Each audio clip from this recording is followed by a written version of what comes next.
All right. Good morning, everyone. My name is Maria. I am a producer from Leadwent Group, and I'm thrilled to welcome you at the second annual Automated Functional Safety Forum. I'm sorry, I'm a little bit nervous, but I want to thank everyone and thank all the audience and our speakers for your support and for taking time to join us here today and to share your knowledge. Some technical things that I want to share with you before we start are that all the presentations will be followed by a 5-minute Q&A session. If you have any questions, please raise your hand and a microphone will be brought to you. For those joining us online, you can interact by clicking on the Q&A button and your question will be answered in real time.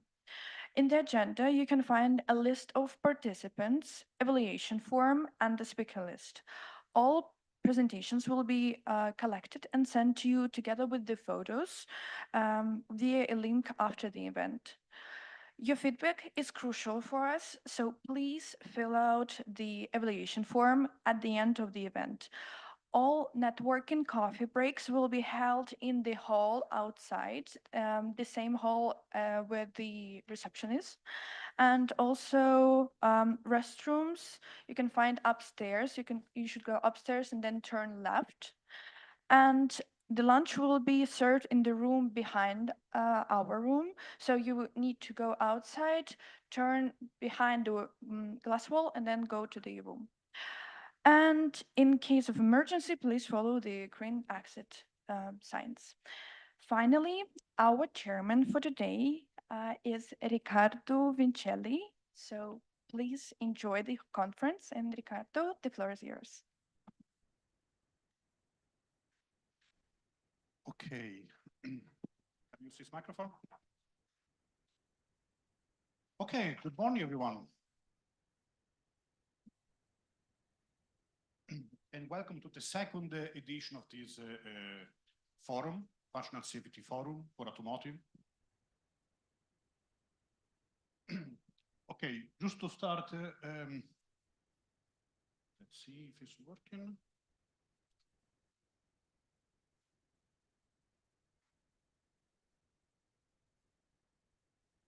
No switch? No? Okay, yeah. Okay, let me start with my presentation, with my introduction. My name is Riccardo Vincelli. If you don't know me, I work as a director of the Functional Safety Competence Center for Renesas Electronics, where I've been now for 24 years, even more, so a long time. My background is hardware design, and I'm responsible now for the technical assessment of all our products, so coming from microcontrollers, system on chips, analogs, software, and even tools. This for all the products worldwide. I've been involved since many, many years across many standardizations. Coming from, starting functional safety in 2025, so a very long time ago, with the very beginning of automotive, safety for automotive. And all the standards like ISO 26262, I was fully involved in the first edition. UL 4600, I'm part of the technical committee. P20A51, we also have today Jotica, right? That should give some introduction. Across many standardization bodies, so I'm involved, so ISO, IET, SIE, I'm part of the Functional Safety Committee, and I'm joining the ORAD, AI, UL, IC, so really many. For your information, I'm also part of the organizing committee of the ISO 26262 club. At the moment, we are actually a bit quiet due to several reasons, but we hope to restart again very soon with some more promotions for safety and educations. And I'm also a member of the Industry Advisory Board for the Safe Explain, and maybe you heard it is activity. So don't worry, many of these topics will be touched during today and tomorrow. So these are some of the companies that will be on stage this week or today, tomorrow. We have a quite good mix of companies. So again, thanks everyone to all the presenters coming. I'm fully appreciate that is a difficult time at the moment, and the travels is difficult. So we know many companies have travel ban. You can see also at the moment the members in the room are less than expected due to also travel limitations. And we have many guys joining online actually. So that's also, yeah, thanks for this. So again, many thanks to all the presenters and all the attendees coming here in person. My target is to really make today and tomorrow a very interesting day for you and to really get the best ROI, return for investment. So my intention is that we have a good amount of technical discussions, no marketing. Again, here we are no competitors. We are not doing marketing. We are here to have technical discussions, to really share opinions. We have so many challenges at the moment. Only by open discussion, we can move a bit closer to the solution. We will not move there yet, but we will move closer.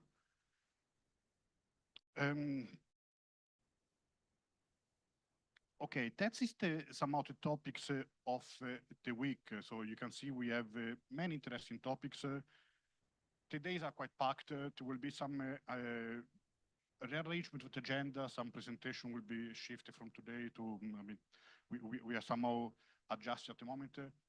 But these are the main topics or main heading of the conference. Integration of functional safety with sustainability, something quite interesting, and maybe we never considered this aspect, how to handle sustainability. So let's see. Cybersecurity and functional safety, of course, is one of the key topics. We always talk about how to combine, how to interact between safety and security, but actually, I don't really see this too much done. I mean, we see, of course, in many forums, in many conferences, but actually in reality, still we are a bit far away, yes, on this. Advancement in ADAS and automated driving, of course, we are always trying to get on this direction, especially automated driving. How far away? Let's discuss this week. Techniques for functional safety, in terms of compliance, innovation, new vehicle functional safety, operational safety. That is also very interesting. So we're always talking about functional safety, but functional safety is just one of the perspective that we have to consider. The real is much bigger. So let's start to talk a bit about this. FUSA and industry and business, that is also very interesting. I mean, we are here, potentially, we are all functional safety guys. I mean, I don't know, here many are really safety managers or assessors. We all love safety, but reality is that we have to sell products. And at the end, if you really want to think just about safety, your products may be too late, too expensive. Your manager will really not be happy with you. So at the end, how to combine the needs to have a safe product with the needs from time to market, cost, and so on. I keep saying it, a safer car, it is safe that is in the garage. It's a car that is in the garage, that it doesn't move. But now we have electric cars, and even with this, we start to have some problems. But of course, if you cannot sell the cars, no jobs. Artificial intelligence, of course, is a key topic. Then we have a lot of compliance, touching about the open software and so on. Yeah, and really, you can see here, so many topics will be very busy agenda today and tomorrow. So just quick, I will go through some of the updates. So last time we met here, at least with some of you, was I think in March last year. And I would like to kind of go through what happened since last year in the world, but also in the kind of standardization aspect. Maybe I'm the front, maybe you cannot really see too much. Okay, I will move here. I'm just, I know there is a camera here that is recording, so I want to also be, but okay. Slides are more interesting than me. So some of the key news actually since May last year. I mean, you can see here, we have it, from one side on the headlines, we can see that the ADAS helps and OEMs are really pushed to do more. We have Euro NCAP wants to do more for ADAS, like in vans. Yeah, we have a really lot of initiatives to try to do more because we can really see that the ADAS is helping in reducing fatalities. And unfortunately, still we have too many fatalities in our roads. On the other side, we have the opposite effect, that the ADAS is still dangerous and actually is not always effective. And you can see here that there are drivers that are selling, okay, my car now is driving alone and I'm not able to brake the car. Or, yeah, I mean, some issue with the Tesla, of course, that is bumping on some obstacles. Or even to say that the ADAS, because it's helping somehow and taking away some tasks from the driver, is increasing the distraction of the driver and then accidents. The SIE level 3 is proceeded but with mixed feelings. So do we need really SIE level 3? So kind of partial automation. Yeah, we have now BMW, we have others that are offering, but for example, you can see here, while BMW is offering, Bentley says, no, I will never offer a level 3 because it's not safe. So is it safe? Is it not safe? Do we need to go in this direction? And attend, yeah, I mean, it may be a stepstone to move to level 4. Level 4 is proceed, but with many challenges. So Honda is launching the first commercial driverless car in 2026. Was announced a couple of weeks ago. Volkswagen also is ready, and you can see others. So, of course, we also had issues like GM had the big issues in US, you know, with Cruise. So again, we try to proceed, but still many issues, and actually many companies dealing with the L4 are actually now going to bankrupt or stopping as well. Okay, hopefully you can see better. Yes, okay. Software is still a big challenge. So unfortunately, most of the software engineers working at Automotive don't really have a proper background in embedded software and safety critical software. And yeah, software for automotive is not the same as IoT. So there are so many implications, and you can see companies like yeah, Volvo that is post-delivery or others. So it's really getting complex. Legal and government investigations. Yeah, we can see that the many governments are getting really much more now aggressive and picky on what's happening and are doing a lot of investigations.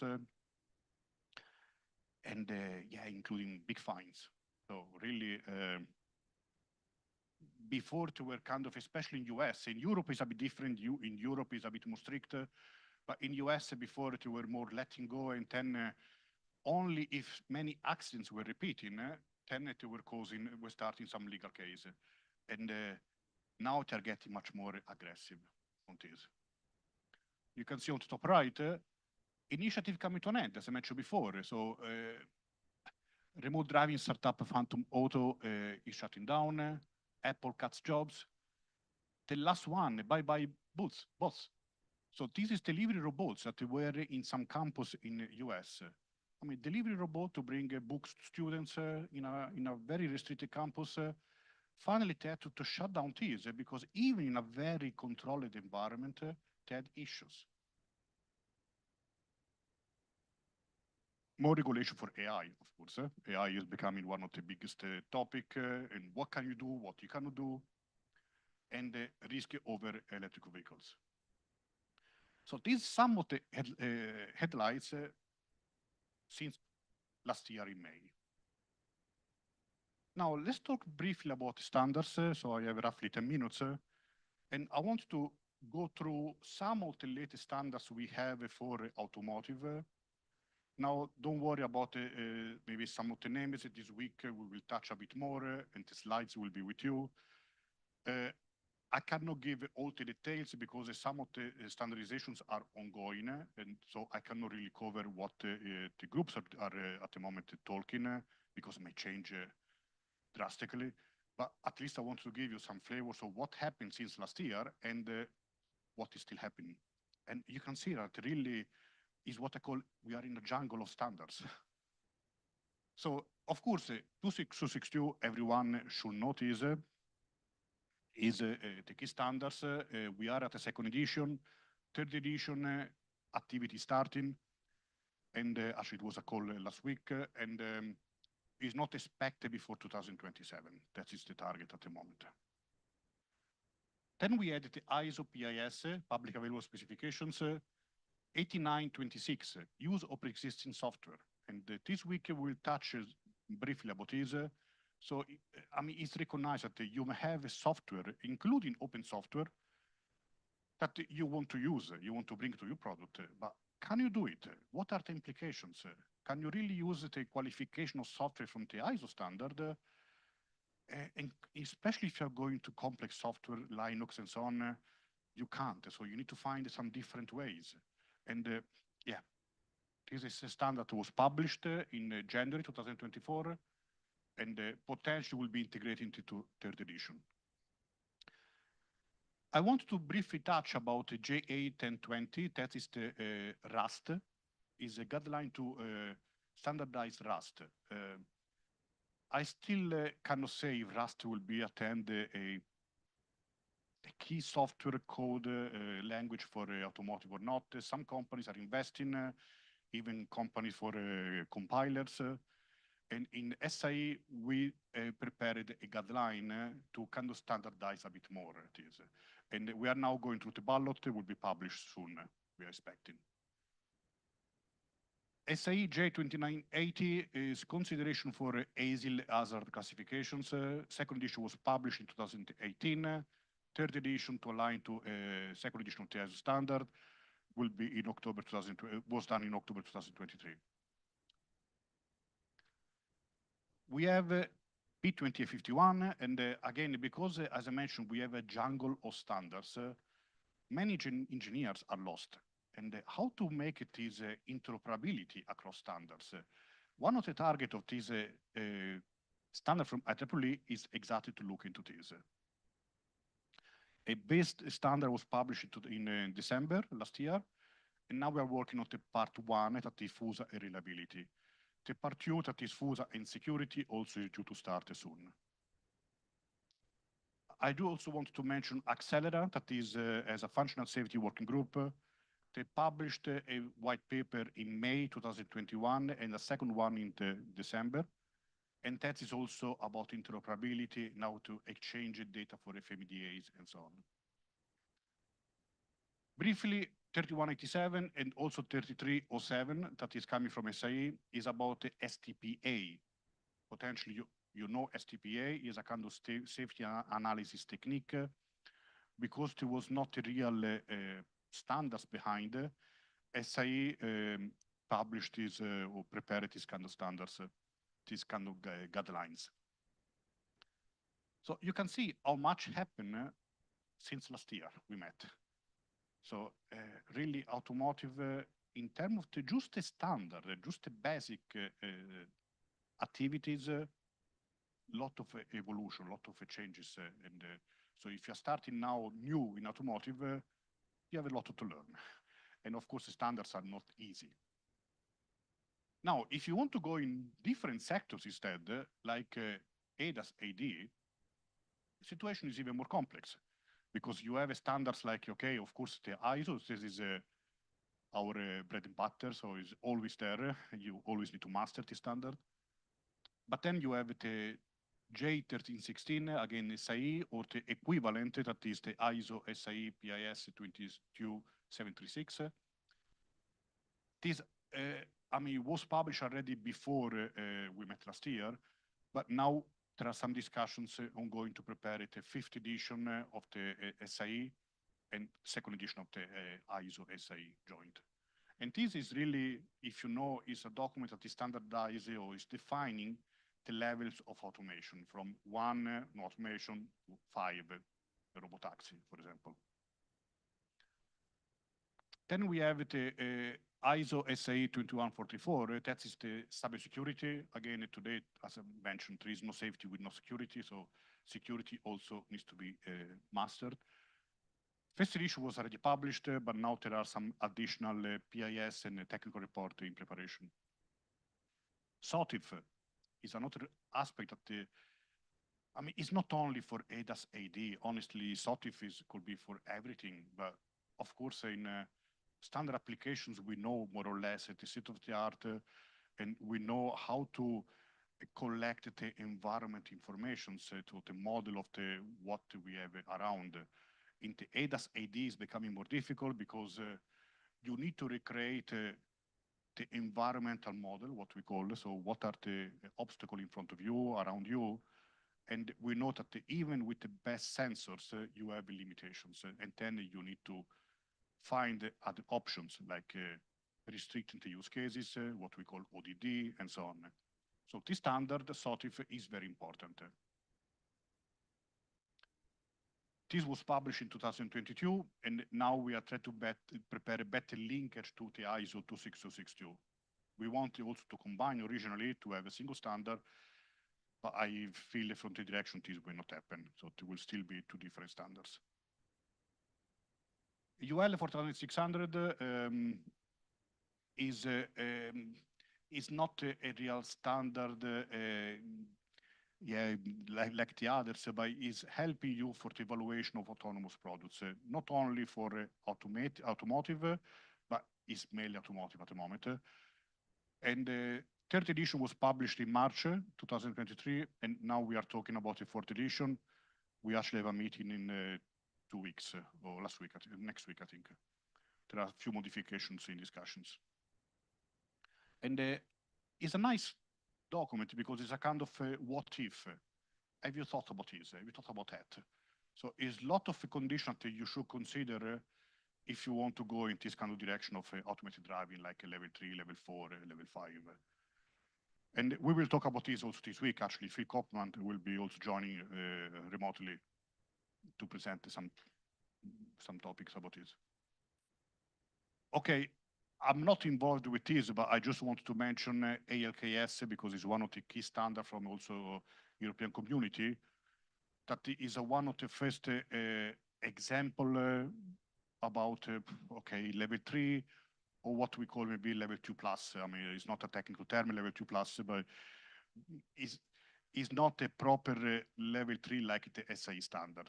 It's asking much more attention and supervision from the driver. That's why it's somehow in between a level 2 and a level 3. But it's one of the first example published. So now you can have also in Germany cars that are driving in traffic jam alone and steering or accelerating, decelerating, and with the new edition, even overtaking and the higher speed. Of course, there are so many restrictions on this, like the free space in front of you needs to be quite big. So at the end, the real cases where you can use these are very limited. But okay, at least it's a first example. 1583 is basically the evolution of the 4804. And again, it's a good standard, it's a safety for automated driving systems.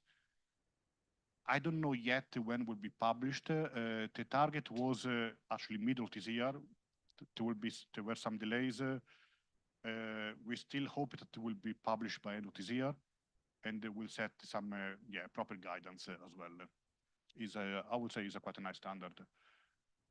9839, and also I want to touch it is white paper from IEEE, because Andrea also will touch about this. Andrea? Yeah.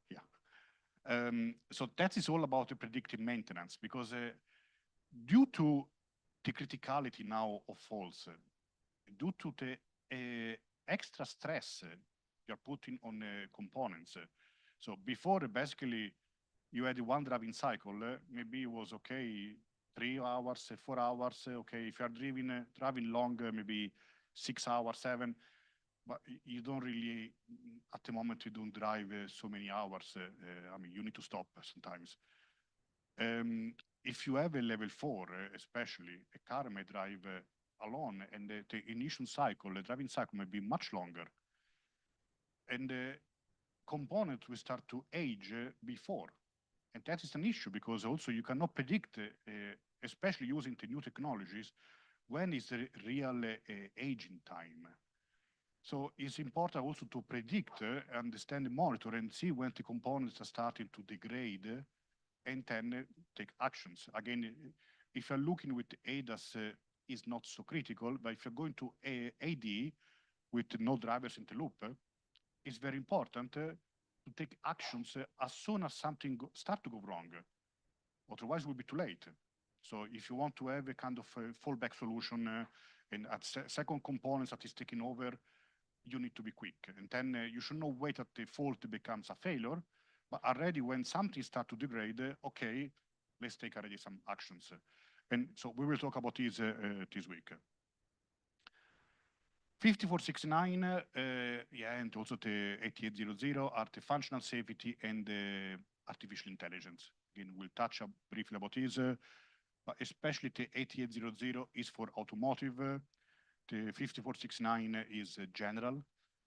Yeah, the publication hopefully will be in a few months. I mean, we want it by end of this year, let's say. And that is also again very important because artificial intelligence is really a key. I mean, we know that we cannot achieve automated driving without AI. So we need to enable how to use AI for this. On the other side, we know that the AI is not safe. So how to enable AI to, yeah, to start this kind of applications. Okay, just the last slide, just to touch this, also green vehicles, electrical cars are also one of the mainstream. Let's see if they will replace completely the conventional combustion engine or not, but at least it's becoming very important. And here we also have a dedicated standard, 9868, application to generic rechargeable energy storage systems. And this was published in June 2023. So again, you can see here how many things have changed since last year we met. And again, for experienced engineers, is already difficult. For new engineers coming is really a jungle of standards. And we need to find a way to make all the standard connected. And the big issue that I showed before, many different working groups, ISO, SIE, IEEE, and they are not, unfortunately, all harmonized. So different terminologies, different concept. Yes, so we are trying to somehow combine and make the life easier for readers. Okay, that's just my introduction for now. If you have any questions, maybe just 1 or 2 minutes of questions.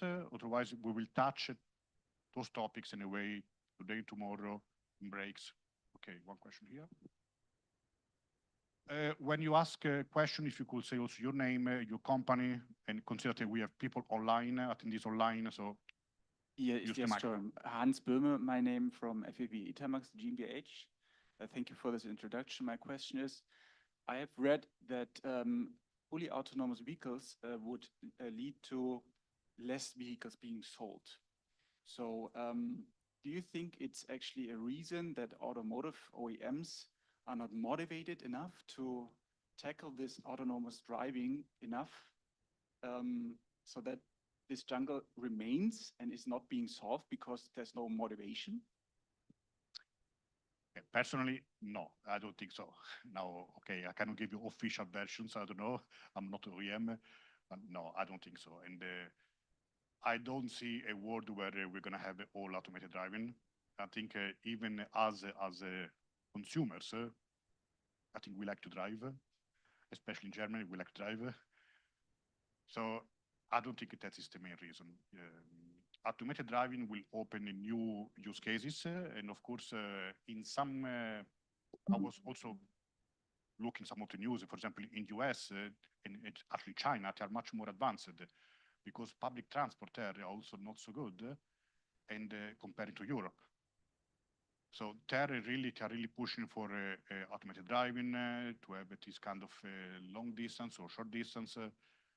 In Europe, I don't see much into this. Actually, we are much behind because there is no real motivation as well. That's what I see. Okay, thank you. Maybe last question. Mateusz Czerwienko, RSB.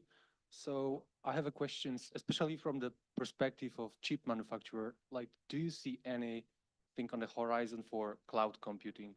So there is like edge computing where we do all of the ADAS calculations, and then do you see anything on the horizon for safety critical, say, application there? of course, from the cloud, we will touch also this week. So we talk about okay, digital twins for developments, but also during the field operation, we will touch about the predictive maintenance. This you need something on the cloud to really get the data. And also going to automated driving is very important to collect data from the cloud and then bring back to your headquarters, analyze, and continuously retrain your AI. Yeah, So- but then like the safety critical part is Yeah. usually, I think, on the let's say in the vehicle, Mhm. right? Is there any, let's say, way to make it safe also on the cloud side? And is there many like another standard that will be Yeah, addressing that? of course, there are a lot of discussions about this as well. Yes, and not only about the cloud, like you mentioned, but also, for example, vehicle to infrastructure, vehicle to vehicle. At the moment, it is has not really been considered for safety because we take responsibility of the connection is down and so on. In US, now they're starting a plan that the next, I think, 5 years, they want to set up a full vehicle to infrastructure safety related with funding from the government. Is a target at least. But yeah, I would say whenever you need to rely on connection to cloud, yeah, you have issue about the real time. You have so many issues, but I think this week we will also touch about it very briefly. Okay. Anyway, I will be here today and tomorrow, so ask me any questions you would like to ask. I would like to move to the next. Okay. Yeah. Hi. So.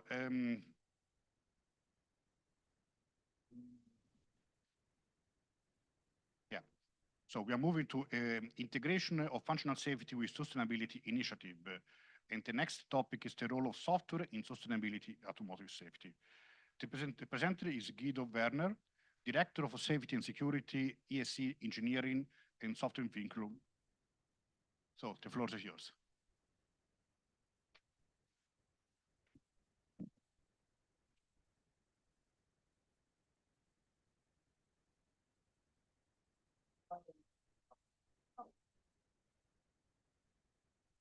So, a very welcome from my side. I just arrived in time because there was a lot of traffic, and that is something that I have in my presentation, and we want to avoid this maybe in some years when we have autonomous driving. So, where I'm from the ESE in Braunschweig, and most of the time we're working in rail business, and there's a small part in this, and this is for automotive. But more or less, we are now looking for mobility that's integrated, automotive, rail, aviation, and ships as well. So let's start our journey, where we are coming from. So, you know, the Ford Model T, no software, very easy to handle. Well, from our perspective, not from their perspective. What was the critical path here? The behavior of the environment, because everything was with horses and trolleys and not with cars as we know it by today. The next step in history, what happened? Communication in cars via bus starts. So there is a lot more intelligent in cars. You know this car? How long we have this now on the streets? More than 40 years, this car. 46 years. It starts with ABS, was the first car, and then we have electronic more in cars. Performance, everything is related to this. So now we are talking more or less about real-time performance in cars and not only as an island. A typical road picture from Hefei in China.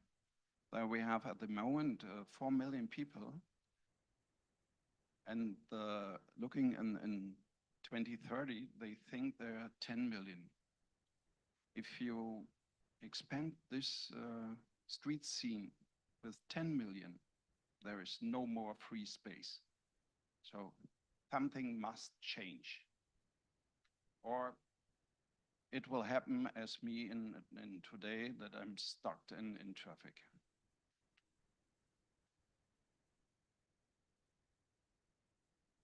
What will be the future? We heard about a lot of norms and legals. There is a lot of regulation, and there is always a lot of regulation missing. So that's the reason most of the time why we don't have autonomous driving so far. We will have high volume of traffic to handle.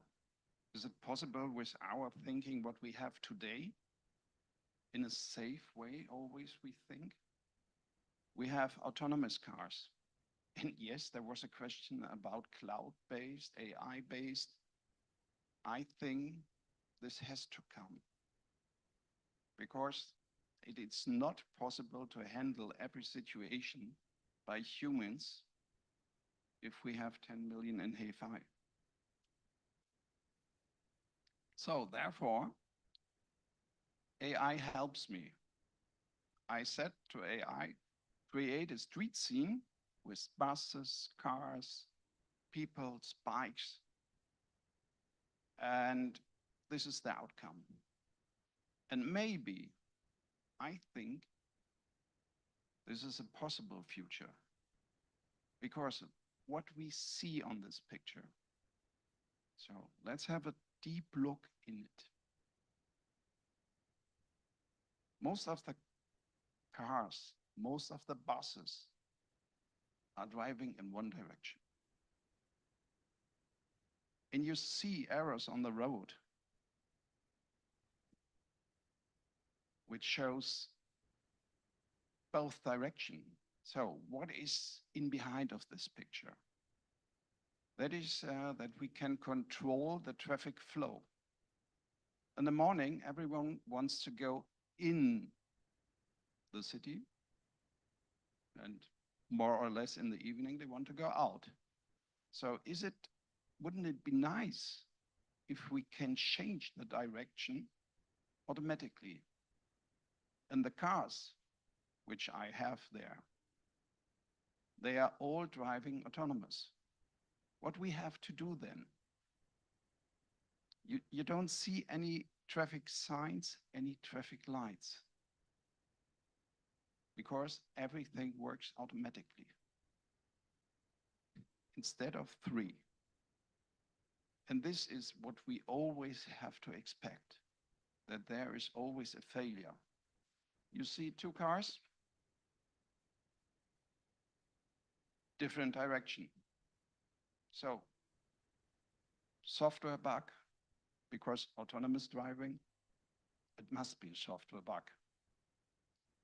And there is something that I see, what we have to handle. We have to make sure that the cars are always safe. And no, I don't want to talk about this stupid question. An autonomous driving car must be safer than a human. What does it mean? Are you the typical human driver that we estimated to look for? Are you? Is it me? I don't know. So we could not point out the criteria, what is meant by a human being driver, and the autonomous car must be safer than this. So, and you see another car, the black one. The car find out he had a problem and make a minimum risk maneuver. So he moved from the street because he got, maybe there was a mistake in the transmission to the car. The 2-1 in front, they haven't a connection, so they got the information that the direction of the street is one way and in the other way around they are driving. This car has the information and minimum risk maneuver. So what happened to the pedestrians? What happened to the bicycle drivers? There is no crossway. There must be a way for them. What can it be? In our thinking there is a vehicle to X communication. So the cars are talking to each other, the environment is talking to cars, the environment is talking to people, to bicycles, and therefore we can switch this direction very easily. But only if we have 100% autonomous driving cars. Mixed cars would only work there in autonomous mode, because I can't read messages in C or C+, what is coming in the car. So this is what we think, what we will see in the future. To handle all the traffic, what we expect. And is it possible to handle this? Yes, I think so, but only in a clear way, not in a mixed mode.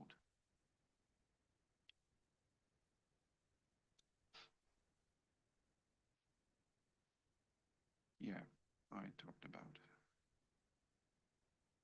Hopefully, the last point, accidents, will not happen, because when they have vehicle to X communication, then it's easier to avoid them, and as we have human drivers there.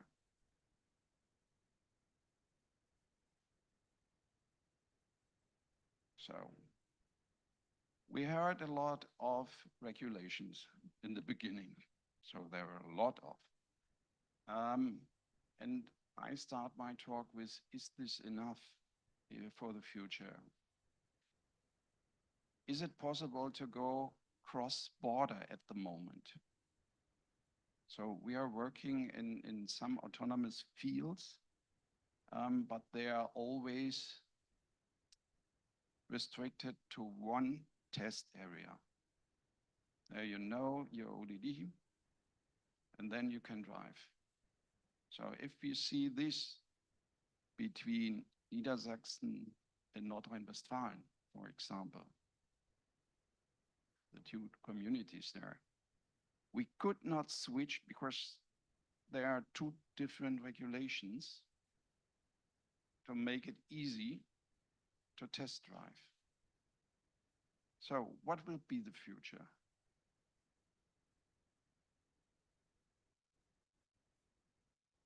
What we need?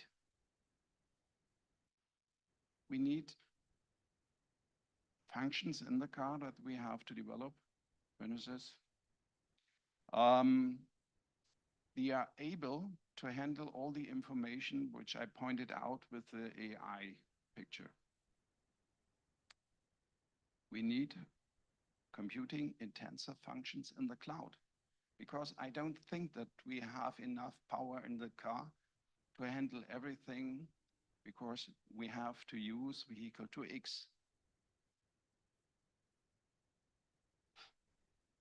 And we have to be permanent online, and we have to make sure that everything is always, because you see the two cars in the picture before, they are driving in the wrong direction.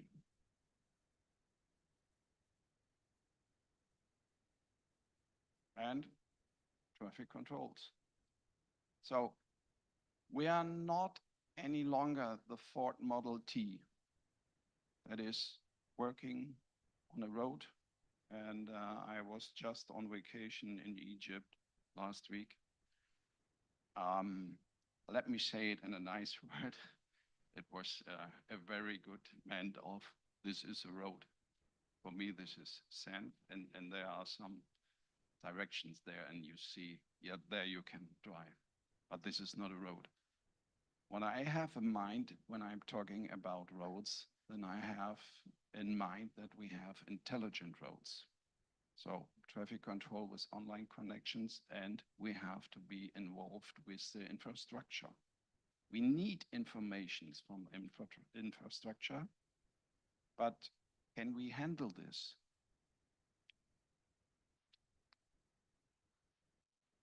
And another thing, I heard it, cybersecurity, and there are a lot of regulations for cybersecurity for each business, like automotive, like rail, like infrastructure, like IT. But at the end, the idea behind cybersecurity is always the same. And we have to learn from each other and don't have to look in. We have to build a car and then we are only looking in the car. And another very interesting point is at the moment we are building cars more or less. That is from the beginning to the start of production SOP, as you know. But now we have to have them every day online and updated with end of life of a car and not end of production. Because with cybersecurity and with the connection vehicle to X, we have to adapt them every time to make sure they are safe and secure.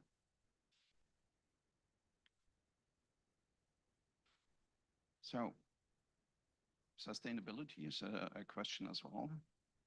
Is there an effect on environmental behavior? And I think if we are working together, infrastructure and the mobility system, then we will have this. We could better use the existing roads because if you look in New York, it's very straight organized and you can change one street in the upper and the next street in the lower direction. So we can on demand traffic with autonomous driving cars. They got the information, so it's easier to handle this. What is the best for us? Less pollution, and we have shorter transportation times. But it's only working if we work cars and environment together. And hopefully less accidents. As you all know, Tesla is always working, has accidents, but they learned from them. They are not looking any longer to the moon as a yellow traffic light. So that is okay. They learned.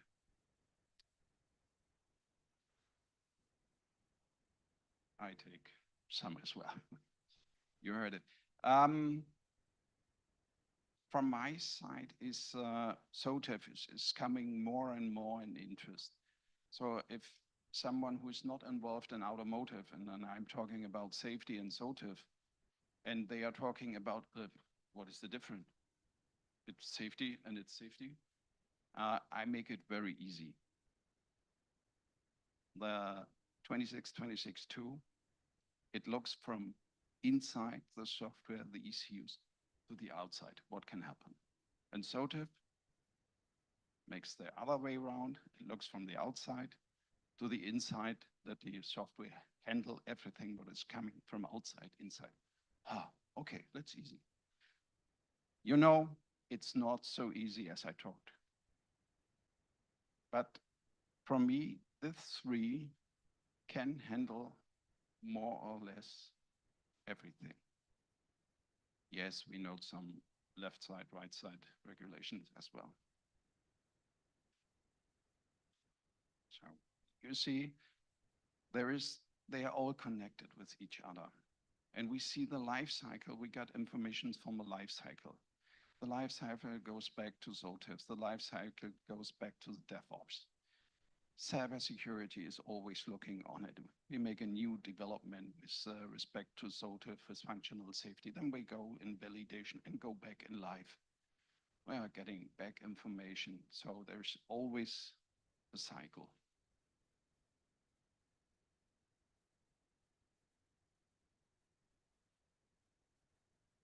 Yeah, our stand is already designed for the future. We heard some forecasts where new regulations are coming. And if you are aware of the ISO 26262 in every word, then you know you are not allowed to do agile. You have to do not waterfall, you have to work with V model. That stands in a sentence in the norm. So that is not, we are not ready with our norms. We are always 2, 5, 10 years behind with this because we have to do a lot of things to write, to go to every country and have to make clear that we have this. So I think we have to do it faster.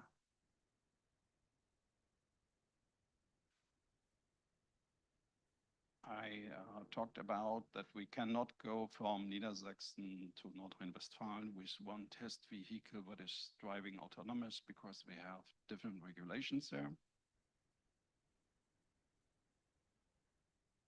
Are we able to do AI in the cars as well? Yes, we have. So it's working. And I started, the question was as safe as a human driver. So everything I told you, is this a crazy idea? Or does it already start? What do you think? So let us discuss in the next 2 days about this. And I think it starts already. You know this picture? Ah, 1, 2 smiles. It's in Saudi Arabia. It's called NEOM. And what you see here is the living path. And everything will be driving autonomous. The idea behind is that you get from one hub to another hub in 5 minutes. You don't have a personal car. You use cars, you use strollers, you use e-bikes, e-motorbikes, which are coming from the community. So they are connected to the community and they drive you to the next and shortest way to connect to the upper transportation level. You see ships, you see planes there. Everything is included. So from my side, it started. And this, if it's working, then we see what is possible with autonomous driving in cities, in big cities. Or maybe we see we failed. I don't know at the moment. So, thanks a lot, and I hope I make it interested for having some questions right now.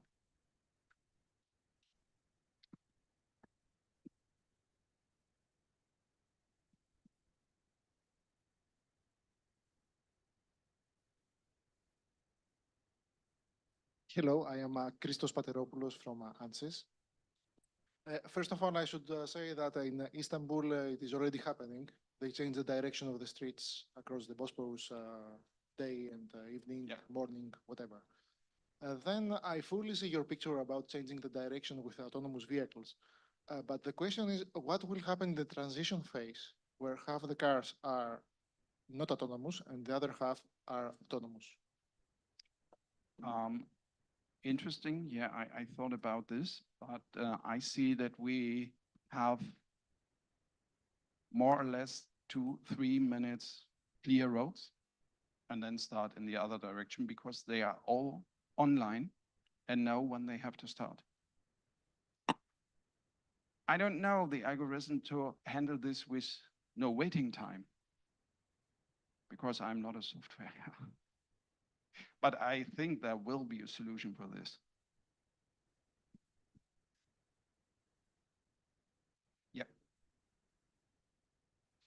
Hi, Kadir Ahmed. Good insights on, let's say, what is the expected future. I'm from Ohio State University. We are working on a project, Smart Intersection, where we make the intersection more automated and then communicate with the vehicle. One of the questions that we run often is infrastructure maintenance is very expensive. to the Yeah, I know. And if we add these sensors, communication burden already on them, how sustainable are they? That is another good question. And from my idea behind is that we don't have all the infrastructure necessary, because you have a smartphone. So, and you are a traffic responsible person when you are there. Why shouldn't we use the information from your phone? So we don't have to build up complete in every corner. We can make a network. Yeah, and this is for security reason a big problem, I think. But we want to do it with our thinking for the next episode, not for tomorrow. There's a long way, I think. But I know it's not easy, but if someone online would like to ask questions, please use the chat and yeah, please don't be shy. Yeah, potentially it's one comment from my side. I agree about infrastructure, but unfortunately, I mean, attending, we are all human and we like to point fingers when something goes wrong. So in case of infrastructure, who is responsible? Yeah, that is the same question we have right now when we have autonomous driving cars. Who's responsible? Is it the manufacturer, or is it the person who brings the cars on the road? It's not clear. And if I'm sitting in such a car, at the moment I have something in my stomach that makes me, I'm not sure if I want to do it. But we have to prove this, that everything is safe and secure. But how we can do this, this is the question that is in my head always. And sometimes it doesn't make me sleep. Exciting time ahead. All right. It's a very interesting time at the moment. Okay, many thanks.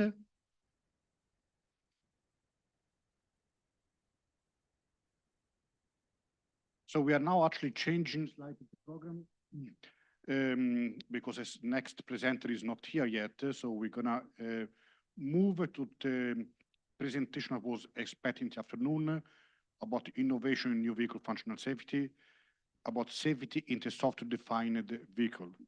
And we got Dr. Alexander Matausz, Chief Expert Software Architecture at Electrobit. Yeah. Want to? Yes. So thank you very much. I'm from Electrobit. We are creating software for vehicles, autos are operating systems, so everything you need to build a car. So therefore, the software-defined vehicle is a key topic for us. And you asked, is this starting? Yes, it starts, and this is something that goes into the cars and is a key ingredient for this new world we have just seen. So what am I talking about? First, I'll explain a bit what is the software-defined vehicle, what is the idea behind.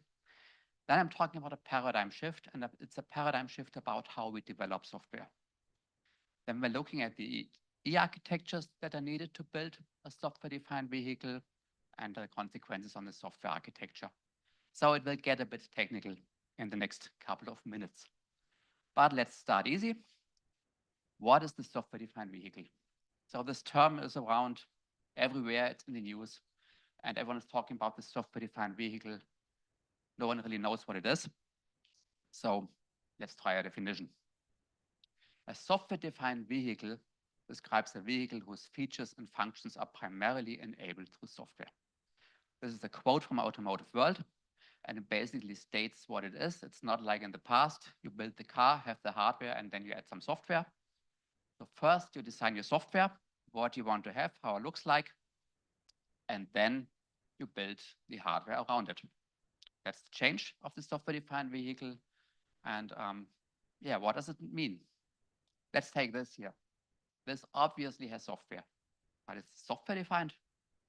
No, it's not. It's still a toothbrush with an app connection, but it's a toothbrush. Or this here, we can update it. Does this make it software-defined?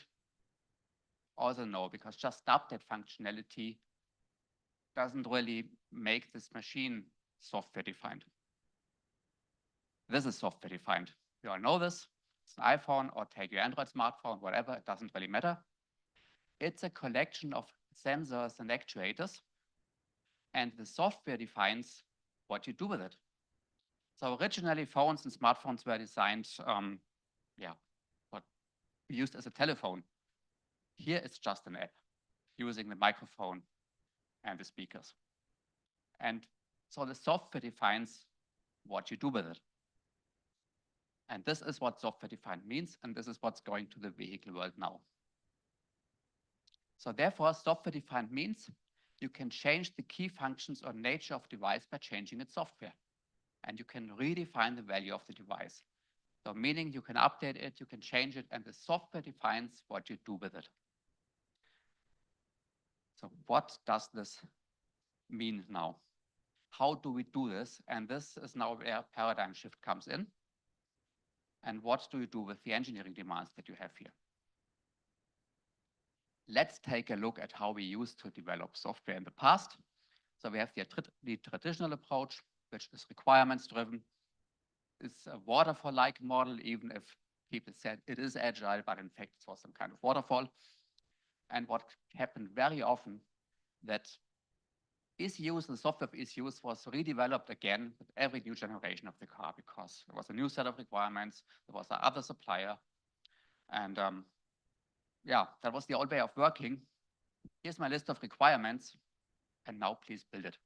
So the knowledge and all the information was in the requirements. Then there's this new world, what we see from smartphones and from the IT industry, which uses open source software, which is out there. So they take what is out there, they analyze existing components, do community-driven development, because development of complex software is expensive. So let's share the cost. And let's take this quote here, standing on the shoulders of giants. So really analyze what's out there and what can we build on top of it? How can we add value to what is out there? Well, now we're doing cars, vehicles, safety related. People who develop such software are typically not thinking about safety. And the question is now, how can we bring safety into this approach? And yeah, this is basically what we have to do. We have to change the way we think, the change we develop the software, and yeah, therefore we have to enhance our proven automotive software, the basis, the foundation we have already, with the richness of open source, and we need to adapt our engineering when it comes to safety and security accordingly. So this is what we're now going to look into the next minutes. We do this top down. So we start with the EE architecture. This is what the car makes of, how the ECUs are connected, how they're working together. We're having a short look also into security, how this can be done, and then how we go deeper into the real ECUs, what we can do there from a software architectural perspective. So which EE architectures actually support the software-defined vehicle? And what you learn quite easily is the less ECUs you have, the better it is. So we come to a zonal EE architecture. This is another term you may hear quite commonly at the moment, zonal EE architectures. And this is what we depicted here. It's just a sketch. So the simple sketch, the real EE architectures look more complicated, but it's nice for illustration. We have 1 to 3 HPC systems here for infotainment, ADAS, and central functions. These are high performance systems with typically multiple POSIX operating systems and hypervisor and adaptive AUTOSAR, so everything that is out there. And you have this classic AUTOSAR companion typically for safety purposes and supervision. In these architectures, you have 2 to 6 zonal controllers usually. The more expensive, the more zonal controllers, of course, which are responsible for the hard real-time topics, and they consolidate previously distributed functionality onto these devices. One system that could run there is classic AUTOSAR, and they are also connecting dumb sensors and actuators or legacy ECUs if you have a takeover. And there are some benefits that you have from this architecture.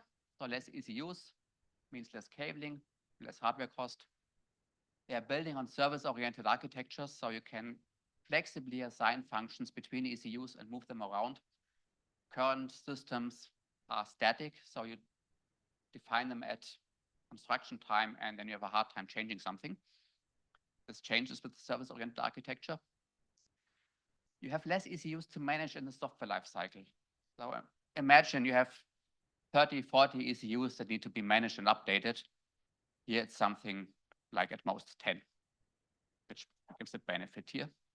And you hide old ECUs behind the zonal controllers.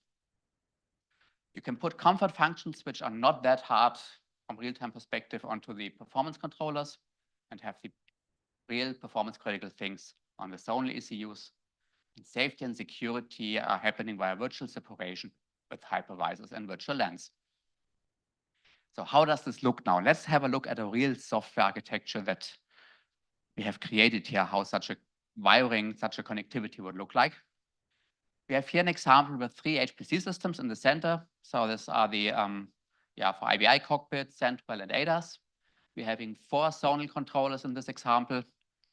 And this cabling in between shows the connectivity, which is typically done via high-speed Ethernet in these environments. So let's have a look at the different zones here. We're having this red zone, which is what we call the drive VLAN, which is controlled in real time. So this is really the critical one. Here are the things like powertrain, steering, and braking happening. And this is typically very close to the so-called comfort VLAN, which is also controlled, but does comforting functions.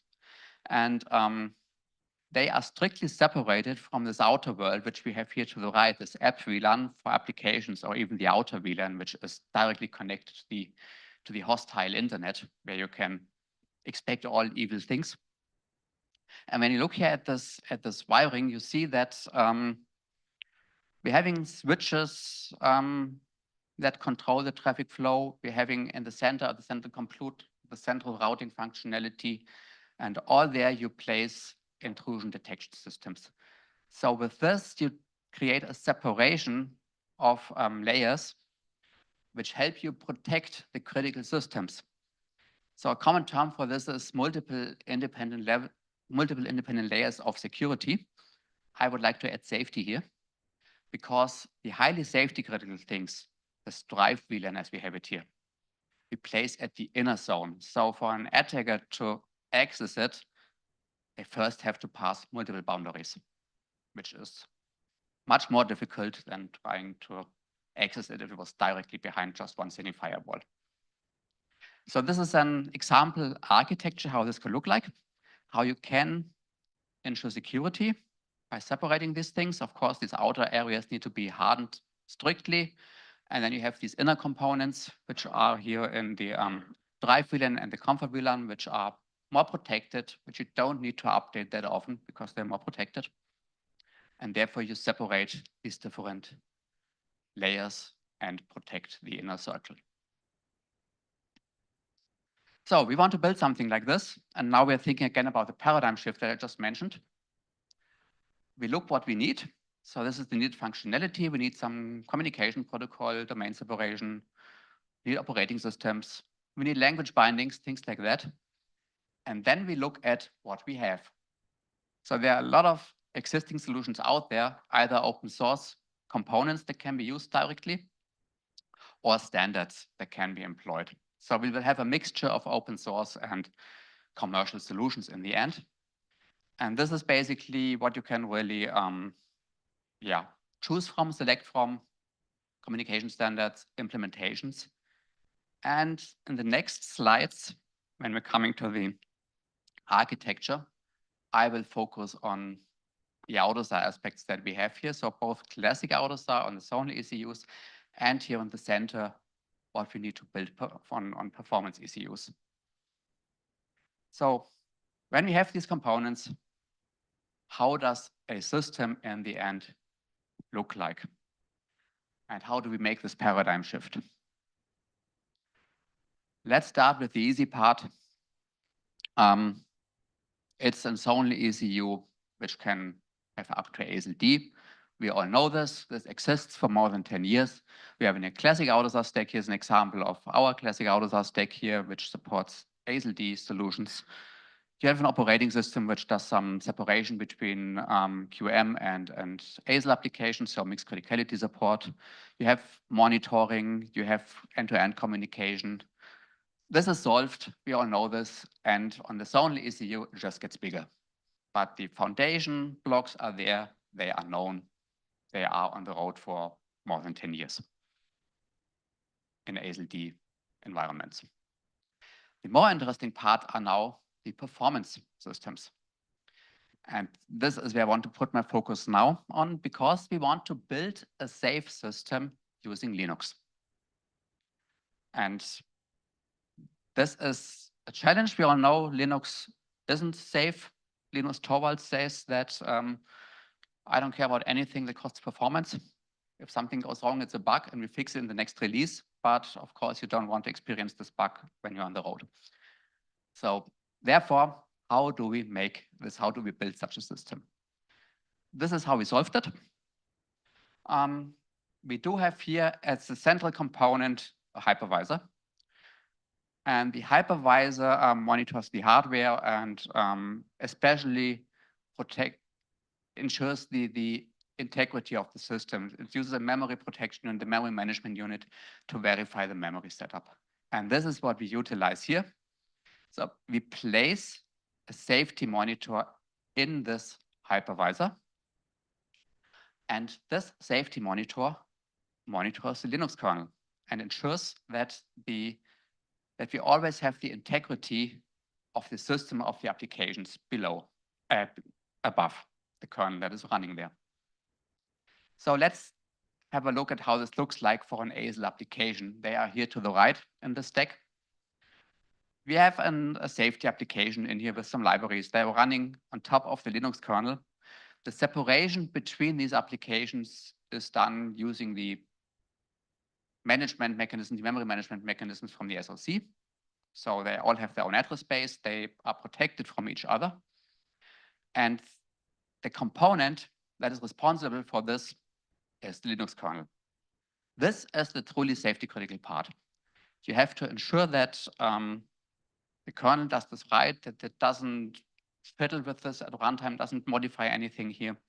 And we actually tried for quite some time to make Linux safe itself and failed. So therefore, we went the classical approach, doing decomposition, placed the monitoring into a component below the Linux kernel. This is the OS safety monitor that we have here that verifies that the memory management in the Linux kernel is working correctly. And it monitors this all the time. As soon as something is changing there, traps in the hypervisor, and it's verified that this is correct. So, How can this be done? How But- does hypervisor know what's correct memory?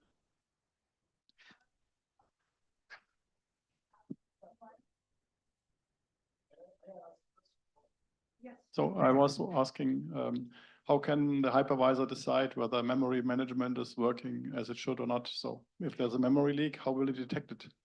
That's quite well. Yeah, this now comes to the tricky part here. The kernel that we have here and the hypervisor below, they communicate. So first of all, the critical components in the kernel are made right protected by the hypervisor. So as soon as the kernel tries to change something, the monitor gets active and can verify if the change that is planned there is valid or not. So it has a set of rules that are applied to this. It monitors the changes that are happening to the memory layout in the kernel and verifies if this is a valid or not. If it's not valid, or if something goes wrong, it can react and go into the safe state or trigger whatever action that is necessary from the safety architecture. Yeah, so it's working, it's out there. It was assessed by TÜV Nord actually, so it's ASIL-B compliant, ASIL-2 compliant. And the question is now, are we having now this monitoring? The hypervisor itself, of course, has to be safety qualified, which it is, because here the safety monitor is running and also the memory layout that the hypervisor provides has to be correct. And with this set, we can build a safe performance system based on Linux. So how do these architectures now look like? Let's take a pure ASIL-B system. As you see from this concept here, also, even if you have a single virtual machine, we still need the hypervisor because the monitoring component has to run outside the kernel. Then we have a Linux on top. You can use everything that you need there and place your applications on top. To the right, there's a more common setup, which is basically an ASIL QM decomposition. So we're having the safety components running in the ASIL-B compartment, doing some monitoring of the QM functionality that you have in the left box. That's a classical safety monitor of a QM application, which you can build with this environment. And of course, this is also what you can build with it. And this is now where basically the real fun comes, because this is everything you can put on a modern SoC. You're having an Android system, for example, for infotainment, cockpit domains, which is separated by the hypervisor. You're having some QM functionality where you have typical QM mechanisms in like, key access, things like that, which is not safety relevant and doesn't have hard real-time requirements. And in the center, you have then the safety applications, which have their own VM. And in the future, it will also support your mixed criticality on a Linux system so that you can even mix QM function and safety functions in this central safety compartment. All separated by the hypervisor. What you also typically see on such SoCs, this is here to the left, they have some so-called safety island, which is a real-time controller in which you can place the established classic AUTOSAR hard real-time solutions that can, on the one hand, run safety mechanisms, safety functions up to ASIL-D, and which are also responsible for the monitoring of the performance system. Because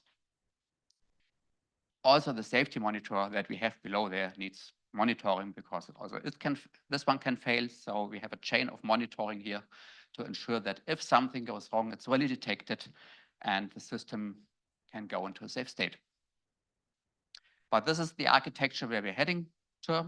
The SoCs for this either exist or are coming on the market soon with multiple. In this case, have an example taking an ARM Cortex A78AE because this one is safety ready. Same with the RTC safety cores for real-time components. They are also there for quite some time and are safety ready. This is what we need, so we can't fix a CPU that is not safety ready. So this is a precondition we have for this environment, but also these CPUs are coming now also for the performance domain.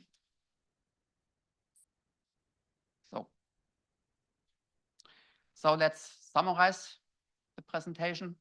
What does it mean? How do we actually handle now safety in the software-defined vehicle? Well, I know the devil's in the details. This is just the high-level approach. But in principle, what you have to do, of course, is divide and conquer. So you repeatedly divide your system into smaller subsystems and address the safety needs at the right level. So if you try to do safety at the wrong level, your efforts will explode. So you really have to find the right level where you address your safety needs. When you know this, make your safety scope as small as possible. You can't make millions of lines of code safe. So make it as small as possible. Use ASIL QM decomposition wherever possible. Use safety monitors. And then you allocate the safety functionality to these individual components, detach it from the rest, and locate it at the right level. And then at this point comes this paradigm shift. You don't require safety mechanisms anymore. You take what is out there, utilize the open source components, and qualify the safety function according to your needs and your target ASIL. And how do you do this? I would say everything you need for this is already out there. You can do it already now. You don't need to change standards completely. There are already various ways to do safety qualification on open source components. You can do a full qualification within the project. There exists a nice example of it. It's from Ferris Systems, the Rust compiler, which is completely ASIL-D qualified and is developed as ASIL-D in the open source. You can get all the artifacts you need. You can do ASIL QM decomposition and add a safety monitor. This is what we did to Linux. We made an ASIL QM decomposition and placed the safety functionality in this monitor. Or you take a project step forward and qualify the snapshot. This is the third approach. This is what we have done for the hypervisor. It's also an open source project. It's based on Kern Concept's L4E environment. And we're working closely with Kern Concept here. So we can do an update, but we basically took a snapshot and qualified it for ASIL-B. So that's the way how you can do safety in the SDV. That was a run through all the different levels of the software architecture. And yeah, thank you. I hope you enjoyed it.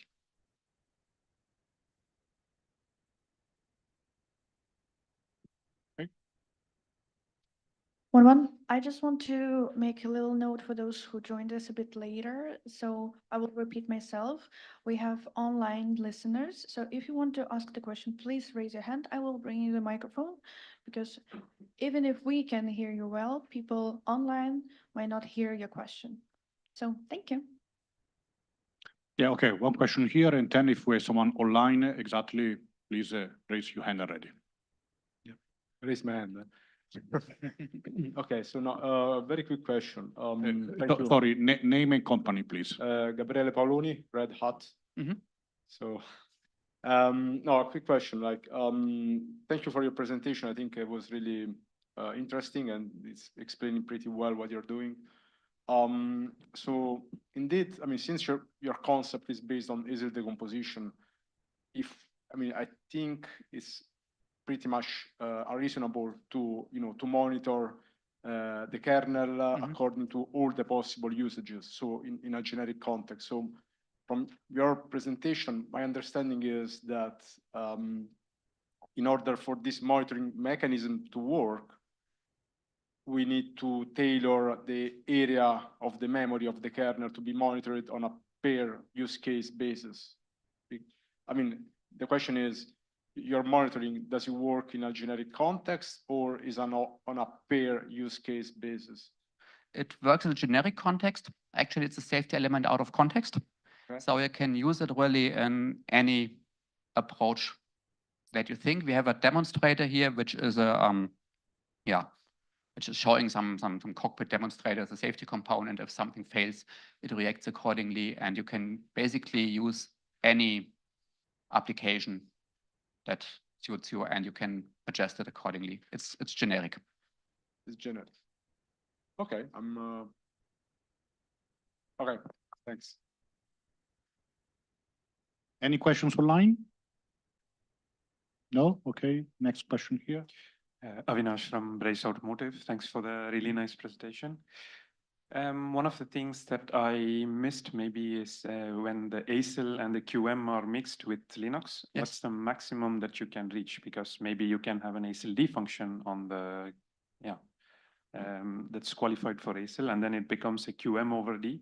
And can the monitor can it really handle ASIL D over D kind of monitoring? At the moment, the approach is limited to ASIL B, Bravo, and SIL2. That also has an IEC 61508 technical assessment. And actually, we doubt that we can go beyond this. So for various reasons, first of all, these performance cores are typically used in decoupled mode, so a single core with some monitoring software, and they are only capable of doing ASIL B at most. And we can't go beyond that in software without things like coded processing and stuff like that. And so this is the one reason. And the second reason is it's really the complexity of the code that you have here. So if you have ASIL D, all these SoCs that we're talking about, you're having the safety island, safety compartment with a CPU, MCU, a small one, which is ASIL D capable. So you would like to place this functionality then there and have the performance part contributing. ASIL B for this area. Whole system can be ASIL D, of course, but then you need, of course, to do proper decomposition within the system. Okay, well, let's go to the last question, and then we have coffee breaks, we have time, so please engage. Kathir Ahmed, Ohio State University in US. So when you mention, or I think I'm seeing this common trend, HPCs and zonal ECUs as a new architecture. Yeah.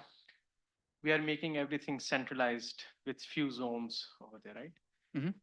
And in your last slide, you mentioned divide and conquer the safety. Yeah.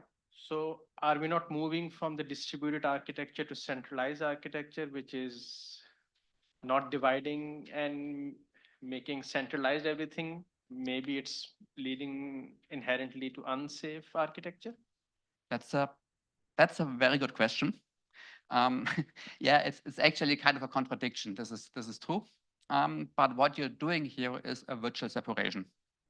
So it's not, yes, you consolidate, you put on a single system, but you start separating the functions within the system, virtually via hypervisors, via virtual networks, and so on. Yes, this adds also a hell lot of complexity again to these systems, because you have to consider timings, things, making sure that they don't interfere with each other and stuff like that. But this development, additional development effort typically outweighs the reductions you have in less cabling, less updating. I just had it, we have to update for security reasons. It's a nightmare to update 100 ECUs as you have in upper class cars, all of them, and keep them at a consistent state. With 10, it's doable. Okay, so many thanks, Dr. Metausch.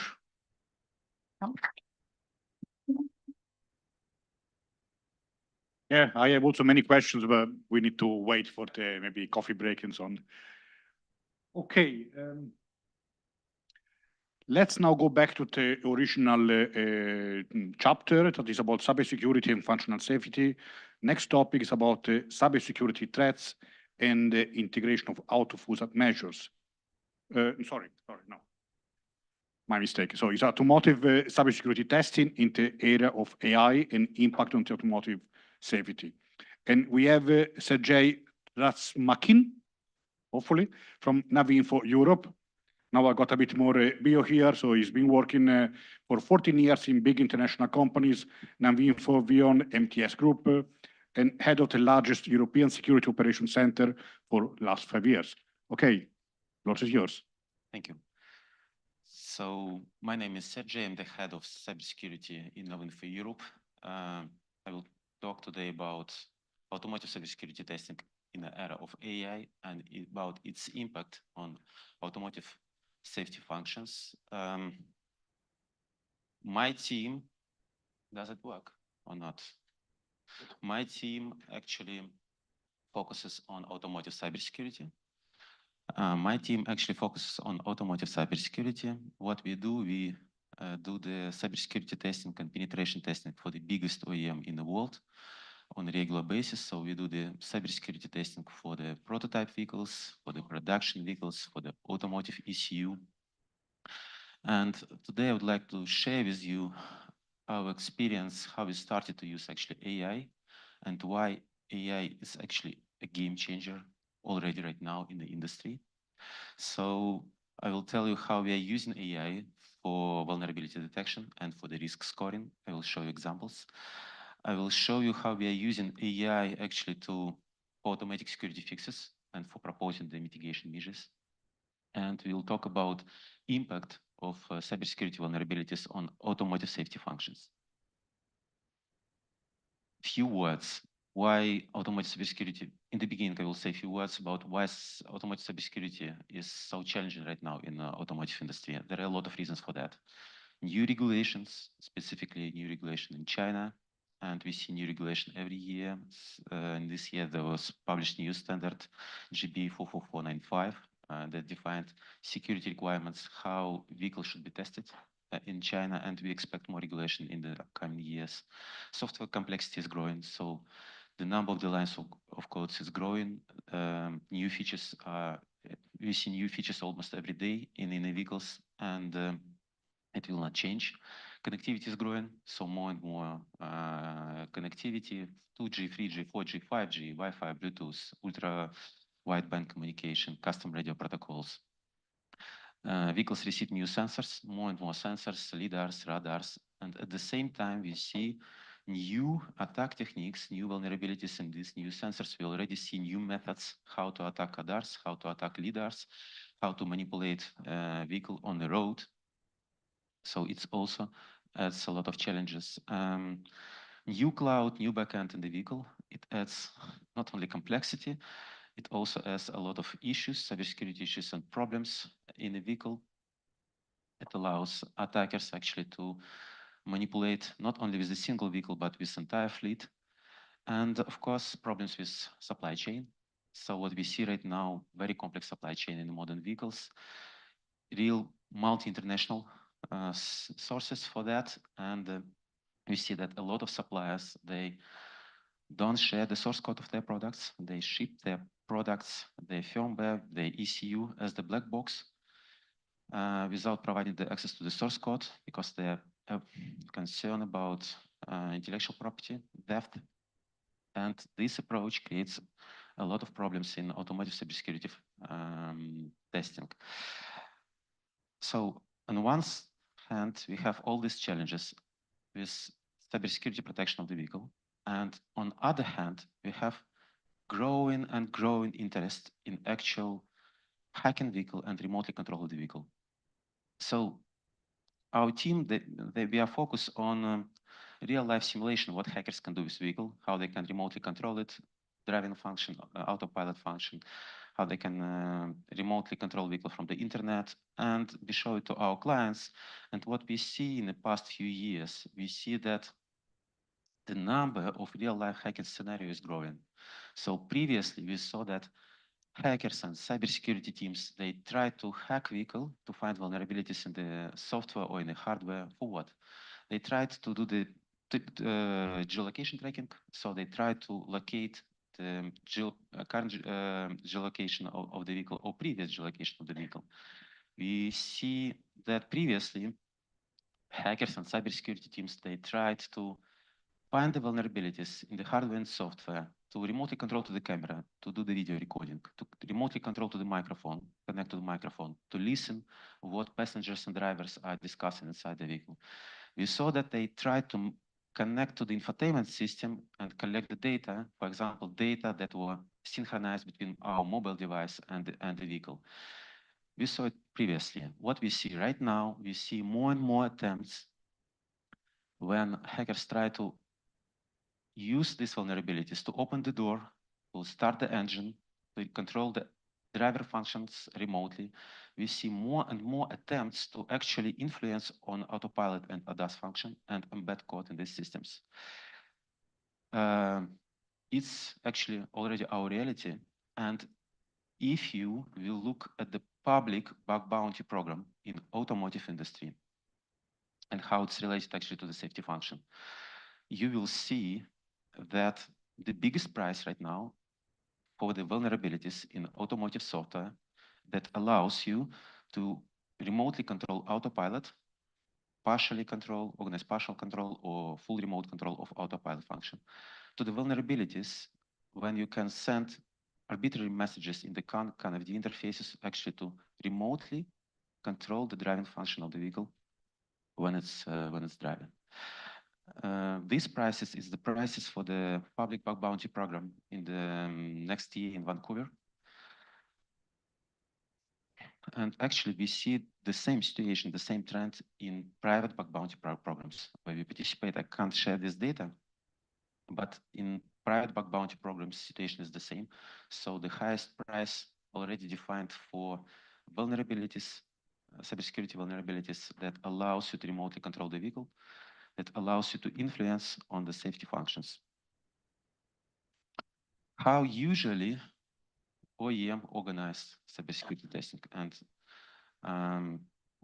where actually AI can be used. How usually it's organized? Usually OEM and Tier 1 suppliers, they organize manual penetration testing for their vehicles, for their automotive ECU.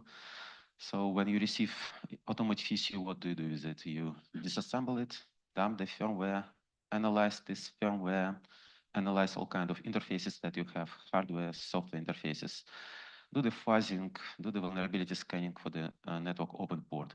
And all these procedures, all these actually tests are organized by cybersecurity engineers. The biggest problem here is that the quality of the test and the results of the test depends on the qualification of your engineers, because all the tests should be done manually. Plus, actually, engineers, in a lot of cases, they need to do the reverse engineering of the components of libraries of the applications also manually. It means that sometimes they meet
a freebie option when you do vulnerability scanning or risk scoring. Free option. Option number one, when you use locally AI models, local AI models. So the models that you install by yourself, that you control by yourself, all data that you send to these models controlled by you, but at the same time, you have to tune this model by yourself. You have to update them by yourself. You have to improve them by yourself, and locally installed models, local models, they are not as efficient as commercial public AI SaaS platforms. So if you can confirm their performance, you will see that local models can't compete with public commercial AI SaaS models that are constantly updated. So that's why you have additional option. You can start to use commercially available AI SaaS models.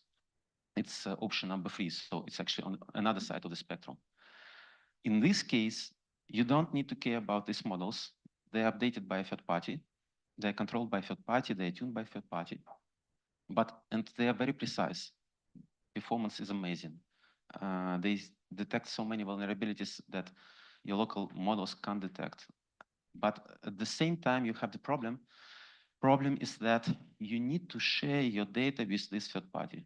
So actually, it means that you need to send the data, your data about the firmware that you see, about, for example, file system, files, configuration files, decompiled application, to these third parties. So it means that you have to share your data with these third-party models. So between these two, option 1 and option 3, you have compromise, you have option 2. It's situation when you can use commercial AI SaaS models, but when you install them in private cloud. So it allows you to keep efficiency on the same way, but all data, in this case, you are stored in the private cloud. And we have different clients have different needs. We see that some of our clients agree to use available commercial AI SaaS platform. It's okay for them to send this data, the data to this platform. Some of our clients, they only allow to use option number 1 when we have to use local AI models, even if these models see less, even if these models detect less vulnerabilities and less issues and less problems. And some clients use option 2 when they ask us to establish a private AI cloud and store the data in this private AI cloud. When we just started to use AI for all these things, how we did it, actually, first we did the benchmark. We actually tested all available AI models in the market. So you can see GPT-4, OO, Cloud, Gemini, Llama, Hugging Face. We also tested all available open source models and even started to develop our own and train our own models for vulnerability detection. And we were surprised by the results. We found that it can be very efficiently used to detect known vulnerabilities and zero-day vulnerabilities, to classify vulnerabilities and to detect the risk score for them and propose mitigation measures. And I will show you in the next few slides several examples how we achieved that. We did a lot of tests, so we did the benchmarking of a lot of models, and we choose the best performing models for our task for vulnerability detection in the automotive firmware.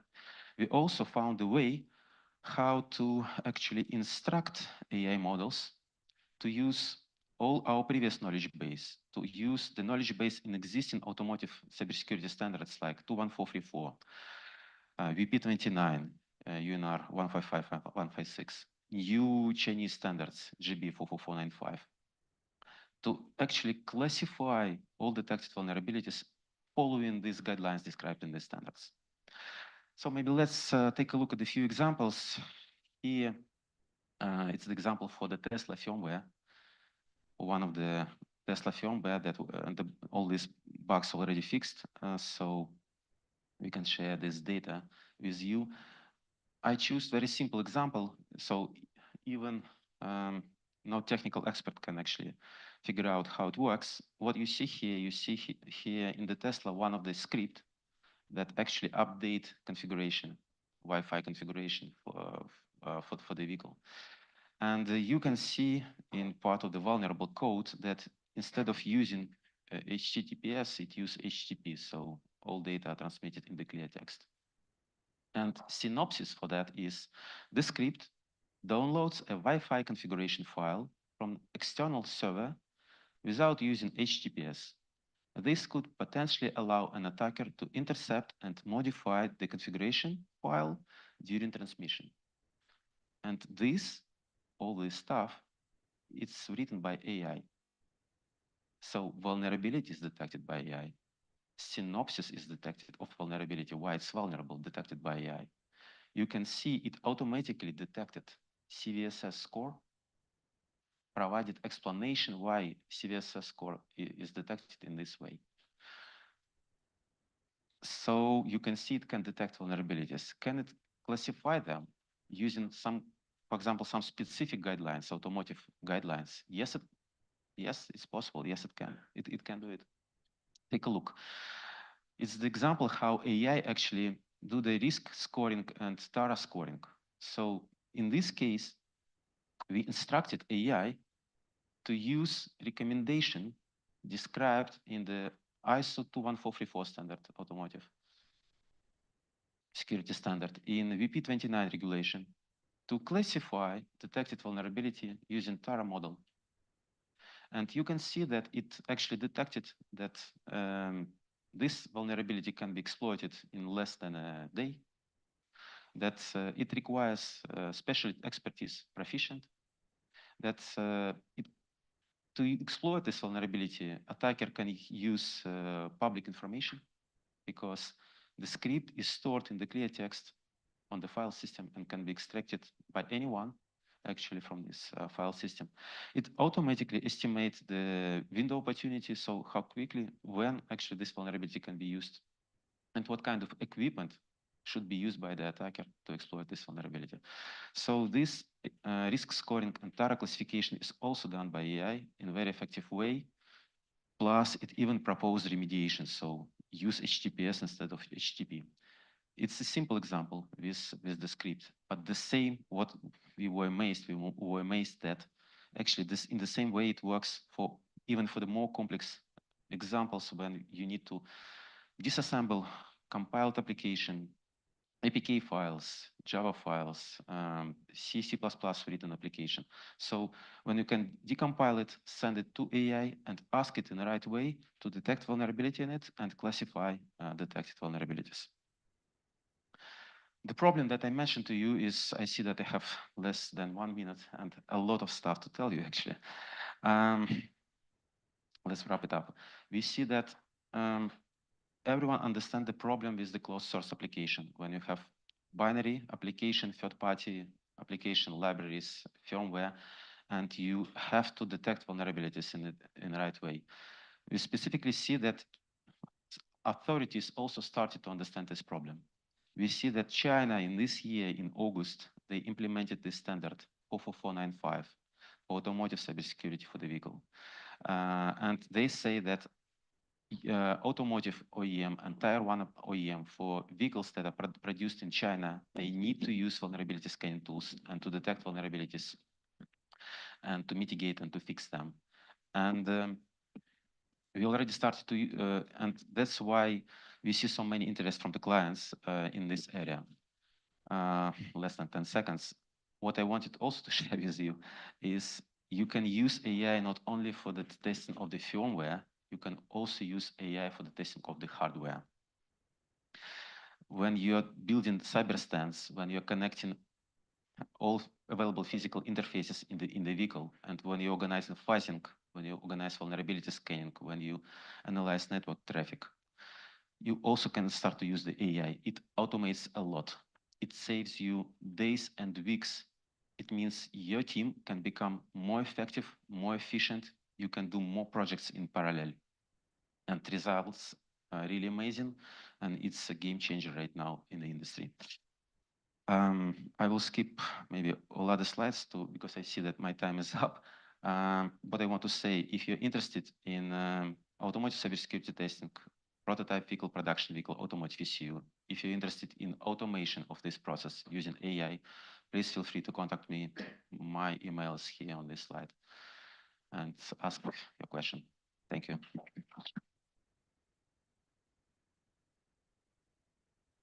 So just my apologies for the friends online. We had the connectivity issue. You can see that the cloud's connectivity is not safe, so we had availability issues.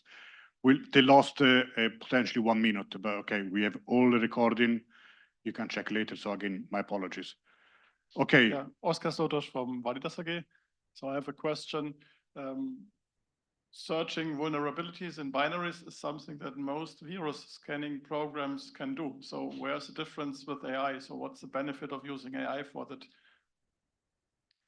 Very good question. So automation. So engineers, cybersecurity expert, they need to manually check the code, disassemble code. And you can imagine that if there are thousands and millions lines of code, it will take them weeks and days actually to do that. I can give you example. When we tested in one of the project, the firmware, two of my engineers tested this firmware for 2 weeks.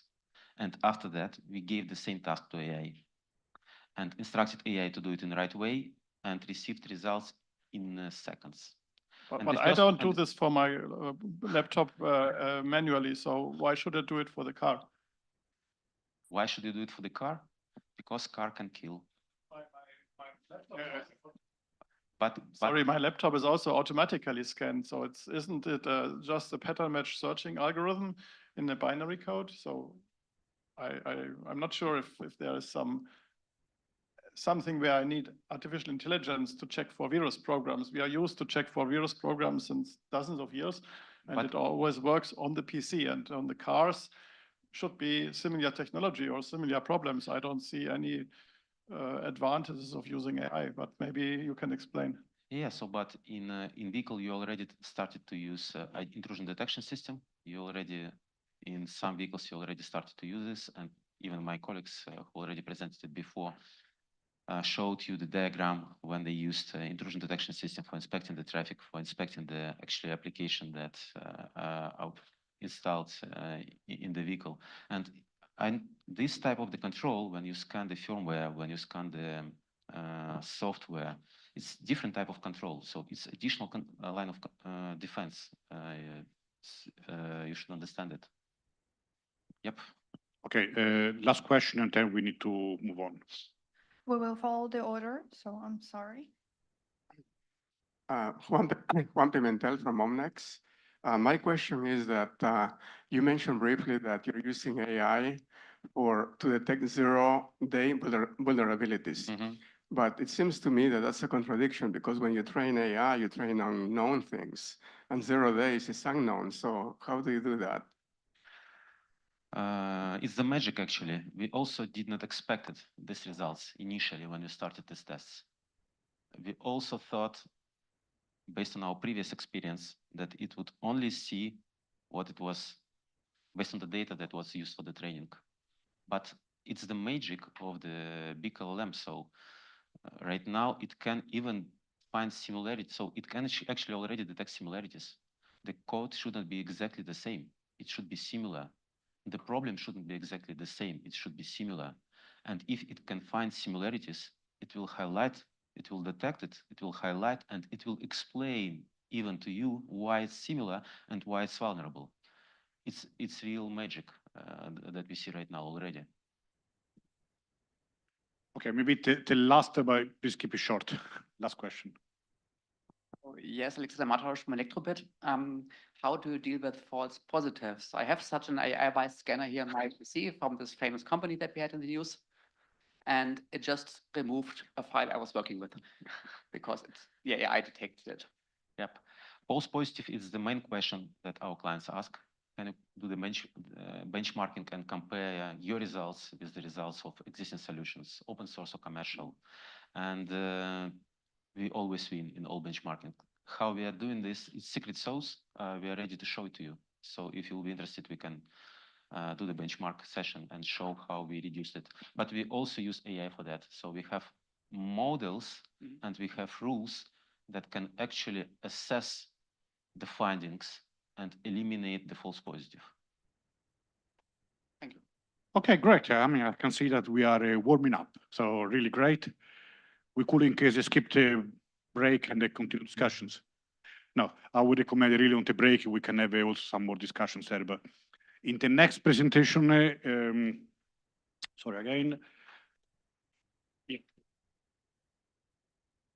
So the next is about integrating functional safety and cybersecurity in system development for Carmine Marra, project functional safety managers at ART Germany. And yeah, potentially interest of time, please go ahead. You have a microphone there? No. Hello to everyone. I'm Carmine Marra, and I'm a project functional safety manager at ARC Germany. So the following presentation is has been written by me and Francesco De Rosa. This is my co-author, and he's the functional safety and cybersecurity manager at ARC Germany. So the title of the presentation is Integrating Functional Safety and Cybersecurity in the System Development. But before going through the main focus of the presentation, I would like to introduce our company and what we do. So ART is an Italian company, highly specialized in high-performance product and services. And we operate in the sector of automotive, mobility, industrial, defense, and aerospace. And so we supply and produces and supply the main products for the fields that I've just mentioned. So a cockpit, infotainment, cluster, and so on. And we provide also engineering services through our competence center that is highly specialized in functional safety and cybersecurity. So the main pillars of ART are the mission, vision, and value. So the mission is based on the fact that we supply a product and try to produce technology with the state of art, measures.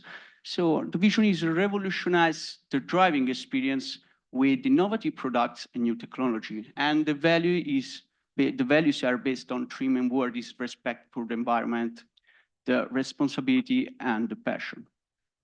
So ART provides its engineering services through its competence center, that is ART Germany, as just mentioned, and cover the main activities for functional safety and cybersecurity from the concept phase to the manufacturing in respect of the ISO 26262 and the ISO 21434. And so in order to be compliant to the ISO normative. Before talking about the functional safety and cybersecurity measure, I would like to introduce what functional safety and cybersecurity are and the possible differences between the approaches.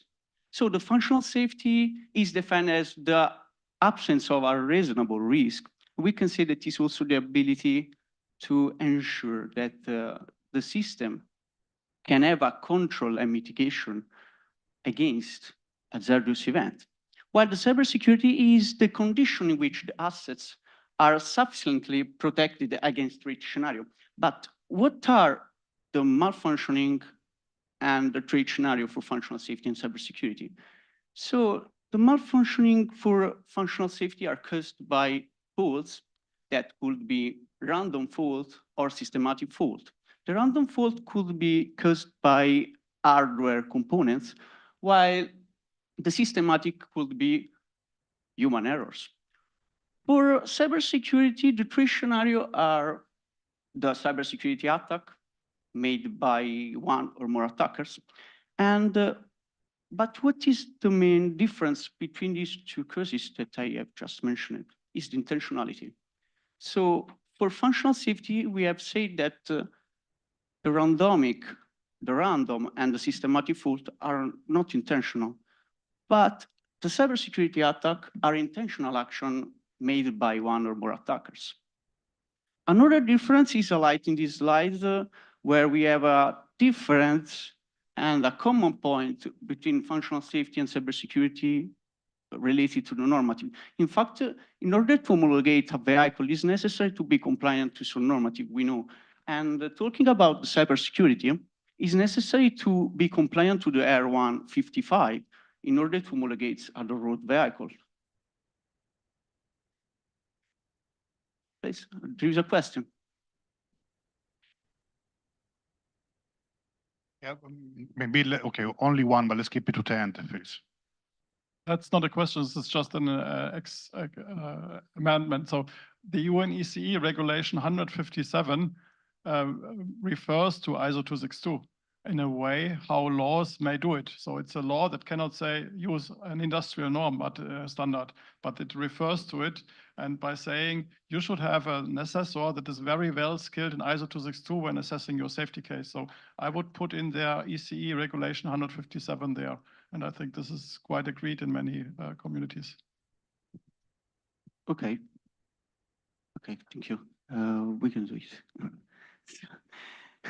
Well, for functional safety, we have no restriction about the homologation of vehicle, and about the liability state of art. We know it's not mandatory, but are essential. So, and we have two ISO that regulates the cybersecurity and functional safety. In fact, we have the 21434 for the cybersecurity and the ISO 26262. So as I just said, they are not mandatory, but they are essential in order to ensure that automotive systems are developed in a securely and safely manner. So me and Francesco have defined the functional safety and cybersecurity as a temple where the functional safety and cybersecurity is the top of a temple and the basement of the temple is the culture, where the culture, I mean, is based on the fact that the functional safety and cybersecurity are not tangible and not tangible in short term, but their effect could be seen and visible on long and medium terms. And the three pillars, process, risk assessment, and technical concept, are the three main activities that are shared and common between the functional safety and cybersecurity. So we can see, I can justify these three pillars also with this slide that showed the functional safety and cybersecurity life cycle through a V model where there are all the activities of the functional safety and cybersecurity. And we can see the gray rectangle that are the cybersecurity activities, while the blue rectangle are the gray rectangle are the cybersecurity activity, and the blue rectangle are the functional safety activity. And we have defined also the responsibility of these activities. In fact, we can see the rectangle with the violet border are under the responsibility of the OEM, while the rectangle with the blue border are under the responsibility of the tier one. So we can see that in the first side of the view model, we have all the activities that are more or less the same. On the second side of the view model, we have the validation and verification activities, but there is a big difference on the last activity. In fact, we can say that the functional safety, the last activity of the functional safety is the production, operation, and service and decommissioning, while the cybersecurity, in order to be cybersecurity relevant, is necessary to perform a continual monitoring on system over the time in order to cover the possible new vulnerability discovered. We can see another difference on the risk assessment that is one of the pillars that we have seen before. So the outcome of the risk assessment for the functional safety is the as level, for the cybersecurity is the risk value. So we can see that the evaluation of these two values is the sum of impact and feasibility. So for the functional safety, the impact is evaluated through the severity. It is the measurement of the damage by a possible hazardous event, and the feasibility by the controllability, that is the ability of the driver to mitigate the injuries by the possible hazard event, and exposure, that is the frequency of the possible operative condition in which the driver have an injuries. So for the cybersecurity, we have that the impact is based on different impact factor. We have an impact on the safety, financial, operational, where there is the impact could be a function disable of functions or shutdown of the system on the privacy. While for the feasibility, we have the lapse on time, the expertise, window opportunity that is based on the time of interval where the attack could be performed, and also the condition in which the attack could be performed, the knowledge of the item and equipment. So we have highlighted two cases that define the possible interaction and interference of the functional safety measure to the cybersecurity and vice versa. This is the first case, and we can see that here we have system control, very easy system control, and we can have a malfunctioning on this possible system control. The detection of this malfunctioning could be defined by a safety measure. So the safety measure detect the fault and manage it. And in this case, we can see that the fault could be detected and alert the safe actuator to go in safe state. But what is a safe state? It could be a state in which the system is in a have the great features or could be shut down. So, but this can have an impact on the cybersecurity, so the operational impact that we have seen before. In the second case, so sorry, what we have defined also the possible solution for this first case, and we can see the second case. So the possible solution that we have highlighted are two. And the first one is a simple architectural change where we can implement a replication or redundancy of the hardware. In this way, we can be more robust to the faults and continue to provide the functionality. While the second possible solution is to consider the impact of the safe state into the risk assessment of the cybersecurity. The second case highlights the possibility that the cybersecurity measure can impact the functional safety. And how it can happen? We can highlight the fact that the cybersecurity use the possible cryptography to protect the data inside the memory. And we know when the system use that data, is necessary to encrypt and decrypt them for the read and write. And this can increase the latency of the operation. So what this means? This means that the increase of latency can impact the functional safety. We can imagine the case in which we have to address the safe state. And when we should address the safe state, the system should perform some operative operation. And it's necessary to do some read and write operation from the memory. And the safe state would be delayed in the time. We have defined three possible solutions. I will highlight our possible solution. So you have to study, you have to tailor for your specific case and define the feasibility of this solution, but would be possible. The first is an hardware improvement. So easy, improve the hardware, speed up the system, and reduce the latency. So very easy. The second is the definition of cybersecurity deadline requirements in accordance with the functional safety deadline.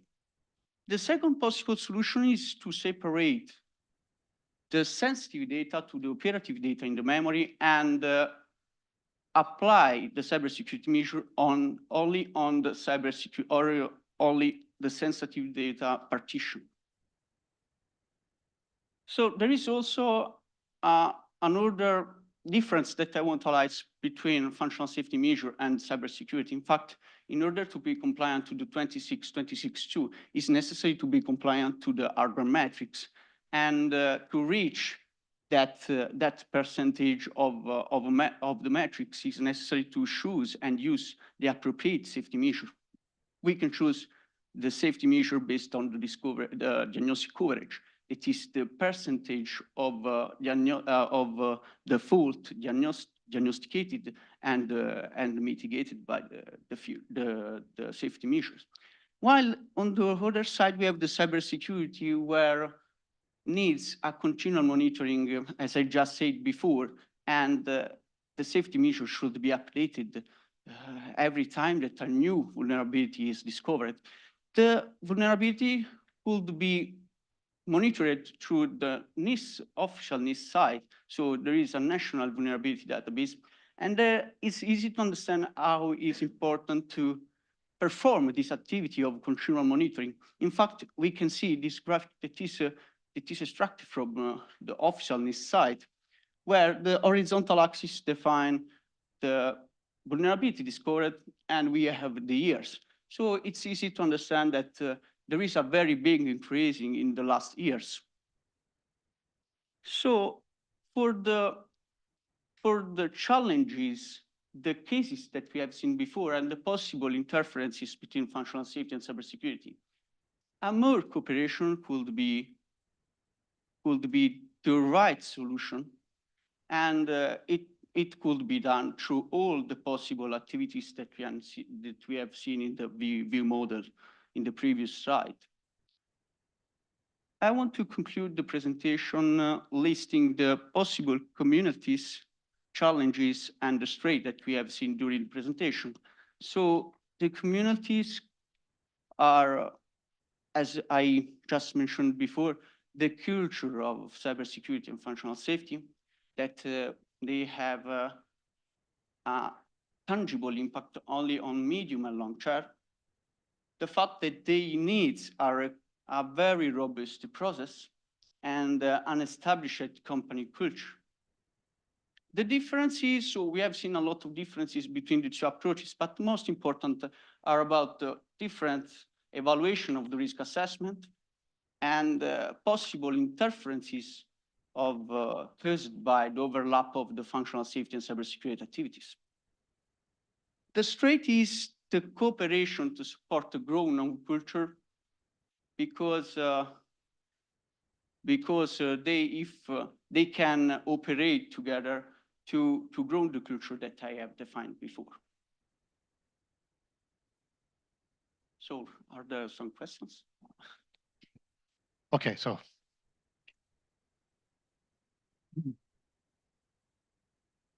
Question online or in the room? Online, I don't see any questions. In the room? No question? You all want a coffee break, eh? So do you think it's okay to have different standards for safety and security and SOTIF and so on? Or actually would it be much better to have a single standard that really dictate what you have to do? Yeah, I think that the different standard is a good solution, but could be better to define another normatives that can connect together, can define the interaction between functional safety and cybersecurity. And in fact, it's connected to the last slide that I have shown. And in this way, it's possible to address also the challenges that we have seen and the possible interaction and interferences between the activities. And I want to add more. In reality, there is already a little annex in the 26.2 that define the interaction between functional safety and cybersecurity, obviously focused on the functional safety. But there is a little start, I think, about the topic. Yeah, it was a long discussion, and finally, yes, in the part 2, we mainly have it is a communication between safety and security, or let's say, not even only security, I mean, it's the dependability, etc. But what does it mean? Is still not really fixed. But yes, maybe in the P2051, maybe Jotica, we can do something there. That is what we are discussing, the part .2. But yes, I agree, this kind of interaction should be better documented and better mandated. But even in terms of assessment or safety manager, security manager, yeah, is always a difficult solution there. If you fix something in safety, you can break something on security and vice versa. So you really need to cooperate. No questions? One question at the end. Yes, good.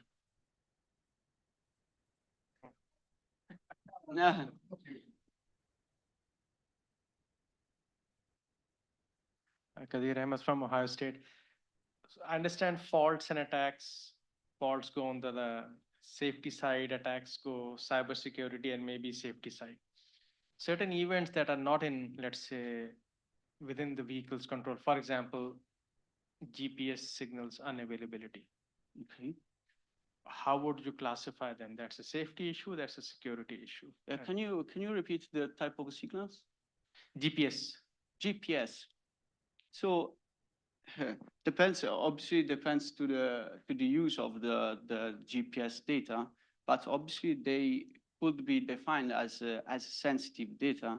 And so in this case, it's necessary to talk about the cooperation between the functional safety and cybersecurity and decide if this data should be regulated or should be used by both the field or only to one field in order to understand what is the best measure to use to protect them or to use them in a safety manner.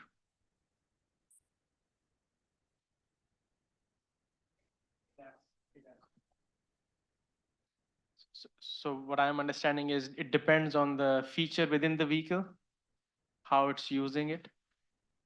Yes, for example, maybe you were saying ADAS, so it's necessary to implement a safety measure, obviously. And Alexander Matrosch from Electrobit, how do you deal with topics where safety and security contradict with each other? So one practical example is a simple one that comes to my mind. Talk to the safety people, they want to have static linkage because they want to avoid the magic of the dynamic linker. The security people say they want to have dynamic linkage because they want to update the libraries at one central place. So I have a contradiction here. How would you resolve this? Yes, in fact, it's one of the topics that I have touched about the fact that the safety measures are, yes, static is the right word, and the cybersecurity measures are dynamic. So they should be touched in a different way, easily. And sure, so if there should be a new normative can regulate better this type of interaction between functional safety measures and cybersecurity measures. But yes, they could be used in a different way. So the cybersecurity team should to operate on the updates of cybersecurity measures, while the functional safety should to, yes, it's limited to the development phase. The safety measure is limited to the safety development, while, as you say, the cybersecurity are continual monitored. So for now, the difference is to treat them in a separate manner. So with the safety team and cybersecurity team that continues to monitor the cybersecurity measures. That's a process approach. What do you do if you have a technical contradiction? Sorry? So this is a process approach. But what do you do if you have a technical contradiction? Yes, you cannot resolve like this. Yes, if you mean if the possible vulnerability can touch the future safety measure, the defined safety measures. Yes, it's the priority. I think that also the safety measure could be changed. But this also, if you take, for example, a robotaxi. Robotaxi, in case of safety, what is a safe state? Open the door. In security, actually not, because maybe you are, you send your kids to a rough area, you don't want to open the doors. So even for this kind of basic stuff, you have a contradiction. And then, is again, who can decide? And if you're keeping security and safety separate, you can't. So you need to someone that is a dependability responsible, system responsibility that can decide, yes. And also wanted to touch about this topic. You say safety measures are static, security are more dynamic. I will say is not anymore like that. So before, yes, I fully agree. No. Safety was safety in terms of ISO 26262 was more static. But now, if we talk about safety more in terms of also operational safety, SOTIF and so on, is continuous. And actually, you need to monitor, and that is one part also for UL 4600. You need to keep monitoring and find edge cases, find issues that you were not expecting, and the continuous change via OTA or something. Okay, one last question, and then we have a first coffee break. Thanks for the next presentation. Avinash from Brace Automotive. One of the slides you said continuous monitoring is both responsibility of tier one and the OEM. This is usually not currently the case because OEMs are final responsible for the vehicle in the market. How do you see tier one suppliers doing monitoring on a product that they do not own in the field? In fact, in this slide, there is, if you see, there is the border that is shaded, no? It's half blue and it's half violet. In fact, it's necessary to define who is the responsible of the monitoring. We are tier one, and we have some projects that have under monitoring. So it's our responsibility, but obviously there is a cooperation. So there is a exchange of information, a cooperation. So we monitor our system, and they should to be in accordance with us. And so it's necessary to cooperate in that case, and it's necessary to define this type of activity in the development interface agreement. Okay, really last comment, yes, from Oscar.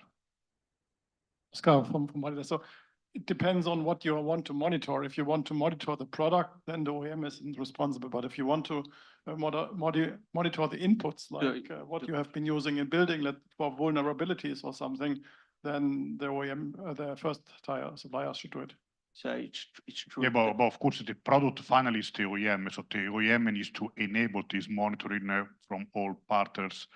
So especially if you're using the cloud or something, there is also some security aspect there, not cybersecurity, I mean, not this kind of security, but different confidentiality.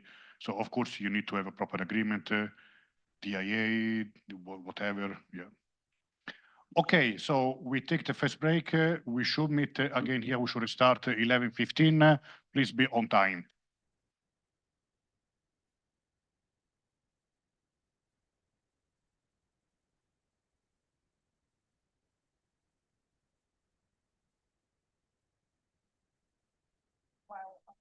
Okay. I didn't say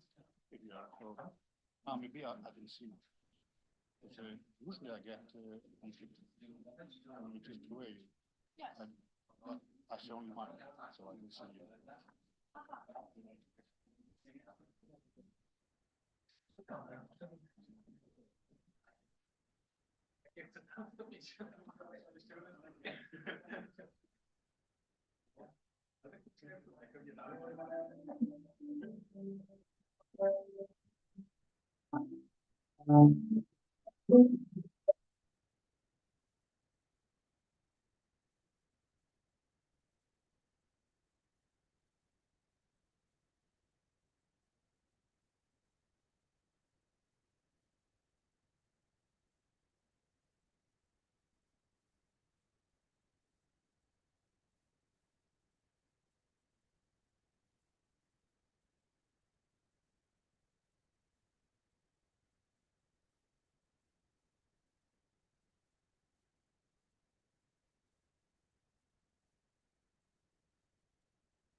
So can we call everyone inside?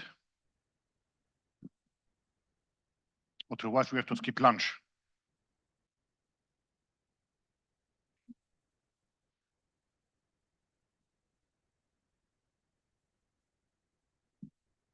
Okay, welcome back. Let's restart the next presentation. Again, it's still about cybersecurity. Is cybersecurity issues that lead to safety concerns from, hopefully I pronounced correctly, Kadir Ahmed, assistant professor from The Ohio University, in the Department of Mechanical and Aerospace Engineering. I think I will give you the floor and interest of time. Thank you. Thank you. Is it audible? Is the mic work? Oh, now it's working. Okay. Yeah, in the interest of time, I think it's working now. Yeah. I was told my time was cut down, so I need to be quick also. Okay, so I think we have been talking about cybersecurity and safety, but I will focus more on how do we ensure safety and security by design. At early stages, how do we keep an eye on what are the challenges that can lead to safety issues?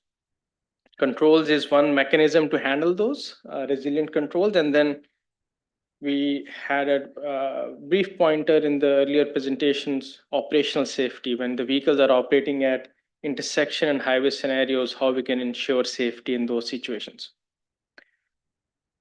A lot of my work is research focused, not the product. Open to questions later on. So we know vehicles are getting connected, automated, and mostly software defined. The challenges are increasing in terms of their threats. Digital trust issues. I have come across several people, educated people within US.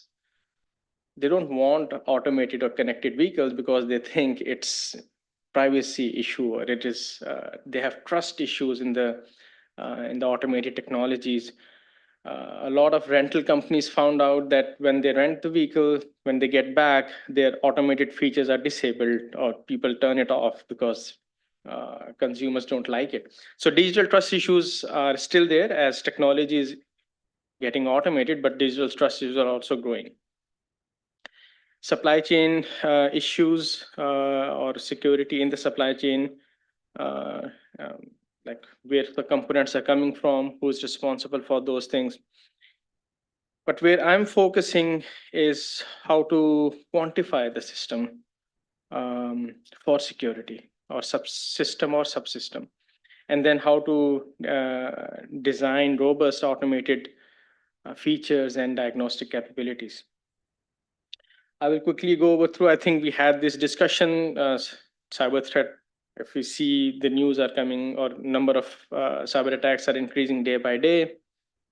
On the other side, we see automated technology is getting more and more common these days. This shows that, let's say, the automated features will grow over the next few years. But when we see the digital trust issues, we see that the digital trust issues are also growing. People are not accepting those technologies. So that's another issue with these automated technologies. And primarily because vehicles are, like, I have access to my vehicle all the time. I can hack into it. Those features, yes, they promise certain safety, but not all the time. We did some experiments in our lab where we can access the dashboard. We can change the dashboard's functionality, pretty simple. But on the other side, we disabled the lane keep feature. It was just a vehicle in our lab. Students were just messing up with it and they disabled it. If we have better access to the vehicular system, then we can even control the steering. We can use in our own way. This is adding our own capability on top of what the vehicle OEM is offering. Is it safe? I have no guarantees, but we can access these vehicular systems and then influence the performance of the vehicle. Because of this reason, we have a project funded by US Department of Transportation where they want to understand the cybersecurity challenges to the vehicle and transportation systems and how to address them. Position, navigation, and timing security is the primary thing because we all assume we have GPS signals all the time. Messages are all the time synchronized, which is a good assumption to have, but it's not true all the time. My piece, just we have a big team over there, but my piece is if in the vehicle this information is not reliable, meaning the position, navigation, or timing information is not reliable, how do we manage the vehicular functions? Still like a limp home mode of the automated features. In particular, we are looking at intersections and highway merge scenarios where most of the safety issues end up in fatalities. These numbers show the fatalities on the intersections. And intersections just plus simple intersection has 32 conflict points, meaning there are 32 potential locations on the intersection where accident can happen. But so many varieties. I have just 4 varieties. I'm from Columbus, Ohio in US. You can have any design of intersection, and that leads to more complex operating conditions. Then highway merge scenarios where you have multiple lanes, vehicles have to merge, synchronize with each other. All these behaviors are, let's say, growing complex, and then autonomy needs to handle these situations. So going back to the earlier question, how do we quantify the system security?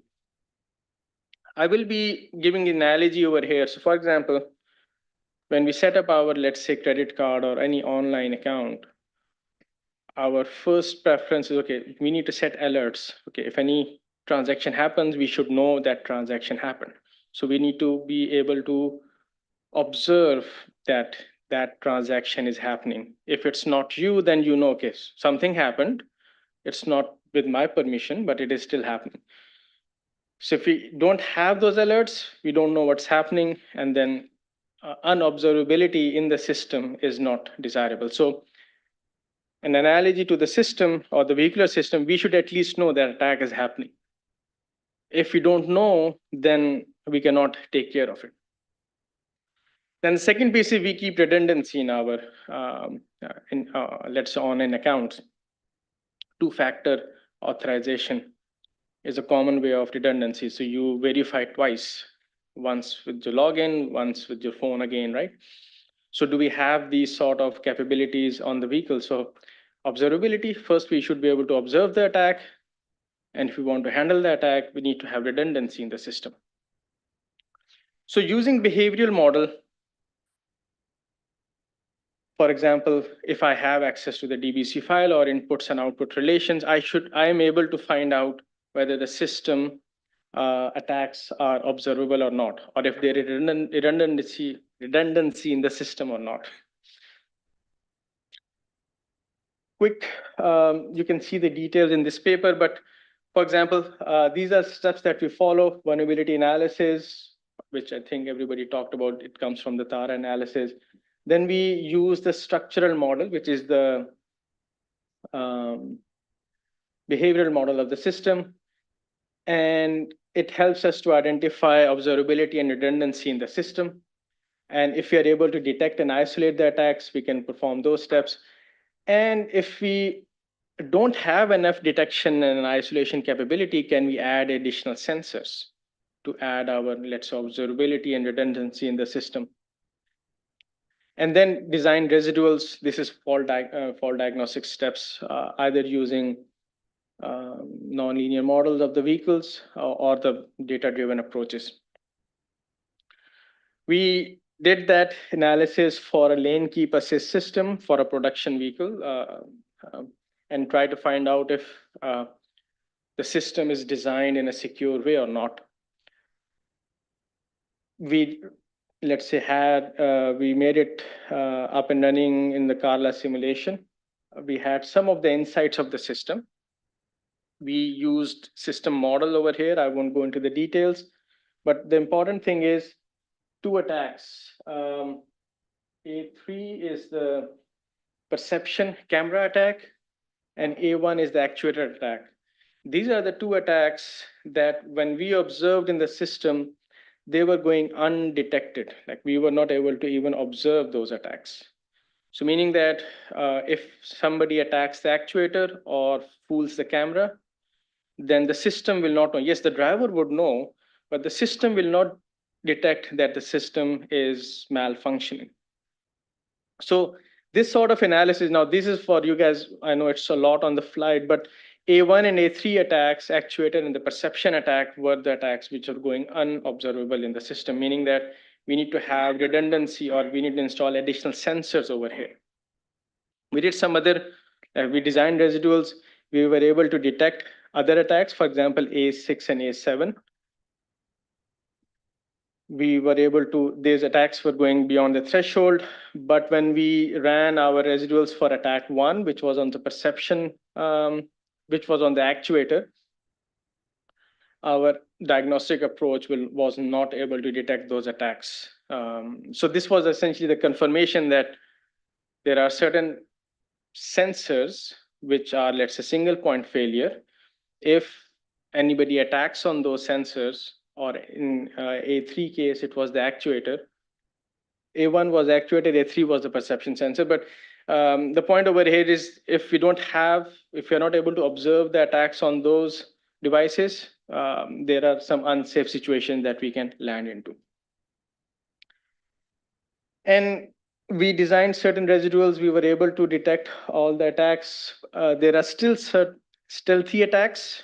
Stealthy attacks mean that if the attacker is able to learn the diagnostic capability, so if the attacker remains within the thresholds, they can still influence the system performance and yet not trigger the diagnostic capability. So there are still some possibilities over there.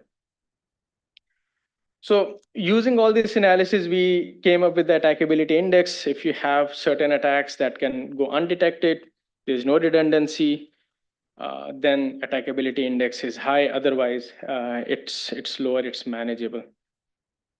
So certain attacks,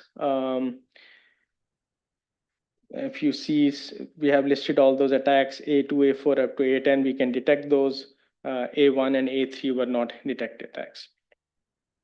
Now, over here, what we can do is, we know A3 and A1 attacks go undetected, unobserved. We can install additional sensors over there, or additional soft sensors over there to add redundancy so that we can observe those attacks also. So this was again, because it's a production vehicle, so we had no influence of adding those sensors. But in the early design phase, we can at least recommend, okay, if these two sensors, if we can add, we can improve the safety and security of the vehicle upfront.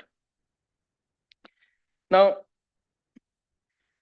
these vehicles will be operating in, let's say, smart infrastructure, smart city scenarios, where they will be talking to each other in a cooperative manner.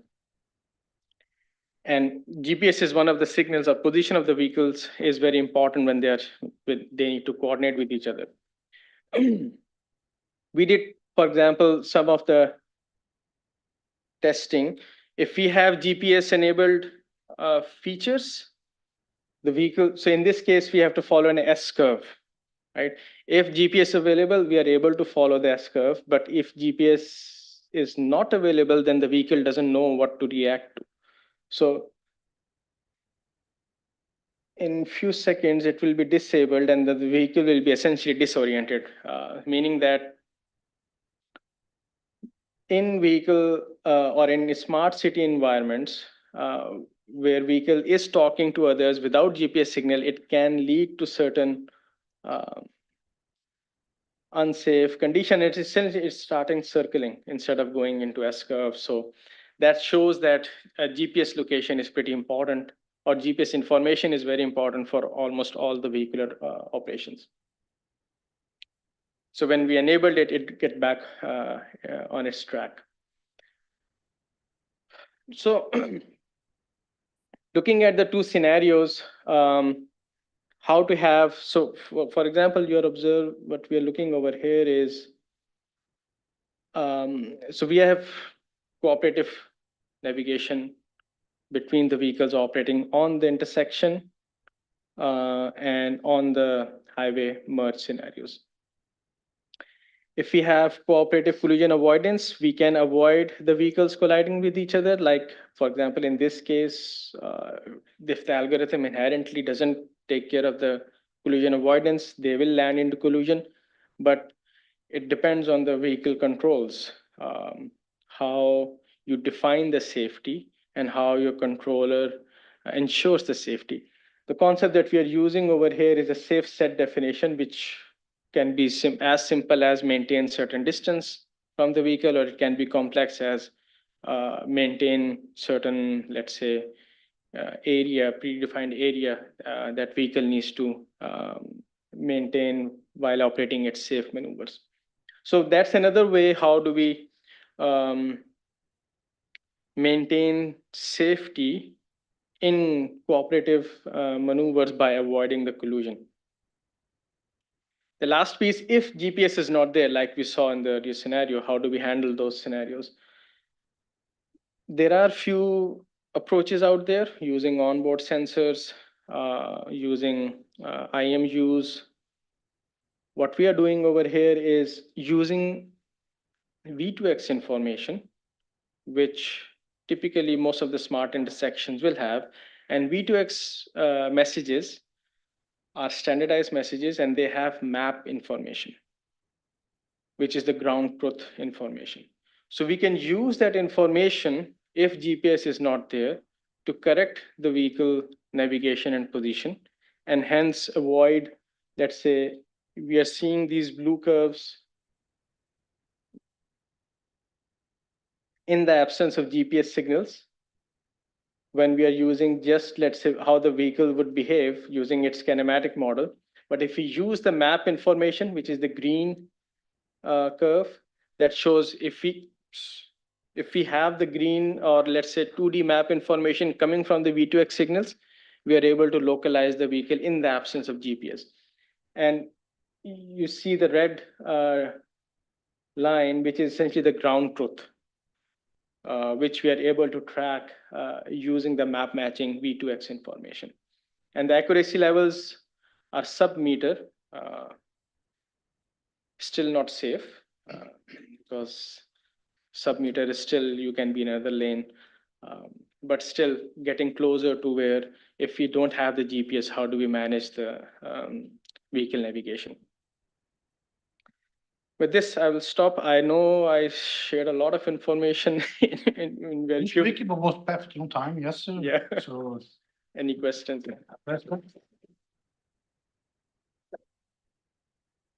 so maybe time for one question. Do we have something online or no? Any questions here? But we online, you need to use the Q&A option, not the chat option. And you should be able to answer questions. The chat is disabled. So, no questions? We have no coffee break now, so you can ask questions. Okay, maybe one question from my side is, okay, I fully like what you're showing, I fully agree. How do you see cybersecurity across the chain of development? So, I mean, if you're talking about it is GPS and so on, is it mainly the OEM responsible? How this cybersecurity can be really shared across the chain? So, not an easy question, right? So who only have owns 20 seconds. Yeah. So in some cases, I've seen suppliers taking the responsibility by showing different tests against their devices and show that, okay, they behave under attacks, or they have these security mechanisms to protect against malicious inputs.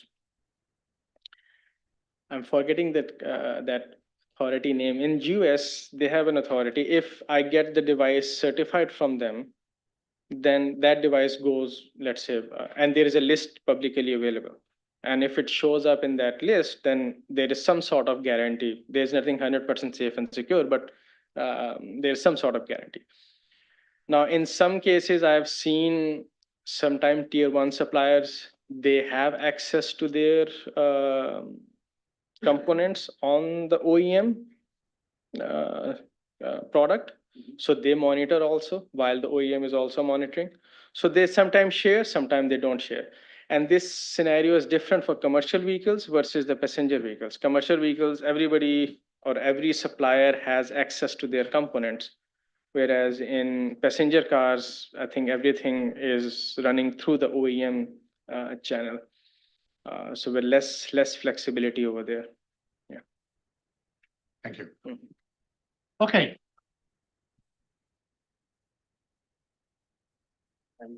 Okay, many thanks. So we go now to the next presenter. It's still about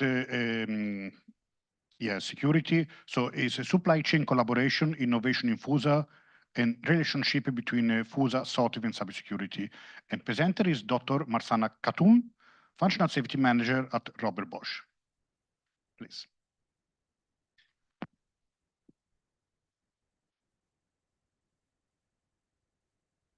Can I? Yeah. Okay. So, thank you. Today I will present about an approach co-analysis with respect to functional safety, SOTIF, and cybersecurity.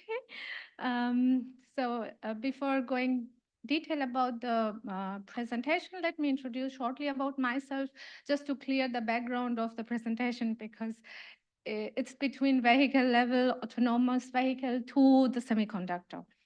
So I'm in this domain since 2014. I started from study, then work as a hardware engineer, and then I started my PhD in 2019, and the focus was safety concept for highly automated driving system. That means when we are talking about ADS, we have to focus on cybersecurity as well, not only safety, that our safety concept that we are developing at the end fulfill or accepted up to a certain range. Recently, beginning of this year, I was completed my degree from University of Ulm and joined as a safety manager in Bosch, because I was also interested how things work in semiconductor when we call about or think about sensors, MEMS sensors, because that's the end. It has a direct impact on hazardous situation. So let's go for simplicity. I have divided to this presentation into three main areas. First, I will go about background and a bit of motivation about our work, and then I will share a concept for co-analysis that's purely from research perspective. We did not started any project on that. So I'm open to get recommendation and support or anything possible. And I will conclude my talk with some key takeaways. Let's start with background of where we stand. Today morning, we have seen Ricardo presented a lot about the state of the art, several standards, and how things are together working on. If we think a broader perspective at vehicle level, we are mostly focusing on functional safety, SOTIF, safety of the intended functionality, and cybersecurity. So this is apart from my PhD work. So at this case, we are thinking about vehicle level. So functional safety, it focused everything inside the vehicle. It decided its support for malfunction behavior to reach the vehicle at safe state. For that case, an IC could have an impact to create a hazardous situation. Of course, it would be complex ICs or MEMS or something else.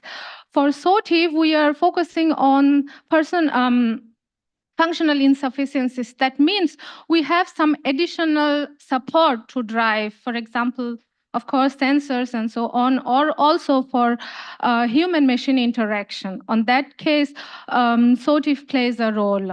And then, in addition, at the end, we wanted that everything in the vehicle should be protected from outside threat scenarios. Why we do such thing? We do such thing just to omit accident, just to reduce the accident. In that case, if we only focused on functional safety, we will not support it. At the end, a threat can lead to a hazardous situation. From that motivation, we have started, what's the state of the art? We have regulation, we have guidance, it's evolving, it's getting huge, and with the new technology and AI, with the past 8800, things getting more complex. So if we focus only for safety or only traditional standard like ISO 26262, we follow with blind eyes. That's how it is, we should do it. I personally don't think it will reach that level to get zero accident, for examples. For product, however, we think safety and cybersecurity are topmost one where we should try to collaborate each other, try to correlate and find the interaction. For this case or for today's talk, we decided to focus three main areas. For example, development process, where we think interaction could help us. And we have seen in the morning phase like a V model with the interaction of V model, functional safety, SOTIF, V model, and so on. Management system. We need to change the culture. We need to be more expectance and acceptance about safety side of story, about cybersecurity side of story, but even how we organize it, how we tackle it in an organization level. On that case, safety management system and security management system should cooperate, but how? What are those key impact or factors? Can we identify it? How we can identify it? And then, of course, this question could only be answered when we go in holistic approach, what methods and techniques we are using on that level. On that motivation, also, we started with co-analysis. So part of my PhD work is scenario-based hazard analysis and risk assessment, which is at the top level we think of, but then we get a safety goal, and then we have to refine, we have to write now smart requirement for security by design or safety by design on that perspective. So getting even only those goals might not be enough and reach us at the end, our final destination to secure and to safe and secure our vehicle. And co-analysis in this approaches, we are focusing on that we emerge both area safety and security. Let's focus on the methods, what we have from state of the art. For functional safety, we have HARA, FTA, we have even such tool like ANSYS Medini, which support us to perform this activity. For SOTIF, which is interesting that we still have to do a bit more to understand the unsafe, unknown areas that leads us to go simulation-based approval, scenario-based analysis, to go bit into detail to know exactly which parameter could create this hazardous scenario, how to tackle it. And on top of it, how we perform the review process. Because this is not anymore, let's say, review done by human. In my work or in my PhD, we found out in millions range, and then who will review it? It's not possible for doing by a human, even though we have the motivation, even though we are ready to do it, but it's not realistic to do such thing. And on top of it, SOTIF perspective, we have to consider now analysis of direct or indirect foreseeable misuse done by human or can be happened by human. In cybersecurity side, we have now recent standard, and they have provided some methods.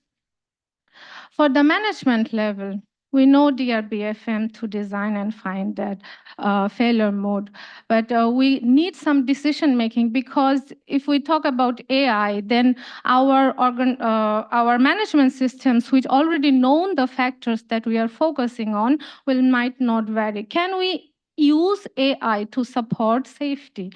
For that perspective, I use DMATEL with the survey and find out some interaction factor, and we perform a survey and decided or get to know which are the management level impact that has on safety and security on both sides. For today's talk, I will use basic structure FMEA, and can we do it? Can we implement it? recent standard from ISO second edition give us a quite good hint for failure modes. And for cybersecurity, we get from state of the art some vulnerability modes. Or for semiconductor, we think at the end, we always talk about, okay, is my device working? Is my customer requirement is fulfilling? Is my features are applied as intended? Do I know all my failure modes? For that case, we understand and agree that there might be some failure modes or vulnerability modes which are independent of safety. We can do, because cybersecurity not only cover the safety, but it has also finance and other impact.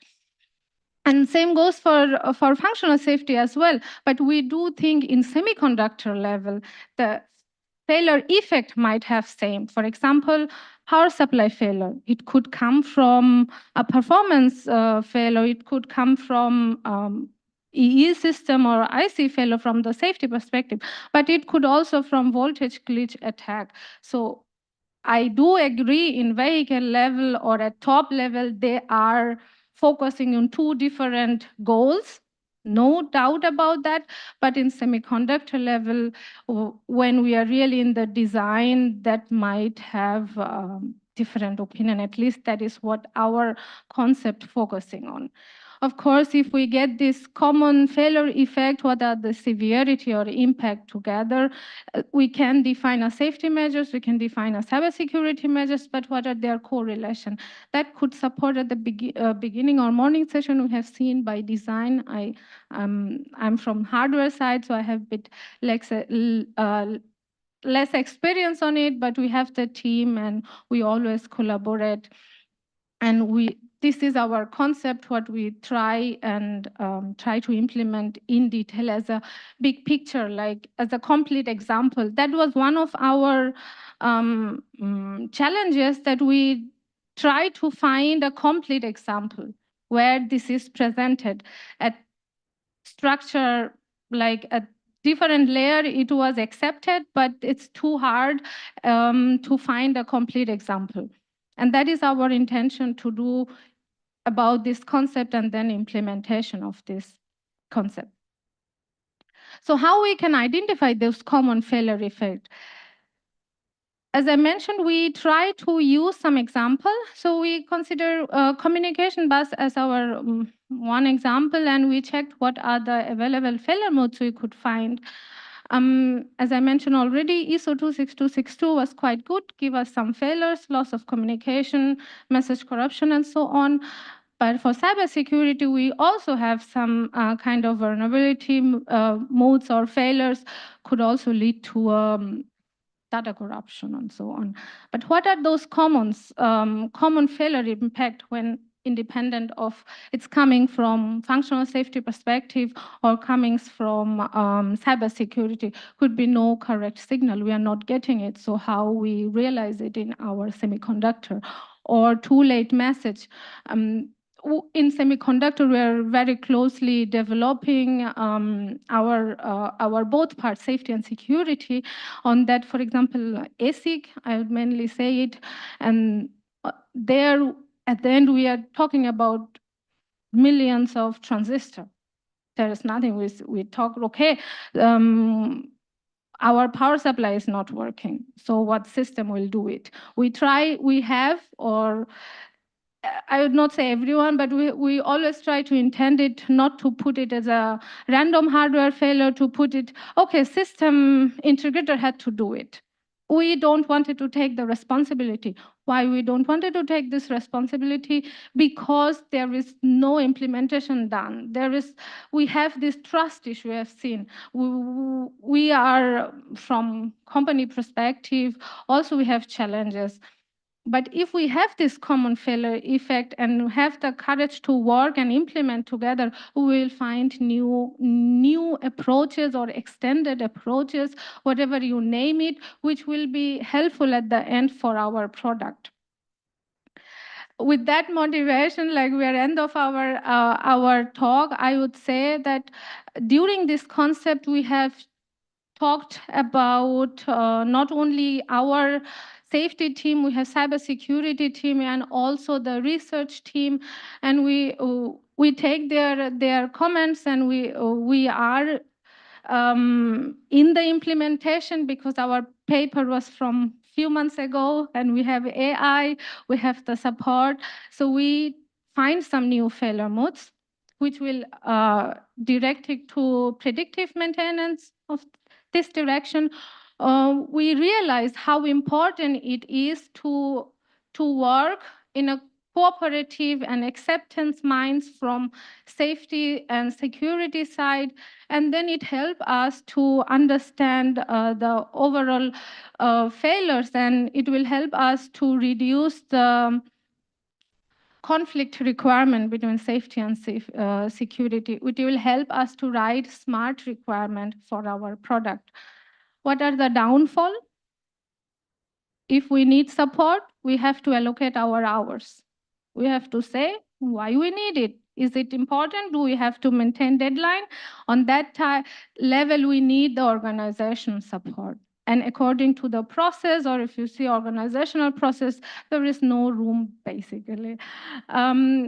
We understand that safety culture and security cultures has different mindset, have different background. So it took time. When we perform a review and when you even talk about a concept, it took time to understand each other, because it's challenging. And then extension of method. We have the process, define, do it. But when we are evolving to new technology, then we need in new methods, maybe not even extension of method will help us. But how we know it? We know it only by trying and implementing it, which is time consuming, cost, effort, motivation. Do I have the time? Yeah, these are the downfall, but we are in good progress, I would say, because we have started with the implementation. Not purely research based, not only not based on any product. We have investigated the common failure modes, and we are planning also to technique like fault injection to realize those unknown areas, or what we are as a concept FMEA thinking. Is it really the case? We have to test it. So we are trying fault injection approach. We have also involvement with some tools, and if we try it, and if we get in that mindset that this database could also use for further application, for example, a technique like AI, or that will help us to create the database and to further covering those areas where we still have the gaps. Yeah, I would say that's all from my side, and I'm open for any question, any recommendation. Yeah, thanks. Okay, first. Okay, many thanks. Questions from here or from online presenters, attendees? No? Still all shy? Okay, one question here. Thank you. Great presentation. You mentioned a couple of acronyms for evaluation of management systems. DRBFM, DEMAT. Can you talk for 10 seconds about this? Thank you. I would say design-based failure notification process is actually you sit together. Oh, sorry. Can you start, yes? Yeah. DRBFM is it's basically a group work. You find the failure modes, you do it the design, and you make it faster because it's a collaborative work. You can prepare it in a page, scratch something, find out the cost, and that will make you skip the lots of process, and we are going group work wise, and then it's easier. DMATL is quite new in automotive. I have seen in solar, in energy, in aviation, bit of in the airport system, they use it. And actually from that, it's a decision-making trial. That means you took a survey from the expertise, the intention of it to find the key factors. you can define it used for, do you want to find the key factor for safety and security interaction in management system, or you wanted to find the key factor because of the weather, for example. So for our case, or what I used in my PhD was to find the influence factor. So what's the, we proposed from the survey 12 factors, management factors that we think has the impact, or we need to collaborate between safety and cybersecurity. And then intention is the degree of influence, which has higher degree. And based on that, we can say, okay, we are in first three we will consider is the highest one, has huge impact for the influence or interaction perspective. Yeah, but the links are there, so you can find my paper also there. Dear Chairman, we also have a question Yeah. from online audience. Yeah. So if I may ask it. Do you expect standardization to help on the extension of methods? Yeah, of course. Why not? If you look SOTIF, they have an annex for machine learning, if I'm not wrong. So they give some hint, but we all know that standard should be, or it's used as a state of the art. So it's also understandable that it cannot give us, oh, do that this way, these are the steps, follow it. When such complex technology, and even in the morning presentation, they said, you train the model, but at the end, it's better than we don't realize why it's giving us that result of scoring factor, for example. So on that case, in my opinion, it's not possible even to give detail in the standard. But of course, why not? If you have the argumentation why we need the extension, for example, I use ANSYS Medini tool for security, for safety and security, but we had challenges. Because I can use different ways, but there is no chance that I could have a combined one. So yeah, if that Thank you. helps. Okay, one question here, and then one attend, and then unfortunately we have to move on. Oh, yes, Alexander Matthaus from Electrobit. You said there are communication issues between safety and security experts. Have you tried organizationally putting the people together in one team? So we make quite good experience with this, having the people together in one team and having security experts even attending safety manager trainings. We mostly from safety manager side, it's our responsibility to communicate with the cybersecurity manager. There is like in at least the organization, if it's bigger, then you cannot really, according to the process, it's mentioned, do the communication, but there is something, it's written down, and there is something about its implementation and doing it. And what my experience from my previous work or previous company was, we said it, we need it, and then just the safety manager comes, sit, and then you try to ask, do you think it is maybe okay? And I'm like, no, that's how it does not work. But yeah, I'm new in Bosch. Bosch is quite well in this. I think people are acceptance and well known that they do need this interaction to find those gaps. So yeah. Yeah, but it's true. I mean, there is a big difference between following a standard and creating a safe product. Yeah. And that's something that not everyone really understands or appreciates. And yeah, I keep saying safety and standards are your starting point, are your reference, but are not your landing point. They are only a collection of good points that sometimes may also not be relevant. If you're using AI, it may not be relevant at all. But to have it is cooperation, to have it is different views, different cultures, and so on, is where you can make a safe product. But of course, you have a team management, you have others that are coming and say, where is it written? You have a schedule. You have to deliver by yesterday and cheaper. And this we'll talk later. Okay, it was one last question, and then we have to move on. Carmine Marra from ARC Germany. I would ask you, in the previous slides, I've seen one drawback that is the difference of the culture between functional safety and cybersecurity. And so can you highlight the motivation, the reasons why? Yes, because of training, for example, I would give you an example for awareness for cybersecurity. This is I basically also from my during my PhD try to increase this awareness. The reason being, my PhD work is a cooperative project, so with 9 companies, with OEM to tier 1, tier 2, and 2 Hochschulen. So it was basically my job to communicate all of them and to request them, please do that, it's necessary.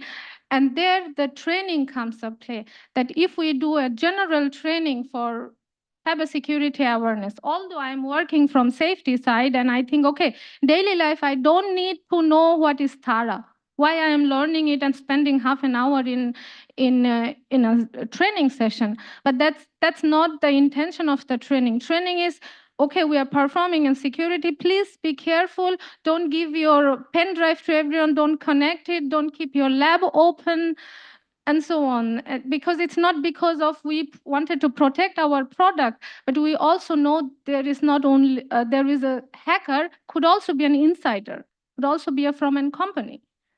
Yeah, if that answer gives you an example. Okay, with this, I would like to move on. So many thanks, Marcana.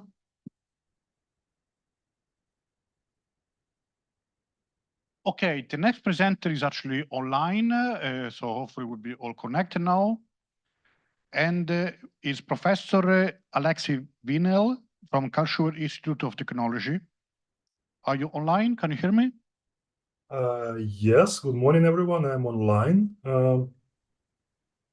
Okay, let's just wait for the presentation and maybe also, yeah, video. Okay. Now you can see me redundancy, but it's no homogeneous redundancy. Exactly. I think I still don't have right to share the screen, so this needs to be given.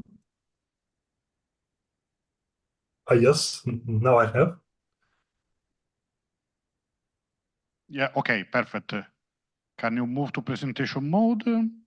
Exactly. And okay, I will also switch on the camera. Excellent. Perfect, we can see you. Okay, floor is yours. Thank you very much, Mr. Chairman. Guten Tag, meine Damen und Herren. Berlin. Would be nice to have you too, but life is life, so I'm broadcasting from the southwest of Germany, from Karlsruhe. The topic today is ethical V2X, or pre-crash cooperation in autonomous driving. The previous speaker was asked about the abbreviations, so we will need to start there. So V2X stands for V2X stands for the vehicular connectivity, vehicular communication. So each time the vehicle is exchanging the information either with other vehicles or with the infrastructure or with the cloud or with the road facilities, we speak about V2X communications. We will discuss now a little bit more about this concept and the state art in this concept. And normally, it's good with some opposition to some Mr. whom you see here. So he's not here, so he cannot participate in the debate, but he happened to be one of the critics of the V2X connectivity as such. So autonomy must and will work even with no connectivity. And this idea that the vehicle has enough intelligence, enough sensors, enough understanding of the surroundings to make the decision without any communication, without any explicit communication to the surroundings, is something which is promoted by Tesla. We are a bit on another side of the spectrum. We are fans of what is called V2X. And the most ancient, I would say, the oldest concept in V2X world is called cooperative awareness. What is this? So if you imagine yourself to be a driver of the blue vehicle, you might very easily get confused. You can misinterpret the road situation just because of a lack of line of sight, lack of visual information For example, here in this setting about the red vehicle, which is turning left. And the lack of optical visibility is the source of problems for us, normal drivers, but it's also a source of problems for automotive perceptions riders. And this is where V2X very naturally comes into play. So what you can do, you can put radio transmitters and receivers on the vehicles, and then enable each vehicle to send, you can say, heartbeat or hello messages. Here I am, here I am, here I am. When the vehicle is moving, you can put in this message the position, the velocity, the acceleration, and therefore within the range of few hundred meters, maybe up to 1 kilometer or few kilometers, you will actively inform everyone else about the surroundings. This technology is already on the market. For example, in Germany, Volkswagen Golf is already emitting this heartbeat, or how they officially call them, cooperative awareness messages, to the space.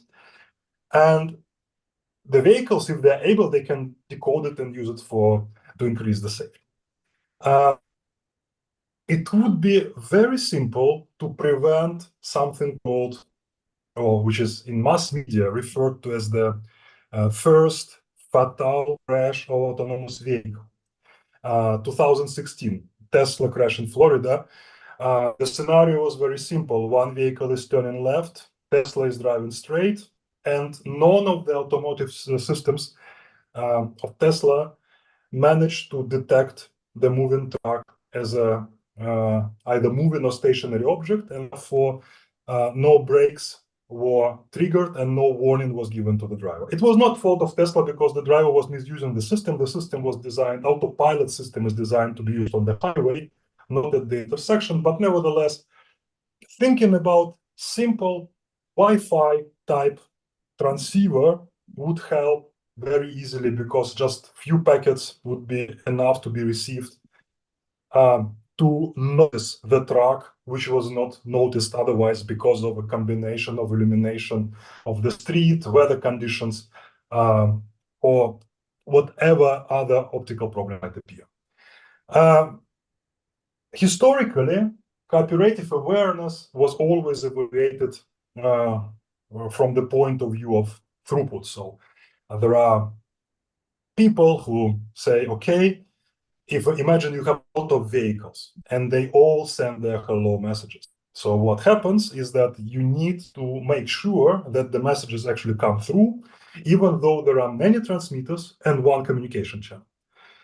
And the thinking here was evolving over the years. So for example, in the research world, people started to look into so-called heartbeat delivery probability within the given time constraint. So what is the likelihood that your message will actually come in time? But what in time means was actually missing. So that thing, which we're discussing here in safety forum, came rather later. Although, as you see, this all works, they are already 20 years back, so they are considered to be classical. Okay, so cooperative awareness was the past, or it's already there, or we hope it will come more, but that's technology which is very clearly understood. The state of the art in V2X is called collective perception. Collective perception means that now you are supposed not only to share information about yourself, but on top, you also share the information about the objects which you see. So like in this example, it might happen that the red vehicle is not equipped with V2X. It's an old vehicle. It doesn't have any connectivity. It's a Tesla, which doesn't emit heartbeat messages. But then another vehicle, the orange one, sees it with the local sensors and gives this information to ours. So the whole system becomes some sort of a distributed sensing system, very powerful. The power of this, and why actually collective perception is these days referred to as one of the main drivers for the V2X technology, or for the connectivity for vehicle as such, is that we don't need to have all vehicles equipped with V2X communication. It's enough to have only a few of them, and it is already good improvement in the perception. So, for example, you have only 50 or 30%, and still see how you substantially can contribute to how much of the surroundings vehicle can understand and analyze. Now, the final step. The final step is the future, and this is called cooperative maneuvering. So cooperative maneuvering means that now you share not only your status, not only what you see, but also you share your intentions. For example, in the form of trajectories. Of course, even better would be to reach certain agreements. So for example, here we have a scenario where T-junction, non-signalized T-junction scenario was modeled. And the idea was that the vehicle which is performing the left turn is doing it as smoothly as possible. But at the same time, other vehicles will try to not decrease the speed too much. So safe, but still efficient passing. The ultimate example of this is this famous video where you see how, in the very, very extreme case, how the vision of cooperative maneuvering can evolve and contribute to extremely scheduled or ad hoc, on demand, achieved agreements how to drive. So when you look at all of this, you think, okay, obviously safety is the main concern here, and it would be nice to have safety formally analyzed, because connectivity here is becoming a critical issue. In cooperative automated driving safety, we are normally find the foundations in normal non-cooperative case. So there is a famous Intel RSS model, responsible safety model, which works with something called lateral and longitudinal driving. So we work with longitudinal driving. Simply speaking, how close two vehicles can follow one another so that it's still safe. When it's not too late to brake in case something is happening and you need to perform, for example, emergency braking. Of course, this kind of thing can be extended for cooperative case. So, for example, if the warnings are transmitted over the unreliable communication channel or communication network, then you can see that there is a relationship between the channel quality or the network quality and how safe the braking in such a system can be done. Of course, if you drive too close, communication doesn't matter, because the brakes are too weak to stop in time, even in the perfect channel conditions. If you drive too fast, too far, communication is also not a problem. But there is a practical, close enough distances where you need to care about how good your network is, that you can inform the vehicle behind about the braking.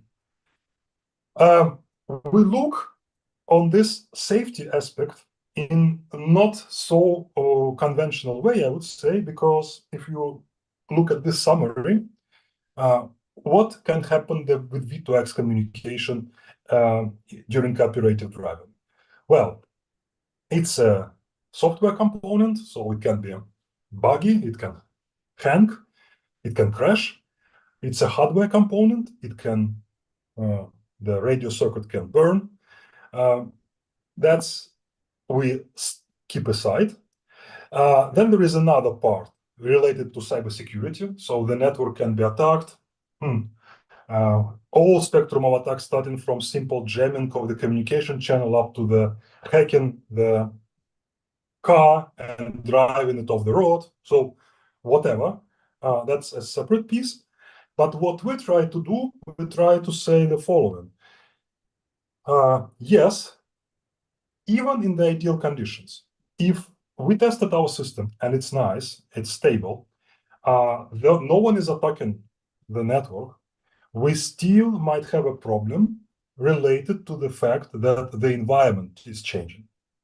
What it means, for example, you have a certain function, for example, cooperative adaptive cruise control, and then you enter the tunnel. So the radio propagation conditions outside of the tunnel and inside the tunnel are completely different. So you might expect that your channel is going to have different characteristics, and you need to make sure that you're still able to send your messages in time. Or another example, you enter from the highway to the city. The dense traffic scenarios means a lot of interference from other vehicles. You again need to watch out that your system is still guaranteeing you the safety, even though the V2X environment has changed. And this is how one of the techniques, how we are trying to look into that problem. We say, okay, actually, if you want to perform cooperative maneuver, for example, you want to perform some resolution of who drives first, who drives second at the intersection, and you exchange data for this purpose, you need to make sure that the information about your cooperation partner is safe, is fresh enough. So this is the age of information. So if you don't receive any update from your partner, your age goes up. If you receive an update, you decrease the age, you increase the freshness of your information. That's the part related to the communication phenomenon.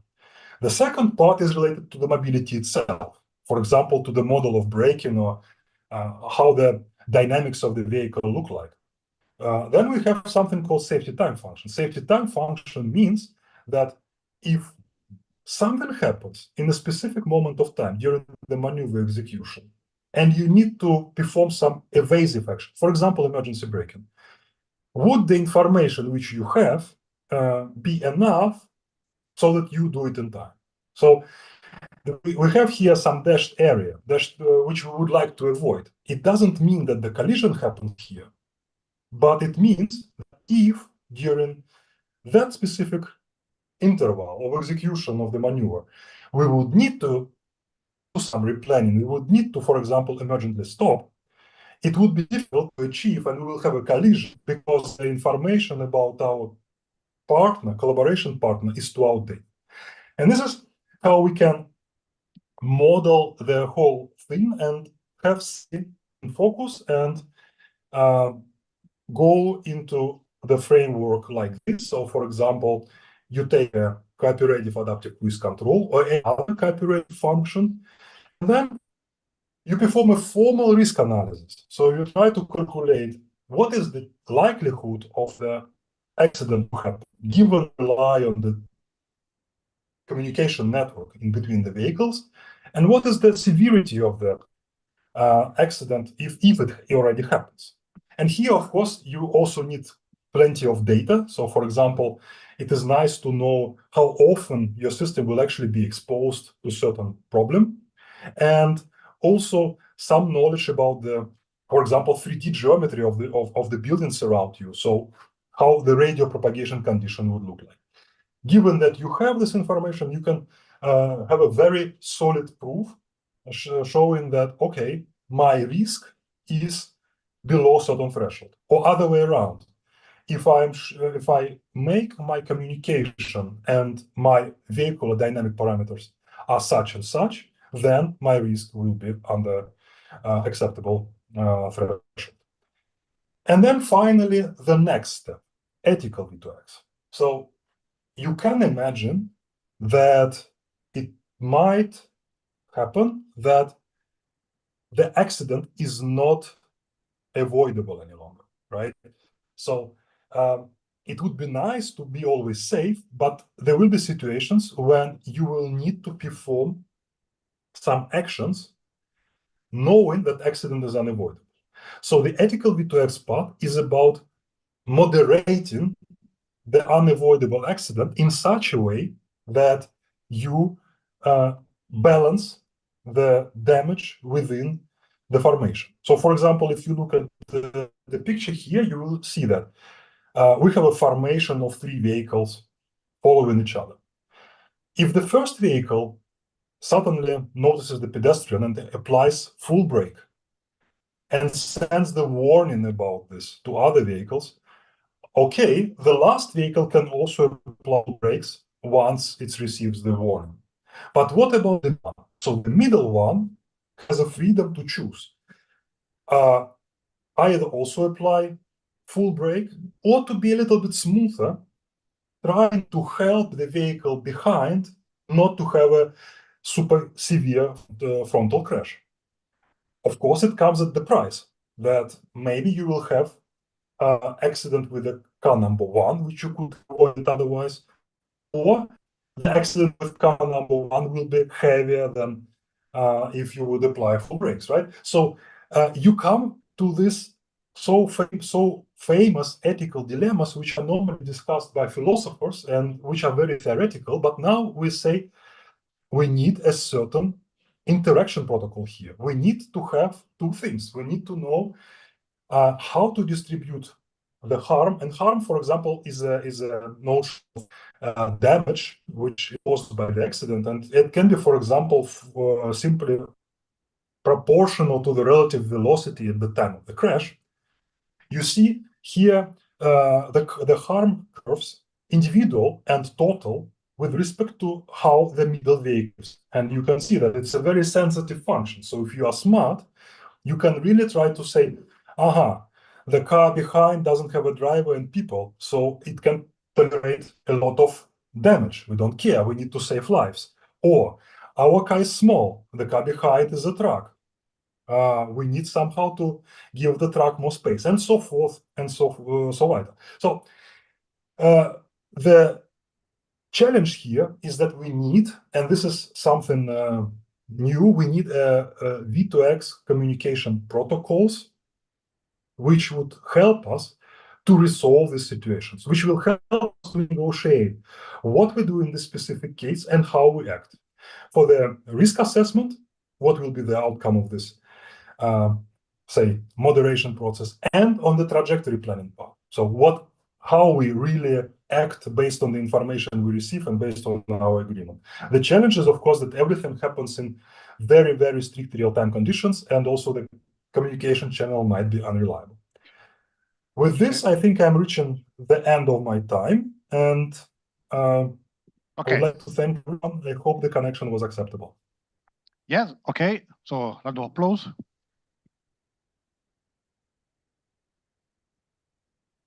Okay, many thanks. Yeah, we are really a bit late, but maybe only one question online or here. Anyone? Yeah, okay, one question we have. Yeah, my name is Juan Pimentel from Omnex. Yeah, very interesting work. My question is about, I think you're attacking this problem a little different than I did. I generated a paper similar to what you did. You could look it up. S2 V2X, safe and secure V2X communications.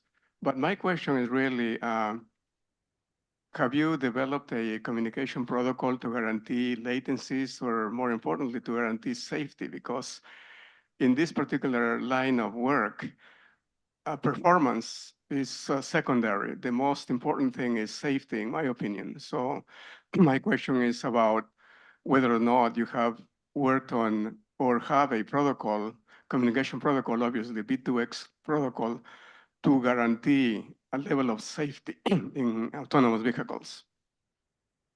Thank you for the question, and thank you for the point to your work. If possible, could you please contact me with email? To your question very quickly.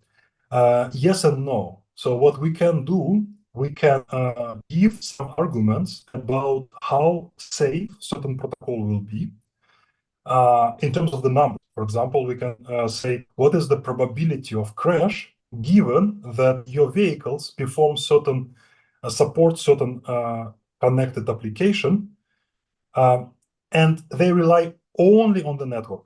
They only work with the messages. Why? And protocol, we have unfortunately not so much freedom. So we also would like to stay close to what is already done and what is standardized. So for example, we can adaptively change the heartbeat frequency, how often you send the heartbeat messages, given the safety argument, provable safety argument in hand. But of course, it will be always something like this. What is the likelihood that something bad happens given your protocol parameters? This likelihood will never be zero. Okay, so again, many thanks for your presentation. Very interesting. So again. Thank you very much. Thank you. Yeah, unfortunately, not much time for questions. Let's proceed to the next one. That is the one that is separating us for lunch. So no stress, no pressure.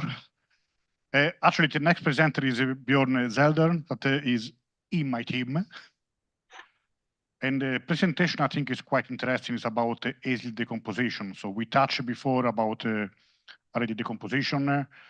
It's something that I think is still very much misunderstood in the community. What is decomposition, when we can do it, and hopefully we get some clarity today. Bjorn, can you hear me? Yes, I can hear you. Can you hear me? Yes, and we cannot see you. Excellent. Can you try to share presentation? Yes, I will. Okay, we can see. So, first is yours. Okay, so as Ricardo said, my name is Bjorn Zelder. Most of you will probably heard about ASIL decomposition and will say, okay, we had a lot of fancy stuff in the morning, and now we go with a little bit less fancy, but maybe we go back to the basics. So, okay, so the ASIL allocation and propagation. So we always start with the intended functionality of the system. We do not have an ASIL there. Then we go to the safety goals. For each safety goals, we may have different functional safety requirements and technical safety requirements. From these technical safety requirements, we go to software safety requirements and also hardware safety requirements. And now the ASIL comes. We have QM, maybe for the intended functionality, or we will have. We have different ASILs for our safety goals of the system. And these ASILs will be derived from, or for example, for the safety goal Z, it will ASIL X also for the functional safety requirements related to the safety goal Z. And these ASIL will be propagated down to the software and hardware requirements. So making it again here, so we start with intended functionality, which has no ASIL. Only the safety goals will get an ASIL, and then the safety goal is defined based on the function of severity, controllability, and exposure. I will come to it at the very end of the presentation again. And we will have this ASILs then inherited to all our requirements. Okay, this is this. And now we come to the ASIL decomposition itself. So normally you don't want to have a duplication of requirements because this can lead to a high maintenance and you can make many mistakes there. But there are cases when it's beneficial or even needed to decompose, to come from the initial safety requirement, the targeting ASIL X, into redundant safety requirements. Here redundancy is meant as a different solution to avoid a violation of the safety goal. So you have, it's different than what we consider as hardware redundancy. It's really, a different implementation. So then we have these redundant safety requirements are then mapped to independent elements, which is then a mitigation to repeat the same mistake, which you could have done before.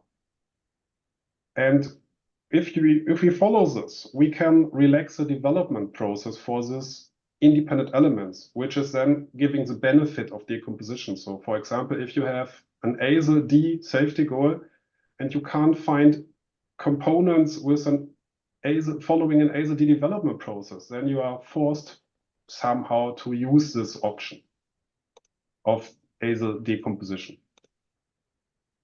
There is some nomenclature of this ASIL decomposition, you always say keep the original ASIL in brackets, so it's always called ASIL Y from X. Okay, so maybe just also some benefits of this ASIL decomposition. So we are talking, when we talk about ASIL decomposition, mainly about systematic faults. So we do not consider random hardware for failures in this presentation.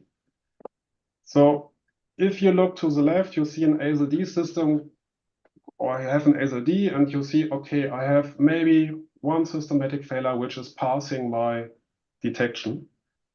And then I do a decomposition into an ASIL B from D, another ASIL B from B from D, but I have an heterogeneous redundancy, which helps me to detect all my critical systematic faults. So I may have less protection for each element standalone, but the combination gives me full protection. If I would do this with a homogeneous redundancy, I would make my, let's say, initial system less safe. So target is to get a more robust system. So this is maybe a very simple example. Just the requirement is do not power the actuator unless condition X is true. If I make it redundant, I just have two switches in a sequence. We can do the same the other way around, do not power off, then I have the switches in parallel. So quite easy to understand. Only if both switches are closed, power will be switched off, or the other way around, only if both switches are opened, the actuator is powered off. So here we can do this also for a very simple, let's say, system with an actuator controlling an actuator ECU. And we have at the outside ECU that is giving us the vehicle speed. And the target is that the controlling ECU will not send a command to the actuator if the vehicle speed is higher than 15 kilometers per hour. We have some requirements, of course, because we always start with the initial requirements, and you can see them there. And we have no redundancy, means we can not do any decomposition in the picture. Now we do the same with some redundancy. So we will keep some requirements same. So the initial requirement for the vehicle speed ECU, that the speed has to be sent with an ASIL remains, but we have the requirements B2 and B3, which are related to the switches. So we have now redundant requirements. We have the requirement that the actuator control must not power the actuator. And we have the requirement that the redundant switch must be open if the speed is higher than 15 kilometers. We have an additional requirement that we need independence between the controlling ECU and the redundant switch. And the requirement B3 is then, let's say, also the same as A3, but now with an AND. So you need the actuator control ECU and the redundant switch. So now we come to the ASIL decomposition schemes that are, let's say, provided in the ISO. So you can do recursive application. So you can make an ASIL C to an ASIL A C from C plus an ASIL B from C, and then you can apply also decomposition on this ASIL B from C. Then you end with an ASIL A of C plus ASIL A of C. But you always keep the original ASIL level in the brackets. So this is not ASIL A from B. It remains ASIL A from C. Okay. Yeah, when to apply ASIL decomposition? So the ISO sees this as an, let's say, optional tool. It's, yeah, it can be used to get the best fitting system architecture, but you should, yeah, if it's not really not needed, you should not do ASIL decomposition. So it's really, there is some effort with this. So for ASIL decomposition with the same hardware component, it may not make sense because, yeah, you will not get a hardware device with different quality levels. You may have problems with the dependency there when you use the same hardware component. So yeah, it may not be always useful. For the software development, it's different. When you can really separate the ASIL level on the software, it can really help to reduce development time or even development cost.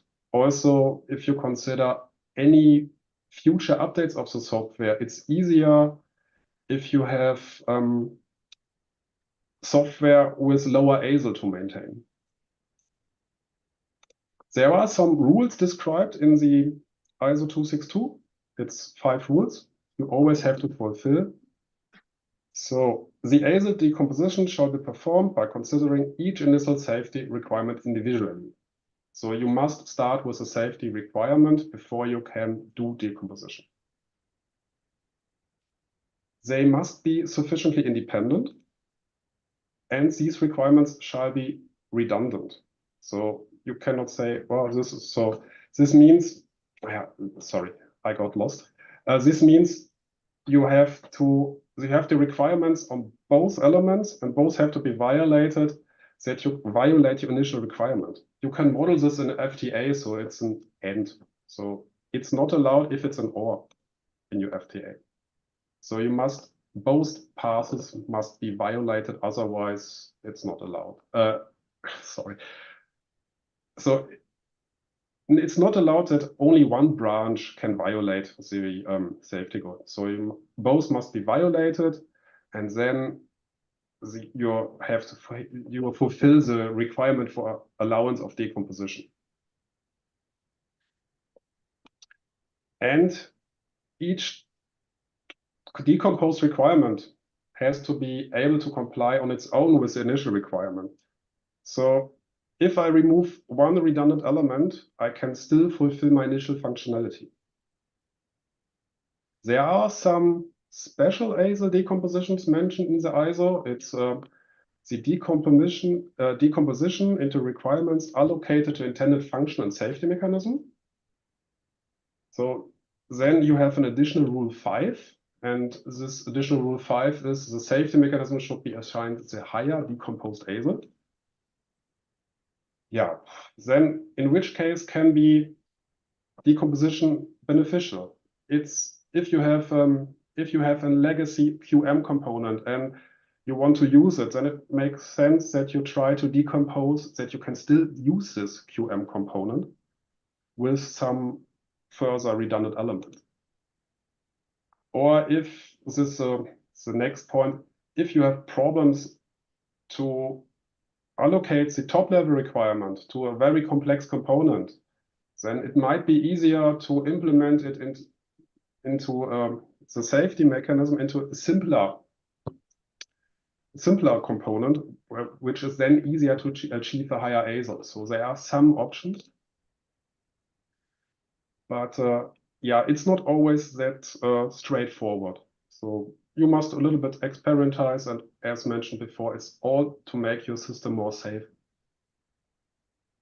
And yeah, still we have this very important thing that all the safety requirements derived from the safety goals of the intended function must be redundant. Otherwise, you can't do ASIL decomposition, and you are not allowed to relax the development process of the element you want to use for redundancy.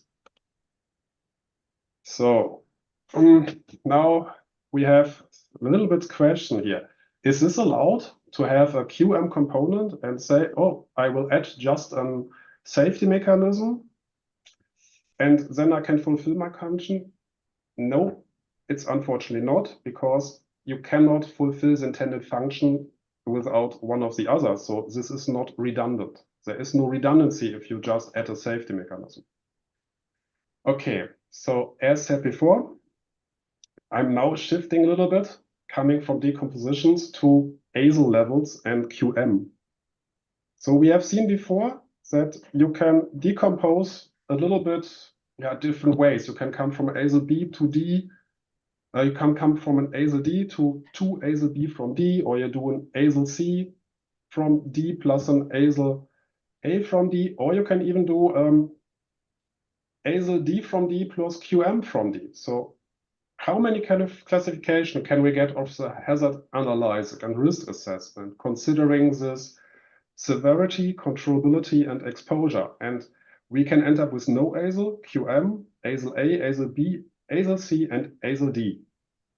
The question is here, the different levels are all defined in the ASIL. You can see the related chapters in the presentation. And yeah, this means we have 4 levels defined: ASIL A, ASIL B, ASIL C, and ASIL D. ASIL A is the lowest, as you know, but we also have the QM. And in addition, we have, if there is the severity class 0, means no fatalities or no injuries, then it's no ASIL at all. But what is then QM and what is no ASIL? And yeah, the ISO provides some paragraphs and rules that you must have a quality process to sufficiently manage the identified risk. You must comply with standards that support quality management. So there are some examples given. And no ASIL, yeah, this is really then depending on the policy of the involved company and the minimum quality requirements. There is no further definition. So from safety perspective, no ASIL it's not relevant for us, but yeah, we are talking about safe systems, so at least evaluation, I think, is still mandatory. Now we come to this evaluation. There is nothing specified in the ISO, so we have no rules for this directly. But still we have, it has to be, this target, it has to be evaluated in the context. So we must ensure that we have enough evidences about suitability for this project.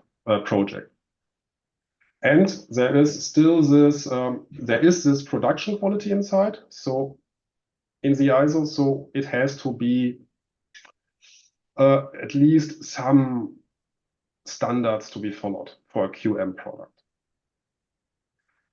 For the software components, it's similar. So we have to do an evaluation. Also here, there is some requirements or some references. Yeah, that's all of my speech. Are there any questions?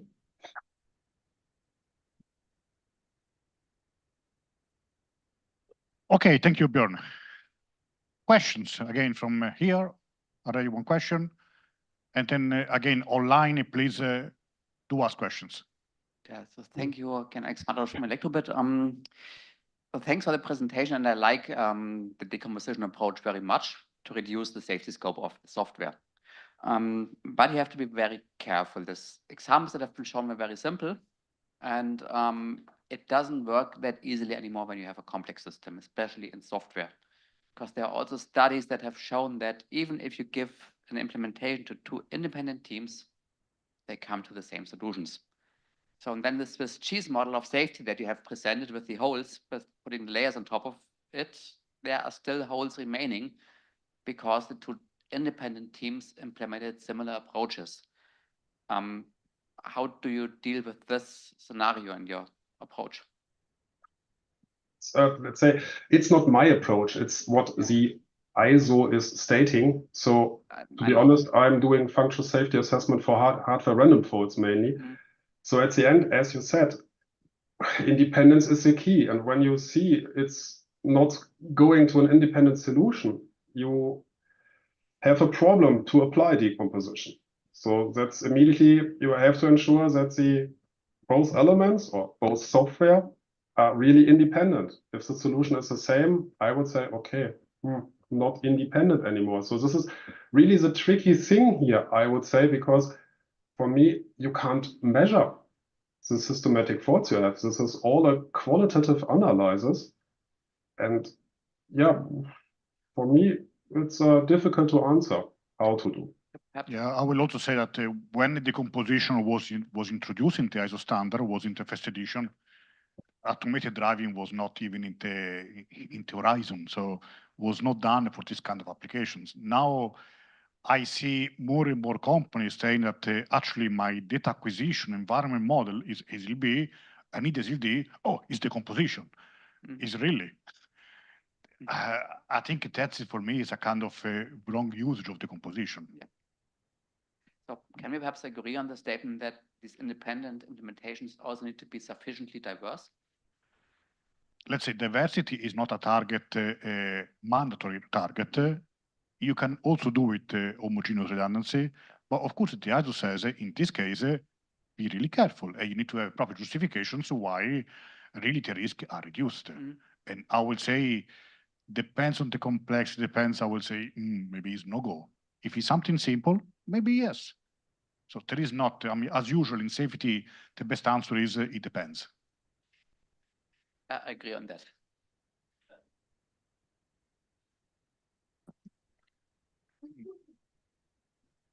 Mohammed Al Sayed. More to this point, when you want to have independence and you have two different teams, you have to specify what approach one team is going to take and what approach the other team is going to take.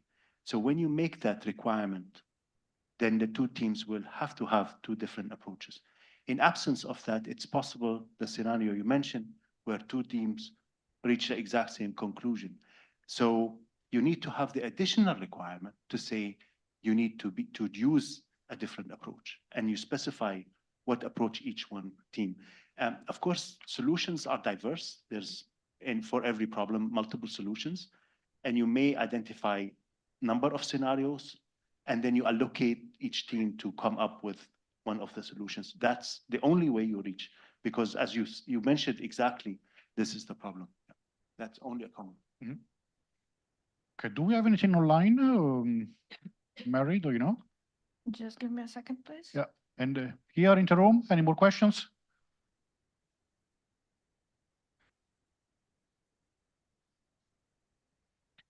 No. No, okay. So we have not discussed about the benefits, for example, for random RD failures.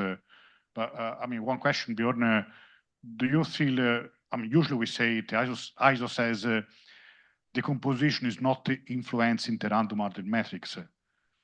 Is it true? And Bjorn, do you see any benefits finally on the decomposition for RD components?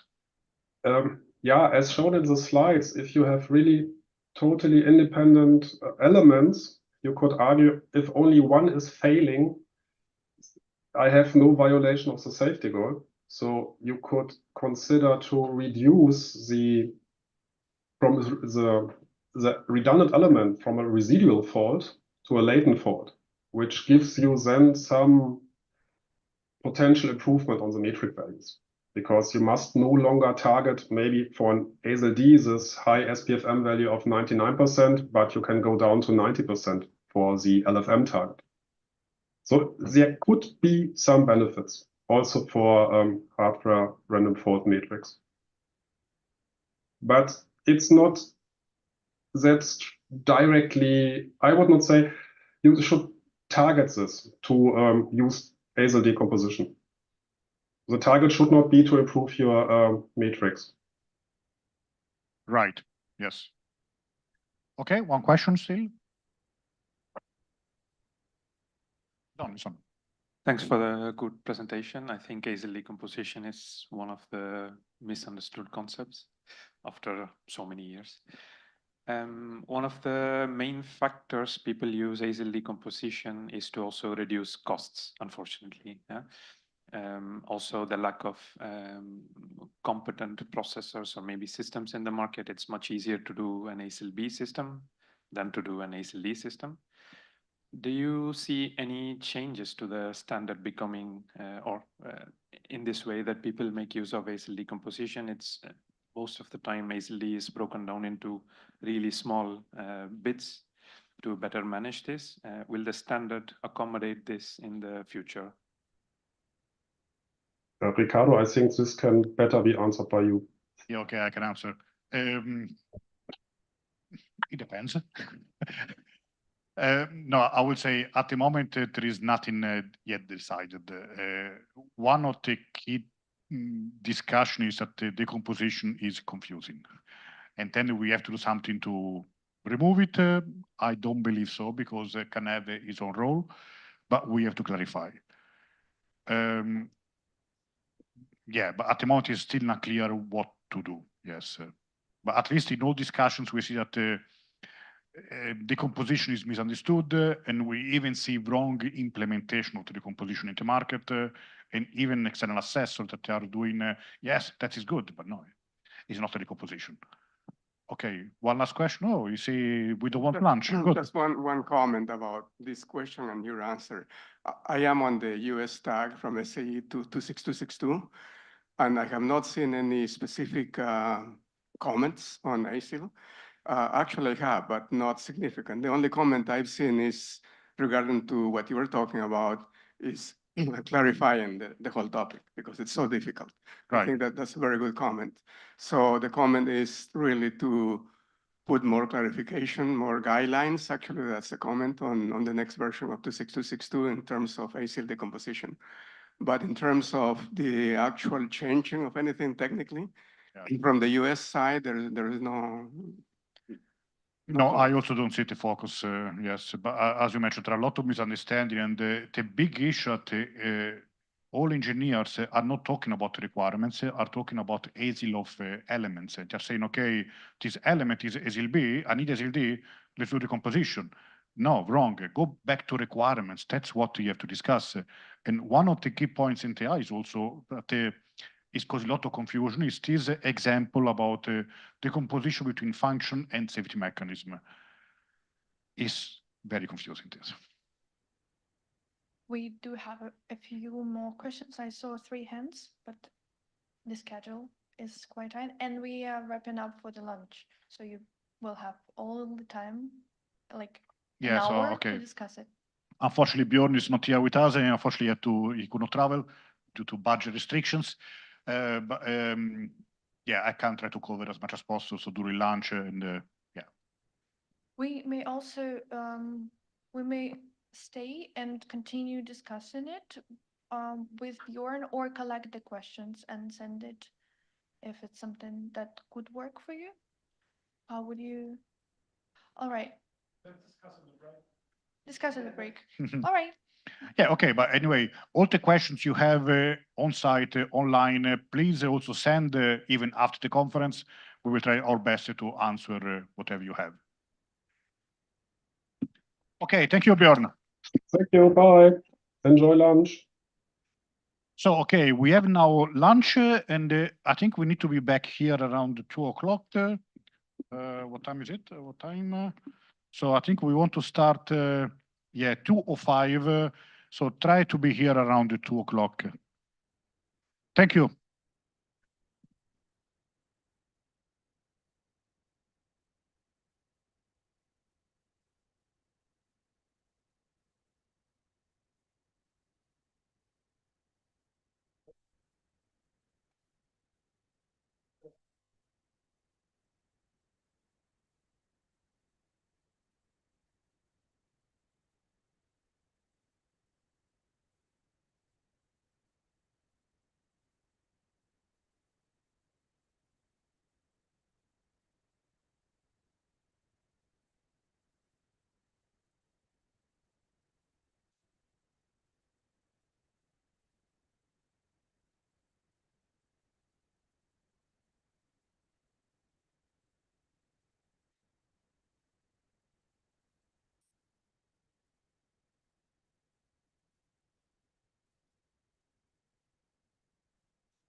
Yeah, we start in a few minutes.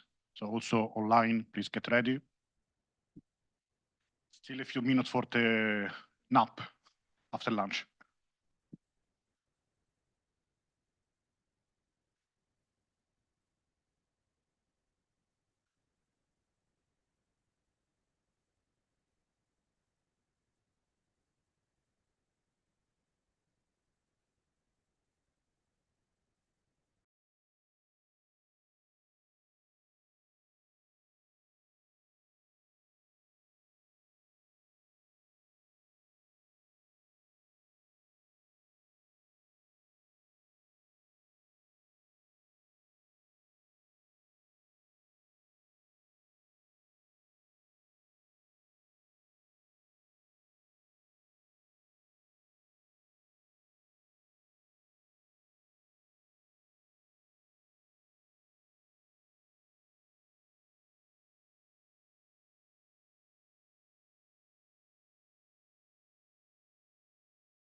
Hopefully you are also online. You are now back, unfortunately I cannot see.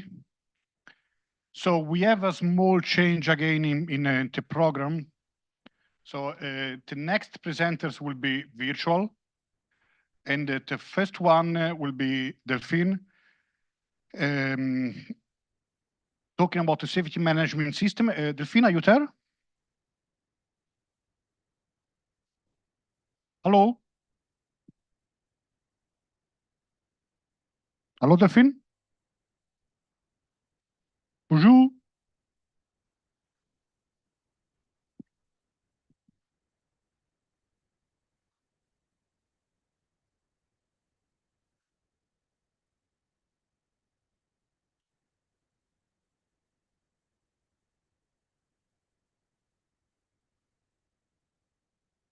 Do you hear me now? Okay, yep. Oh, great. I just received the panelist. I'm sorry. So now Okay. I have to share my presentation. Yes, you should have it on the bottom side of the screen. You should have it sharing. Yes, I send a request. Sorry for that. I don't know why you don't see me. Maybe. Ah, yes. Okay, now You will yes. see Now me. yes. It's Yeah. manual. It was not at all software defined. Hi, Delphine. Hopefully you're Uh, okay. Okay. I would like to. Okay. Let's try it.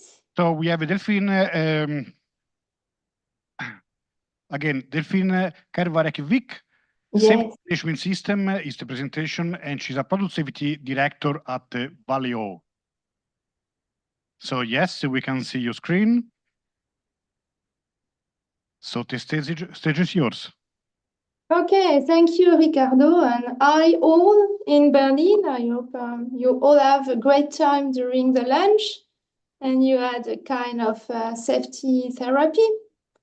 So I am in charge of the subject safety management system. So I hope you do not need a nap after lunch because most of the time we are not that much interested in the system management.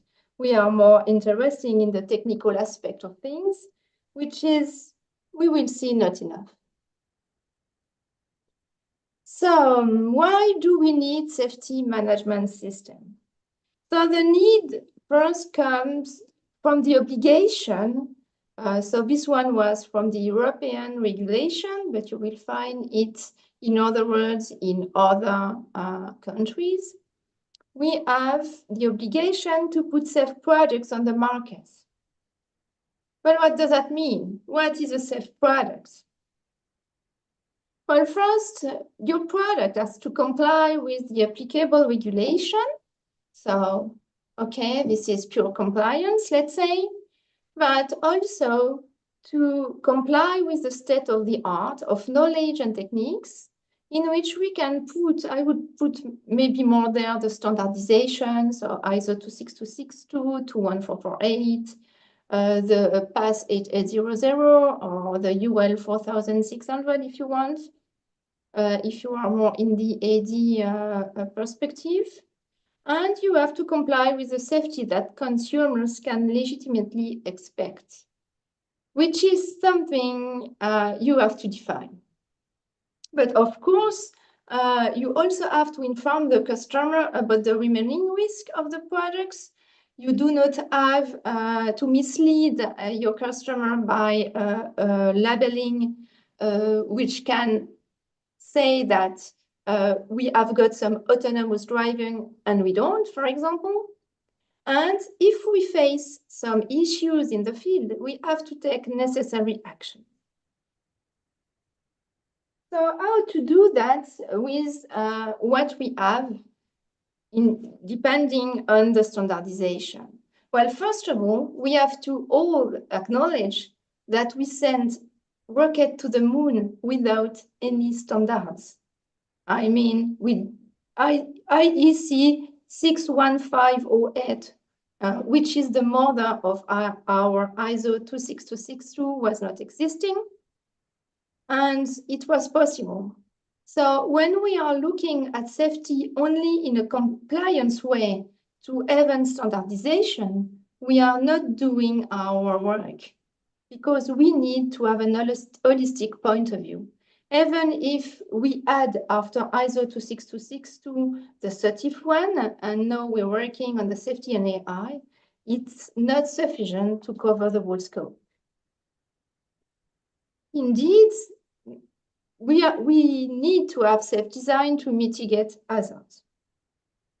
For that, we need to rely on the regulation. So I put here the directive, the European directive, the 2001/95 EC, which is going to be at its end, I think, in the middle of December this year, on the 13th, I think. And it will be replaced by a regulation, the 988 for Europe. But we also have to comply with the technical regulation and the state of the art. So to have a safe design, first of all, we are making what we are calling safety. But this safety is coming from a fault model where we have failures, let's say. So we've got a functional safety, mainly for EE system, but we also have to deal with some safety-related reliability for mechanical components. If we are doing so, is it enough? No, as you already know, we need to deal with operational safety, and I think, Ricardo, at the beginning of this meeting, this conference, you spoke about it. So we have the ISO 21448, mainly for functional insufficiencies, for complex perception sensor, and we need to integrate the human factors and all the passive safety, for example. As many of my colleagues spoke this morning, we also have to deal with cybersecurity, because the attacks, the cyber attacks, should not jeopardize safety, and the design of the cybersecurity concept neither. So will it be enough? No, because of course, we as humans, we are not living in the metaverse for now. So we need to manufacture cars in plants. So we need to manufacture it well in a safe manner. And for that, mainly we've got in the automotive industry, IATF perspective with a SPPC. And as you see, it's not enough because we need to inform the customer and we also need to keep it working after sales. Of course, all of that, it's always in a field monitoring perspective, which has to lead to lessons learned.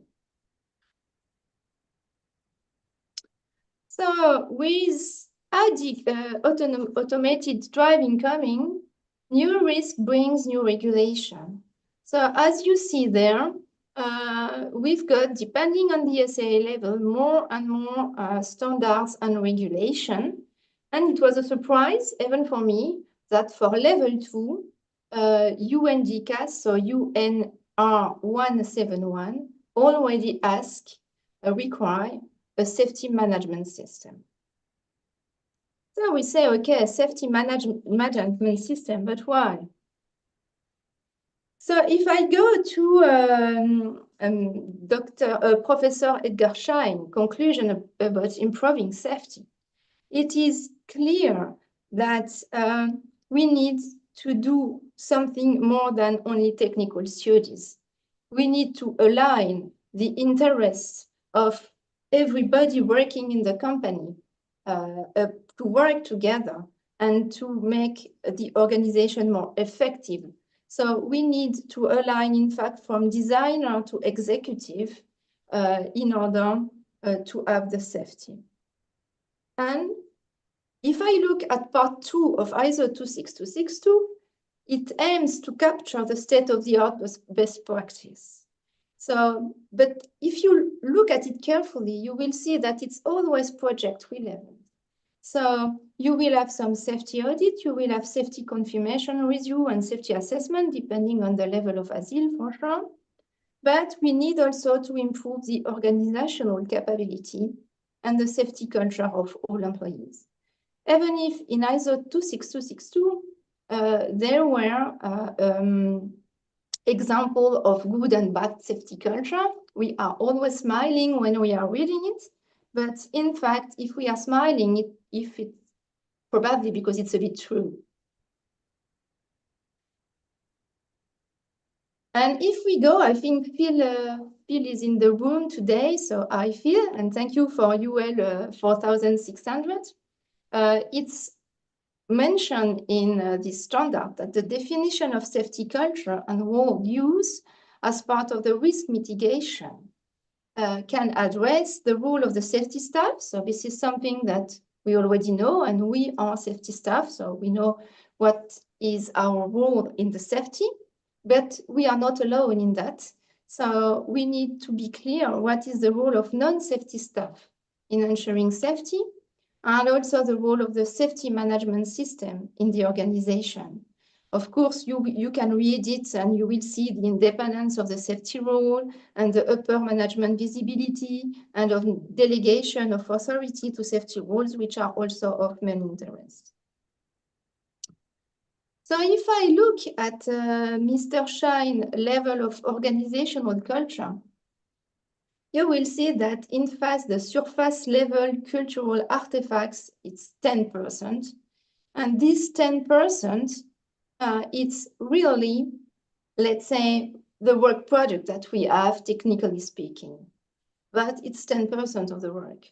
Because in fact, we need some organizational rules, policy and practices. So that's where is the safety management system. And of course, this is always based on more rules and ethics and more deep cultural assumptions and values. When we are in panic mode, we go directly from the surface artifact to our deep cultural assumption. So the aim of the safety management system is to provide guidelines when also things are going wrong. So in fact, safety management system is there to improve safety, to foster a better safety culture within the company, because in fact, the culture is a property of a group, not only of the safety staff. We need to align through the SMS all the interest of the employees, from the employees go to the top management, and it's going to make the organization be more effective. So what is in the safety management system? Well, first, the safety management system is coming from Avionics. So I put here the link and you can go through it. There is the Avionics SMS and assessment. It's available since more than 10 years now. And you've got kind of 4 pillars. The first one is safety policy, because it's senior management commitments and defines the method, the process, and the organizational structure to meet safety of the products and of the company. And then you've got safety assurance, safety risk management, and safety promotion. So safety promotion, this is not really, let's say, separate from the others, because you need safety promotion anyway. And this is part of the safety culture. So what about the safety management system in the automotive world? Well, if you read the regulation, you will find exactly the same pillars. And it's moreover said that the manufacturer shall institute and maintain effective communication channel between manufacturer departments responsible for functional safety. So, okay, let's say ISO 26262, operational safety, mainly 21448, but not only, cyber security, and any other relevant discipline related to the achievement of vehicle safety, which makes a lot. So if we go more in the details of it, within the pillar of policy and objective, you will find the management commitment letter, because you need to be supported by your management, and it has to be a key success of your company. Then you have to define the role and responsibilities, and then the methodology. So I put there three main methodologies that we have within Valeo. And concerning risk management, we are helped by the part 2 of ISO 26262, because we know what is hazard identification and analysis, risk assessment and mitigation. Concerning safety assurance, we need to have some KPI. So I am not at all fond of KPI concerning safety, because most of the time we want to achieve the KPI and not the safety. But that's clear that we need to monitor what we are doing. So we need to know if we have a good coverage of the safety, and if we met at the end the safety that we want to achieve. And for sure, and I think that Marzana from Bosch talked to us this morning about that, we also need to improve the safety management system. And for sure, safety promotion is a key pillar of success, because we need to communicate and we need to give proper training and knowledge management to all the employees. So the commitment letter, as I told you, is of high importance, because it's also deals with the value that you have in your company. And then we need to define roles and responsibility, so accountability and responsibility of people all around the cycle of safety during the whole life cycle. And you've got the OEM, but we have got more and more partnership. So you've got tier 1, tier 2, or the supplier. And we need to make it work all around the partnership that we have.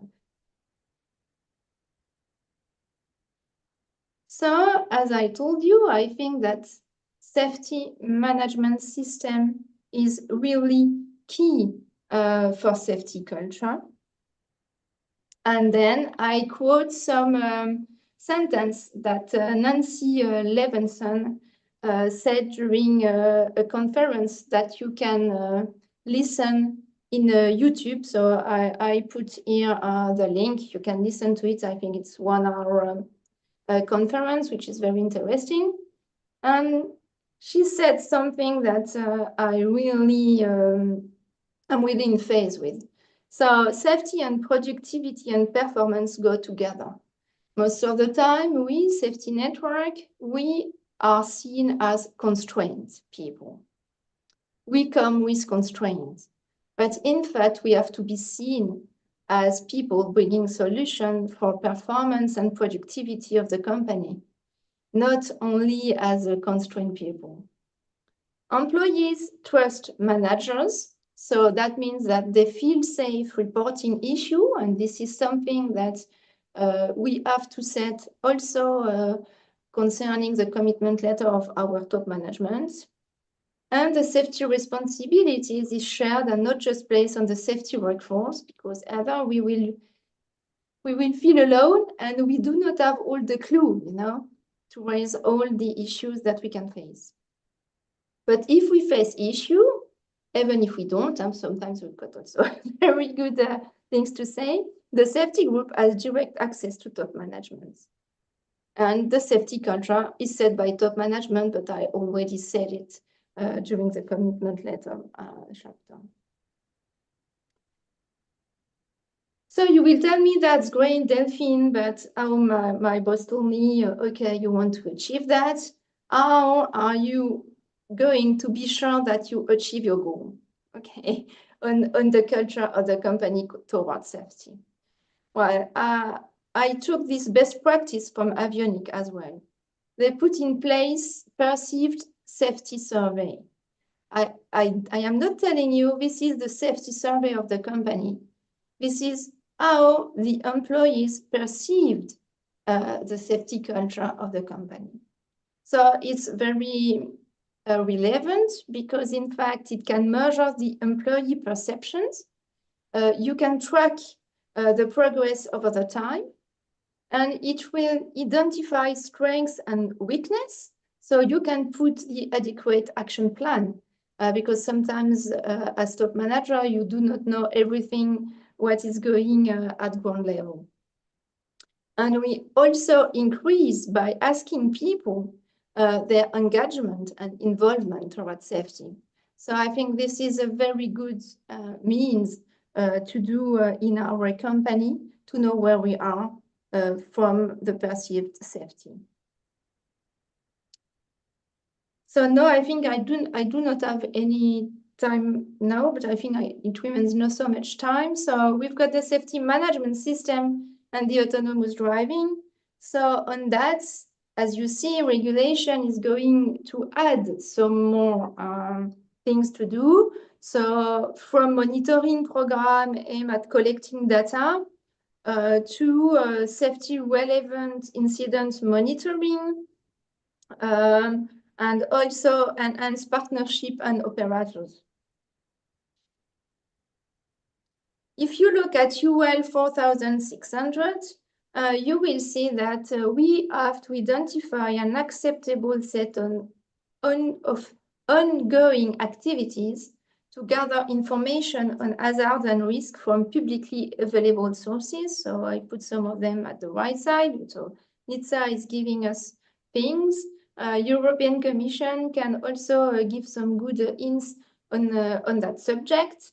But anyway, we need also to look at all the published statistical analysis of hazards, which is easy to say and not easy to do because we have to do it country by country. So as a conclusion, I would say that safety management, you can see safety management system as pure compliance to regulation. And I think that if we are doing that, we miss the safety management system. Because in fact, safety management system shall not be paperwork to comply to regulation. It is here in the different level of organizational culture to foster and sustain a safety culture, a positive safety culture, to align everybody from top management to employees and to make the organization more effective. Perfect timing.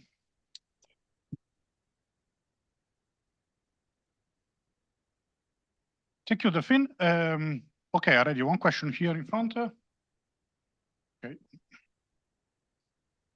Okay, Oscar Soltosh from Validas. So thank you very much for the presentation. Really liked it.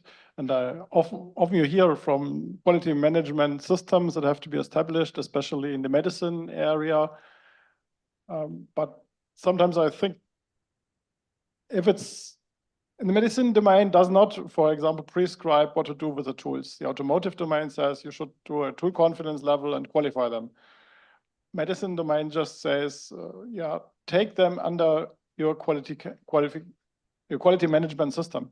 And the question is, isn't this a bit dangerous? So isn't it really, when you fail to analyze the risk completely, then the standard isn't, I would say a better standard will be more helpful than just a QM method. I'm not sure that I understand properly the question. I think that the safety management system is really relying on the quality management system. From the medical device, honestly speaking, the philosophy is a bit different to me. Because, you know, from medicine device, if you do not put the device in the body of the guy, then he will die anyway, okay? So you've got some quality management, but you know, there is also a social acceptance of risk, in fact.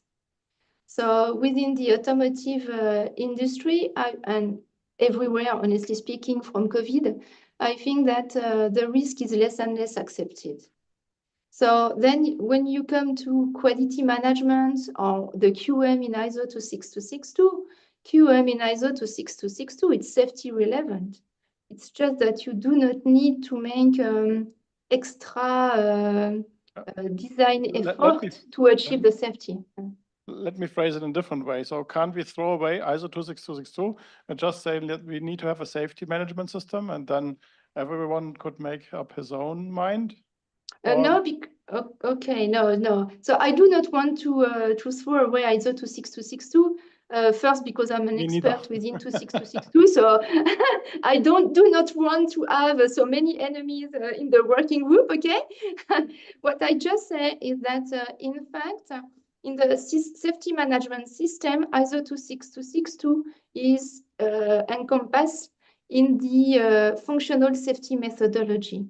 So it's part of it, and we need it, but it's not the whole.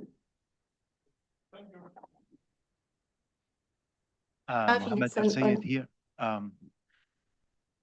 Thank you for an interesting presentation on safety management system. The questions I have is two parts. Number one is related to functional safety, revision 3 of ISO 26262.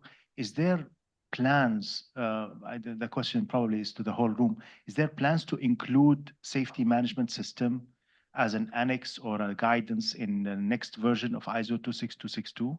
That's number one. Number two, you mentioned under the risk management and then under the policy, functional safety as being the thing. But of course, we know that safety management system now for the cybersecurity ISO 21434 is a mandated requirement for European products.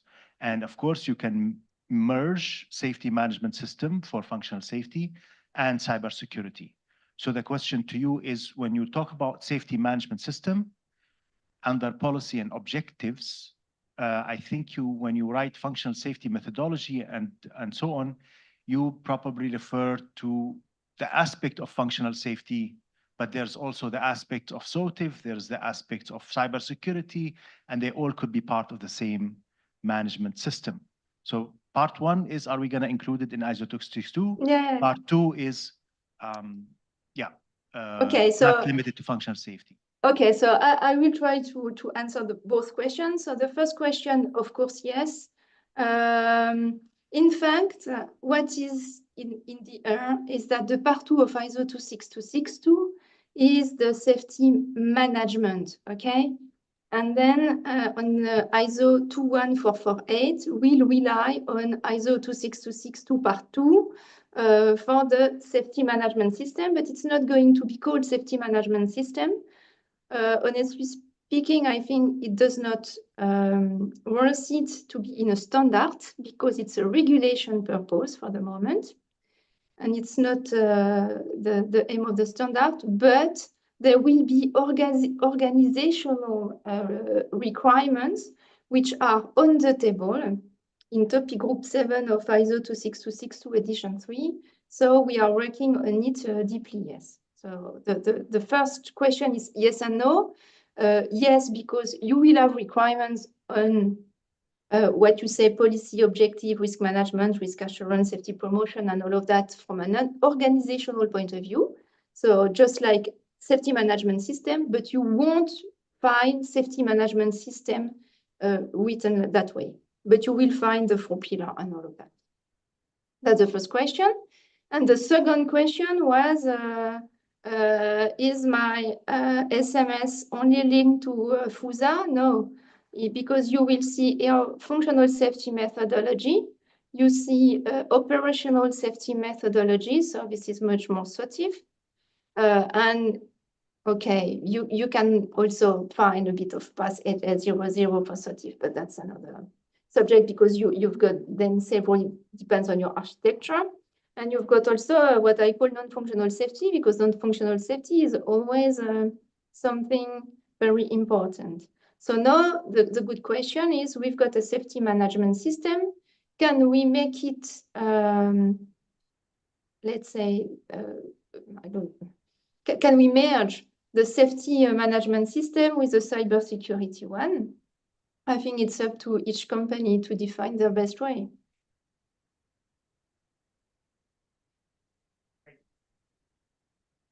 Okay, I think we are a bit out of time, so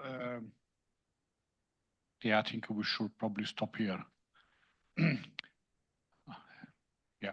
Okay. No, I don't see any more questions anyway here, so thank you. Thank you. Have Many a good thanks to time in Delphine. Berlin. Merci beaucoup. De rien. Okay, so we go back now to the presentation I was supposed to be this morning, again in virtual, and that is about cybersecurity. And this will be cybersecurity threats and integration of auto-FUSA measures. Presented by Florian Reichler, Global Head of Safety and Security from HELLA, Borg-Warner. Florian, can you hear me? Yes, can you hear me as well? Yes, yes, we can. Yes, Oh, wonderful. You can see me? Yes. Okay, wonderful. So it's not HELLA, it's Borg-Warner. I switched the company 1.5 years ago. So okay. just want to bring this up. Nobody's confused that I'm back at HELLA. So okay. Thanks for the clarification. Okay. Okay, floor is yours. Thank you. Appreciate it. Yeah, sorry. First of all, apology from my side. I cannot be in person, so I had some family matters. But nevertheless, I'm really happy to present here regarding cybersecurity and functional safety measures. And before I'm starting, I would like to explain a little bit why I like to do this kind of topic. First of all, when we're talking about cybersecurity, we always keep in mind talking about cybersecurity breaches, data protection when we're looking mostly in the news, or taking control of a vehicle, or maybe also thefts, something like this. But what I'm missing here is really like also the discussion regarding safety, because with cybersecurity, there is a more and more higher risk regarding functional safety. And I liked really the presentation from Delphine before about talking about the safety management system and considering cybersecurity and functional safety and the safety. To go a little bit in the same direction from my side, but I would just want to bring up again the awareness of cybersecurity in functional safety and how we can work here together and how we can also find synergies and find possibilities and opportunities to have here good collaboration between both standards, like the 21434 and the ISO 26262. And especially in my role and responsibility in Borg-Warner, I have to take care of cybersecurity, I have to take care of functional safety. And also we're moving more and more in the direction of product safety. So this means not only cybersecurity and function safety, we will also look into topics which are affecting also product safety besides function safety and cybersecurity, like high voltage protection, chemical risk, chemical hazards, and so on. So considering all safety standards in product safety. Starting with this kind of introduction from my side here. Are you sharing the screen as well? Do you see my screen? You should see my first slide, cybersecurity and functional safety measures. No, right now, no. Okay. Yes, because Okay, I didn't yes. hit the button yet. Okay, perfect. But now you can see it, right? Correct. Okay. Okay, then now it's good start to go to the next slide. So I would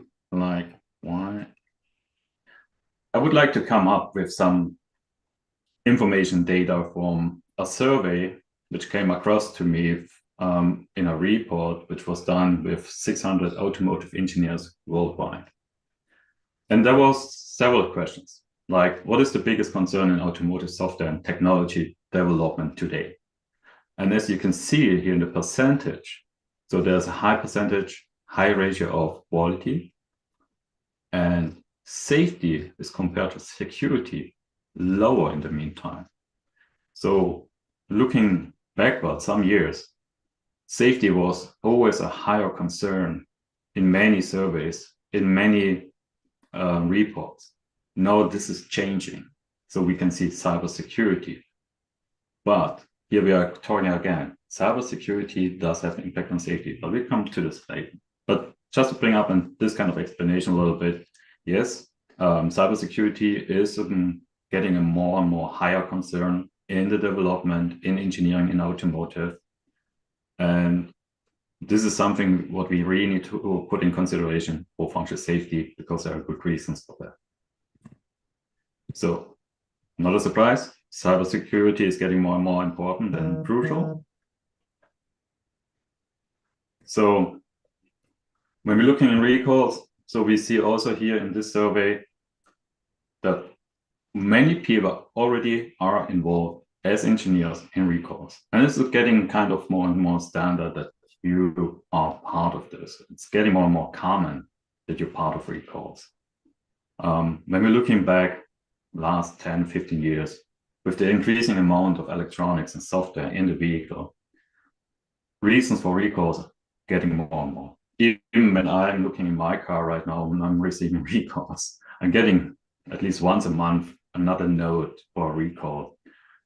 Could be a software update, could be something else, which cannot be done by over the air. But you can see a increasing number of recalls. You can see engineers are more and more affected in recalls. And of course, there's an increasing concern how to get this managed and how to handle here the different reasons and risks for recalls. Maybe looking into security concerns. So people are struggling to fulfill cybersecurity requirements because it's still not a kind of a common approach to have standard cybersecurity requirements and approach in your company. Still struggling maybe with stakeholder requirements, maybe still struggling inside with the safety culture or security culture, still struggling with the knowledge and the maturity of the requirements and the skill sets. So this is also a really good indicator, which is showing why, first of all, it is a concern. Second, why maybe we do have recalls also about cybersecurity, because about missing experience, missing skills, missing maturity of the process or culture in the company. And also maybe missing experience. When we're looking into the safety, we're facing a little bit still the same, even when functional safety ISO 26262 is now as a standard, well known and well distributed and well spread around the world since the first release. Still, companies are struggling to get the requirements, integrated, implemented, tested, and in the right maturity. So this is still a big concern when we're looking, okay, there's cybersecurity, there's still a high concern regarding functional safety, we're still struggling to implement requirements in the right way. And of course, everything leads back to the recalls. There's a good reason why we do have recalls, because people maybe are not well trained, because people are not aware. Of course, there's also the pressure regarding costs, timing, and releases. But this leads also back to the culture and to the awareness. And therefore, we need to ensure people are well trained, people have awareness, even on the management level, so that we can address this kind of topics in the right way. Because at the end, recalls cost money, recalls cost reputation, and this is priority number one. We always need to take care of people in the vehicle and the environment, and we want to avoid any harm to anyone. So this is our main target. Of course, then money and reputation comes next. And this is where you can maybe can more convince the management at the end to take care of this kind of activities. But cybersecurity, functional safety is still a high concern. And we need to find a way how we can create synergy, how we can collaborate, and how we can work together to mitigate here the risks. And maybe this is also the case for many companies, even to reduce costs and effort. So when we're looking in today's cyber attacks in automotive, so we can see, you can see the breakdown. What is here really the major attacks? So looking in service and business disruptions, so it's the main part. Compare to control vehicle systems, which is only 2%. Yeah, it's hard to get to the control vehicle systems. So then we do have privacy breach, fraud, vehicle theft, systems manipulation. And here we are coming more and more to the topic regarding safety, policy violation, location tracking, and control vehicle systems. So this is kind of a standard cyber incident. And based on the percentage, you see, okay, maybe there's just a small amount which is maybe impacting safety, but still, even in the percentage, in the total numbers, this is really high. And yeah, sorry for this screenshot, but I didn't get this in a better slide here from upstream security. But you can see where the attack or the attacks coming from. So 1% on the CAN bus, which makes sense because it's not connected to a cloud mostly. It's mostly well protected. Bluetooth, 1% as well. And then we're getting to more and more mobile applications. And which is also surprisingly high is EV charging. EV charging is also in the meantime a really good possibility to attack your vehicle infrastructure. Remote system, interesting for theft. And application interfaces. So giving this information is showing, okay, cybersecurity, we know it's a real thing, it's a real threat, it's everywhere in the media. You can see this also in your companies. The awareness is getting more and more higher. It's getting more and more important, and it's getting more and more critical. And it will become more, since everyone is talking about software-defined vehicle, which will increase still the amount of software in the vehicle. And it's not only the amount of software, it's the idea of software-defined vehicle, to have something centralized. Something also can be flashed over the air, can be updated on the fly in the vehicle. You can update and install software, wireless. You can do continuous improvement and bug fixing. You can add new applications, you can add new functions which can control vehicle functions. So the whole idea of the software-defined vehicle is to have a real full connected car where you can update everything. And from safety side, this is a real big concern. And of course, from cybersecurity side, Because from cybersecurity side, it gives you a lot of possibilities to attack your car, your vehicle, and your automotive infrastructure. And on the safety side, it allows you maybe to get more and more control over the car and also of safety functional features.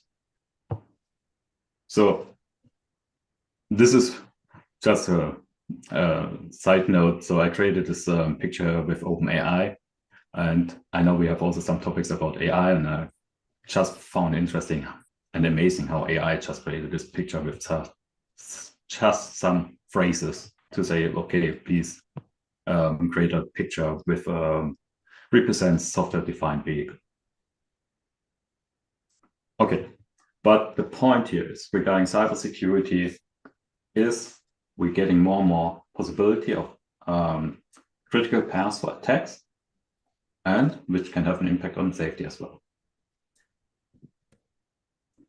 So since cybersecurity is a big impact in automotive, what does it really mean for safety? So let's talk about product safety. And product safety is getting more and more crucial. You can also call it in a different way, but what we consider at BorgWarner as product safety, and I know this also from other companies, they're going in the same direction, is we want to ensure safe operation.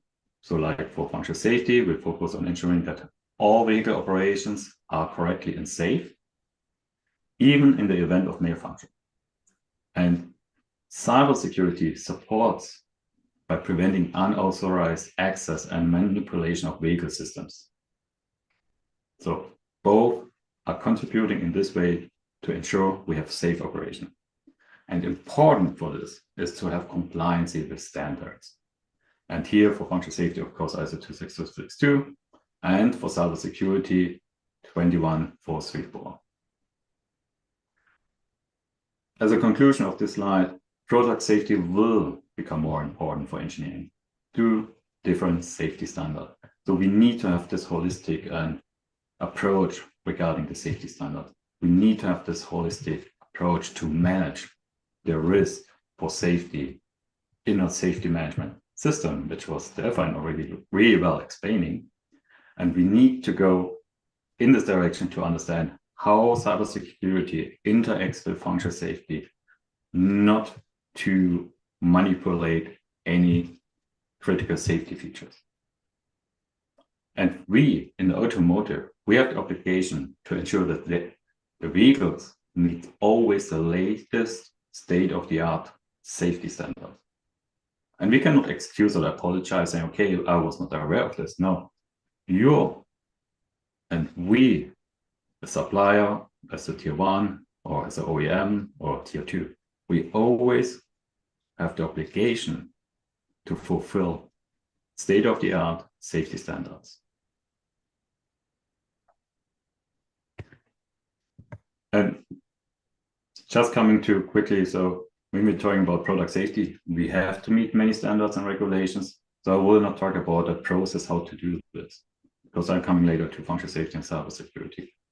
But showing again, safety is not only functional safety. Safety is cybersecurity is part of this.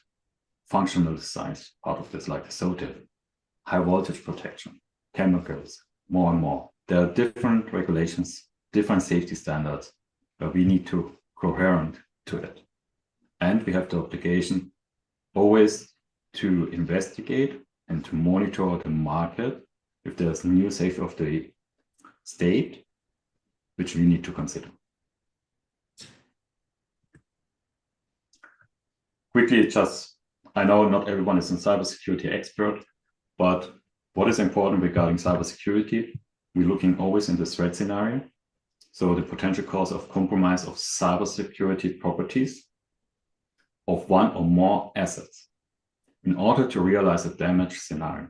So we are really looking, okay, what could be the potential threat to get information, to get access to information, or to get maybe to control, to manipulate something. And this is something what we mean with the asset. So this is the object that has value. So where somebody regarding from the black hat wants to get some information or wants to get control in your system, who wants to manipulate something. And the vulnerability is always the way how you can find access to this. This can be on a physical way, like in an ECU, directly, part of an attack path. This can be technical, or can be in the process, or can be cultural. Cultural would be something like social engineering, social hacking. So trying to use social media to get to passwords, something like this. So in this combination, we are trying to identify in cybersecurity the risk.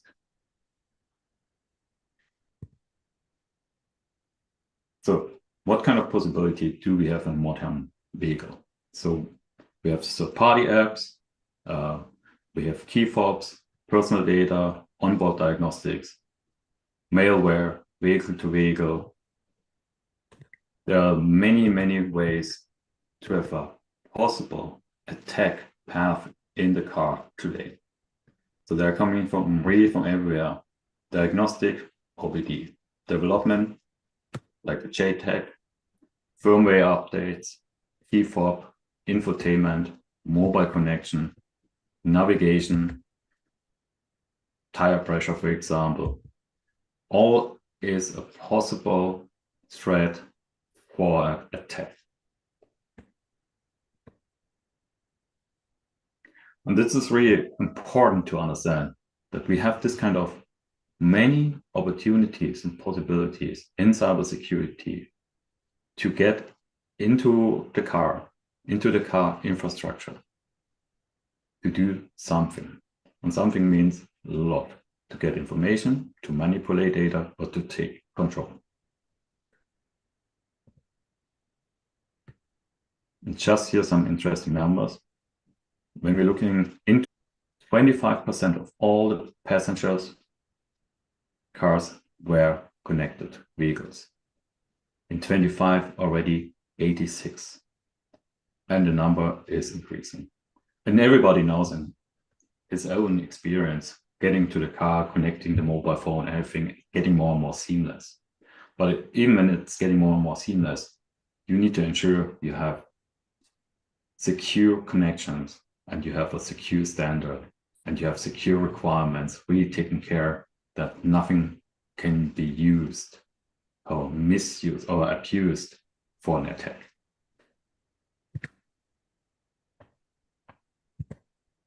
So when we're talking about main security risk, safety, that's highlighted because we will talk more about this in the next slide. So safety is really like safety controls bypassed, fake firmware, ECU reset, or inefficient CAN flooding. So this can impact safety. Financial, of course, because every cyber security attack can have an impact on different ways on the financial side. Operational, like you can also sabotage the manufacturing, you can sabotage something in the car itself. Privacy data, you can steal data, you can compromise data, and legislation. You can do data privacy breaches and emission regulations fake.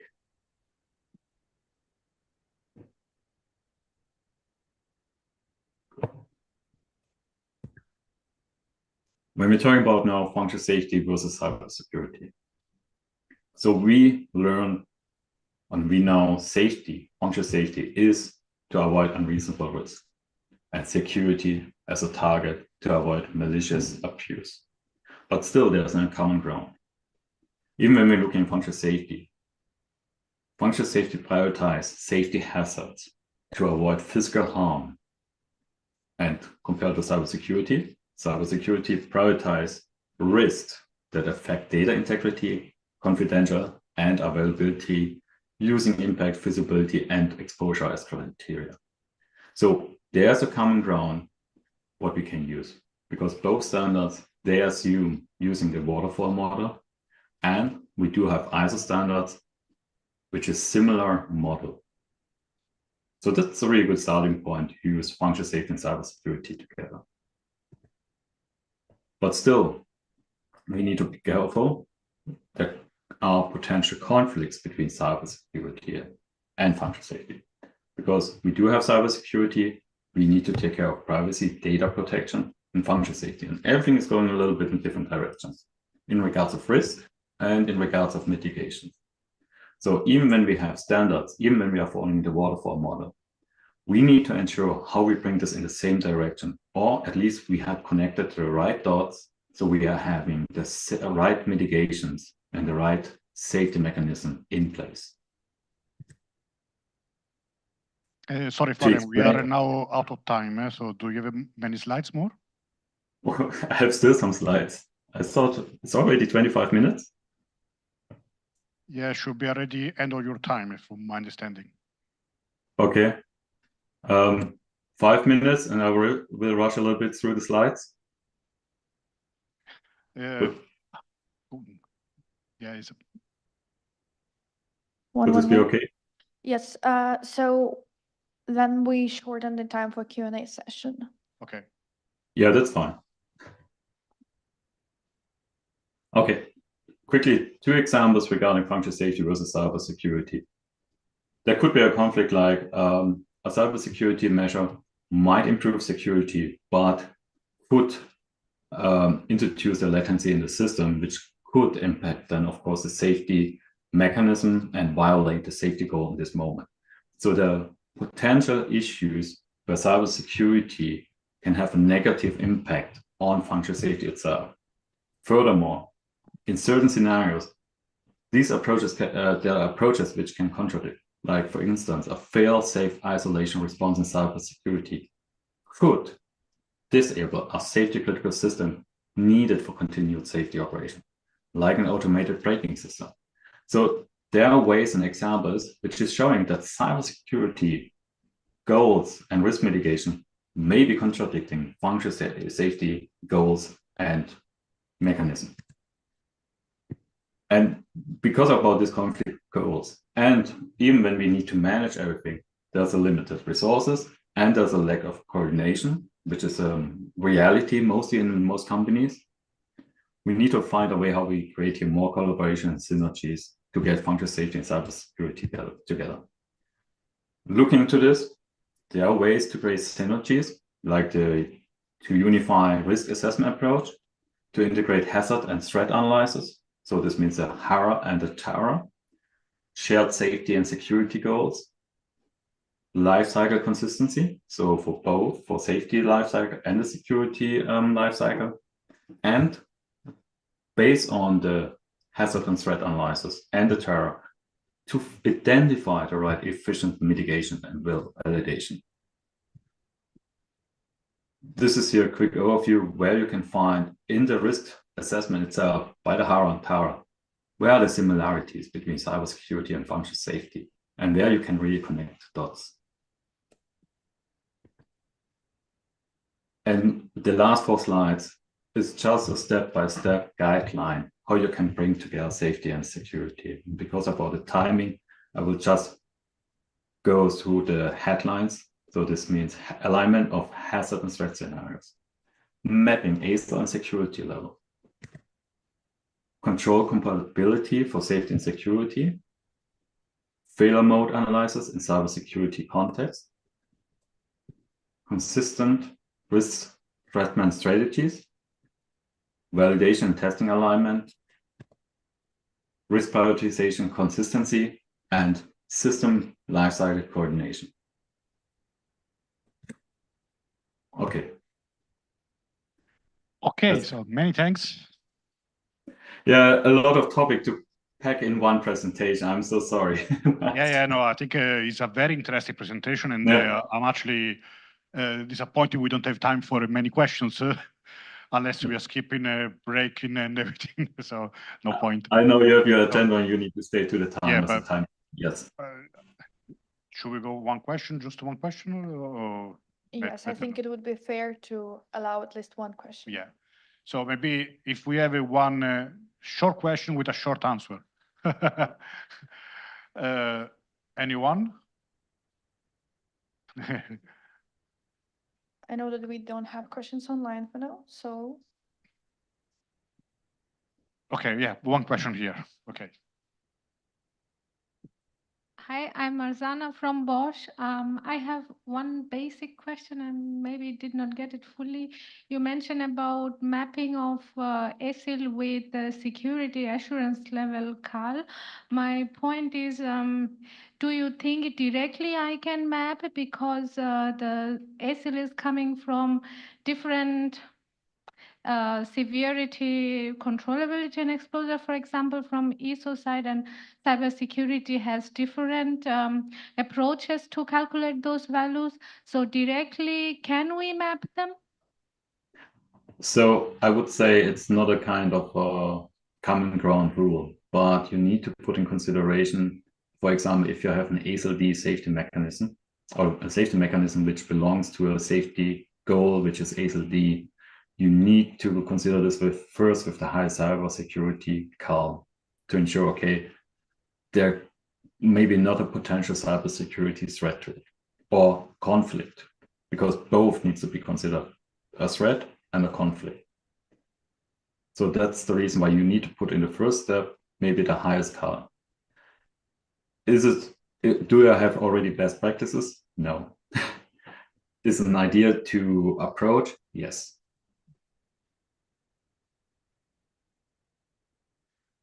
Okay, so again, many thanks for the very nice presentation. Thank you. Okay, thank you. Okay, now we go to the next, again, visual presenter. Rohit, are you there? Hey, Ricardo. Okay, yes, I'm here. Okay, excellent. So, hi, Rohit. So the next presenter is Rohit Bhattacharya. He's a technical director, automotive system architecture functional safety at NXP. And the topic is optimal functional safety architecture for in-cabin application processor. Okay, so let's see if I can see you as well. I can see your presentation. Can you try to talk, Rohit? Can you see me? Yeah, can you see me also? Okay, are you also sharing the video, your video camera? I am or sharing the video. I am on the video camera. You're not able to see? I can see myself. Okay, at the moment I don't see your camera, but okay. Yeah, I think let's start. Maybe if we can set the camera for the, maybe for the Q&A. But let's start. Okay. All right. So first of all, thank you for the introduction, Ricardo, and a very good afternoon to you all. Well, we had some interesting presentations till now, a lot of them on the process and the standard. But today, I would like to bring to this forum the topic of system to silicon architecture that can help us to design optimal processors or system on chips, which is able to meet the ever-evolving safety requirements for in-cabin applications of vehicles. So to just get started, I have classified my topic broadly into the two categories. The first one is the latest trends, advancements, and evolution in the space of human-machine interface for in-cabin applications. That equals functional safety.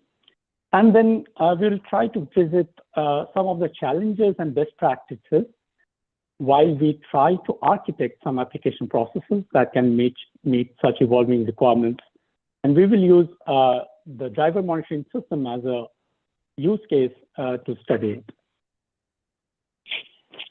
So the first point is the future of our in-cabin experience is where technology is really meeting the intuitive design. We have this ever-evolving pillar-to-pillar displays, which seems seamless now, offering panoramic views for an immersive experience, enhanced navigation, entertainment, and human-vehicle interfaces. And moreover, these things are going to be much more important as we keep focusing on more autonomy, be it level 2, level 3 autonomous vehicles.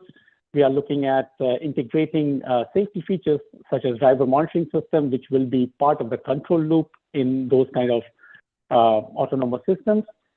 It is very, very interesting to see how the in-cabin experience is evolving. Some of the features are very ubiquitous to today's vehicle users, be it your smart rear view cameras, surround view cameras, blind spot detectors, and even there are some advanced features being talked about, like interior lighting, which is adaptive, your voice assistants, your biometric sensors, and augmented reality. So with this kind of advancements happening, I would like to bring your attention to what's happening because of the safety impacts these advancements have, and some of the regulations that's coming in, which is also forcing us to rethink about what happens to the in-cabin vehicle applications, which is related to HMI. So first of all, I would like to draw your attention to the latest Euro NCAP, which was published in December 2023. It introduced a lot of regulations and requirements related to driver monitoring systems, especially. And this was also kind of resonated by NHTSA in the US, where they were publishing an ANPR. And what we saw in that is they prescribed talking about different driver state detection. And based on that, they wanted to let the driver know by means of visual or haptic and or audible systems so that drivers are aware of what is happening.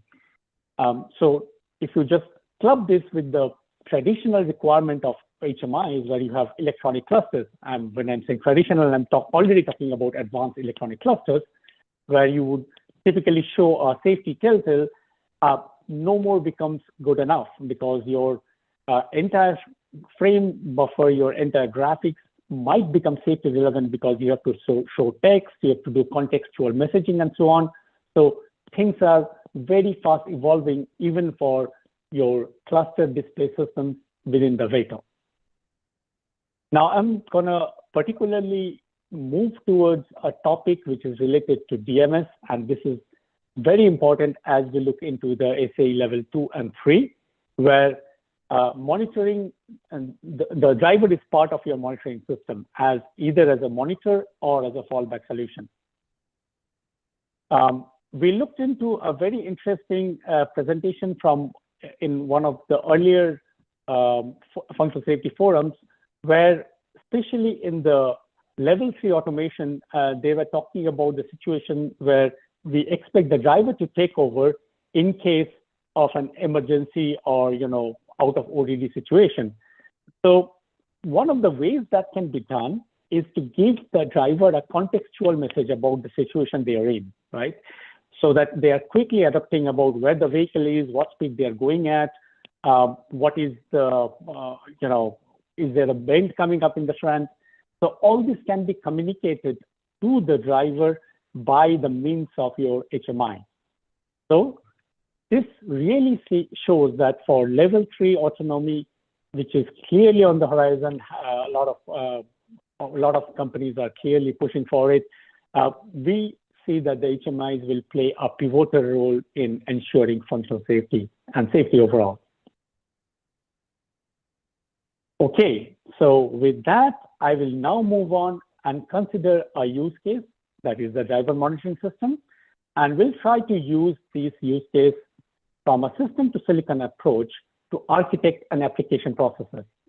And we'll see what are the processes that we should go through, and the best challenges and best practices that we need to bring forward. So you will see on your screen right now a lot of text and a diagram. Please, it has been done in this manner. Don't go through it. The reason for this text is to show, kind of describe what is the basic use case of driver monitoring system we are looking at. But what I would like to bring your attention is the key points of this text. So you will see I have highlighted a few keywords like monitoring the driver's behavior, alerting them or the system if there is a potential distraction or fatigue that is being discovered. Or you have to also make sure that this monitoring goes on continuously. And what kind of technology are you going to use for this monitoring? Are you going to track the eyes? Are you having a special algorithms to gaze detection? Also make sure that all these things happens in a real-time system, because if you just figure something out and it is not real time, you will not be able to react within your, let's say, fault tolerant times, and that will be catastrophic. So you should be able to do it real time. You should be able to provide timely warnings and alerts to the driver and to any other system that you're going to interface the DMS with. Also, I would like to set some boundaries about what is supported in such a system and what is not, especially from a safety perspective. I'm drawing it up to ASIL of ASIL B. Even if you look into the typical hazard analysis and risk assessment done for a DMS system, most of them are kind of assessed at ASIL B. But if you use it in something like a control loop for your ADAS system or a complete autonomous car, maybe the ASIL levels will be a little higher, assessed at a higher ASIL level. But at that point of time, you typically would need to rely upon decomposition and figure out your strategy to make sure how you use a DMS system along with something else to reach the ASIL levels that you're requiring for your autonomous drive. So with that in mind, let us start building the overall safety or system concept. The first thing that is required is how you acquire the image of the driver's face using a camera. Very first step, simple step. Then you would like to transmit that image for further processing. And the processor then takes in that image, it processes the image, applies algorithms, and then it determines the state of the driver. And based on the driver's state, you would like to take some actions and notify some other systems in the vehicle. For example, what I've shown here are transmission to two different functions. One function is related to the ADAS autonomous system, which might need to intervene based on the state of the driver, or there could be another function related to how you want to warn the driver via your audio or graphic alerts. So there are two different paths for this communication. Now, with all this being said, if I draw the boxes of what kind of ASIL levels we would like to associate with them, you can see clearly I've done an ASIL B on the DMS system. We typically see that the driver warning systems on the cluster, some audio alerts could be associated with ASIL A and B. And typically the ADAS autonomous systems are obviously highest ASIL, typically C and D. Again, as I mentioned, that if you're really relying upon an outcome of an ASIL B system in a higher ASIL system like C and D, you typically would need to rely upon ASIL decomposition and cannot use this as is. Okay. Being said that, now we will try to go a little deeper and try to write the requirements of the DMS concept. So let's start with the first one. How do we acquire the image of driver's face using a camera? You are looking at things like image resolution, what are the frame rates that you need to account for, what is the field of view that you need to account for, is there some lighting conditions that you need to account for, can it be counteracted by using active infrared lighting instead? What are the camera specs you are looking at, the sensor size, lens quality, focus range, and so on. So by the way, these are just examples and not exhaustive. So you need to go through this process more and more to fulfill all of these. The second part is when you acquire the image, then you transmit the image for processing. What kind of transmission protocol are you looking at? Is it a secure, reliable protocol like MIPI? Whether the data rates are good enough? Is there a latency requirement? Of course, there will be. So all those kind of considerations need to be taken into account. And then once this data is sent to the processor needs to figure out how do you process it? What kind of algorithm are you going to run? Is it an ML-based algorithm? Are you going to use CNNs? What is the accuracy are you looking at for this? Again, processing time constraint on that. And what will be the robustness of such algorithms against variations related to your lighting, pose, expressions, and so on. So this would be the typical functional requirements you are looking at when it comes to the processing of that image. The next one would be notification. So now you're looking at notifying this outcome to other ECUs or other functions of the vehicle. What kind of interface are you going to use? Are you going to use some standard interface like a CAN or a lean? Or are you going to use, like, for example, talking to your display, you're going to use a MIPI interface? Are you going to use an OLDI, LVDS interface? Then for the notification types, you would also need to prioritize whether this is, you know, a visual, an auditory, or a haptic. Again, as we saw, Euro NCAP has some requirements on this, and so that will come into the picture. Whether there is a priority requirement about sending emergency or warning type of information over the info type of information. And then obviously this has to be, you know, seamless and fault tolerant from a system integration point of view. And moving on, you would also look into the audio and graphic alerts. How do you make them, you know, given to the driver? It's shown on your central console, your cluster, or is your IVI getting used? What are the warning levels? Is there a timing requirement, like it has to be done immediately, or is there an acceptable delay? Mostly you will figure that out based on the FTTI that you figure out on your overall safety goal that you use the DMS system in. And obviously we see a lot of customization happening because of how you know, manufacturers want to differentiate and give the user also the chance to how they want the HMI to interact with them. And last but not the least, the short ADAS system intervention. So basically, if you consider the ADAS system as part of this whole picture, if it is getting the DMS alert, how soon it has to react. Again, going back to your overall safety concept here. And then the accuracy, whether it can rely upon the you know, data that it receives from the DMS system. We can again go back to the decomposition thing, whether you're only relying on the DMS system or there are multiple other ways to get this source of information. And then whether the ADAS autonomous system has ways to have, you know, emergency shutdown capability or other fault mitigation or even availability options. So lots of things to consider when you draw the requirements for all these parts of the DMS system. And typically, again, based on the safety concept, you will be applying ASIL to each of these requirements. And something that becomes interesting here is we are also starting to delve into the world of ISO 21448, that is SOTIF, because SOTIF is what helps us with the guidelines for ensuring safety for autonomous and semi-autonomous systems, which includes DMS. And it will also help us to define the verification and validation requirements at the system level for such requirements to be met. So you see, it's a very interesting world where we are moving into SOTIF and ISO 26262 together, and that's why I chose DMS as the use case to go through it. Okay, now we have understood the requirements. Let us draw the safety concept.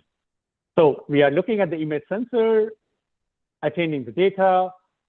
We might want to process that as part of the camera. We might not also want to do it. We might be just wanting to push it to the processor to do it. If it is happening inside the camera, then we have to send it out to our next system, which might be your HMI SOC. It could come via some image protocol. We have to think about what that could be. Then we might also need to tweak the camera settings based on the processing that we are doing on the HMI SOC. So we might need a second comms protocol interface. And then within the HMI SOC, we are looking at ways to process the image and, you know, run the algorithms to detect the state of the driver, and then comms protocol to communicate to the other interfaces like the ADAS AD world, or you're going to your displays, or you're going to your audio. And you've seen here, I've drawn the boxes around all these requiring ASILs. The one major thing that I want to draw your attention to is this box, which is the safety supervisor.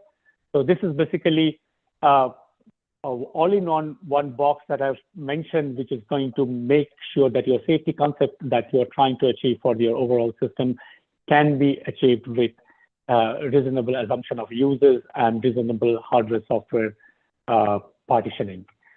So the key things that you need to keep in mind here is how you're assigning performance requirements to the different elements of the DMS, the trade-off between performance, power, and die area. So this is another big thing because it affects your cost of each of the elements.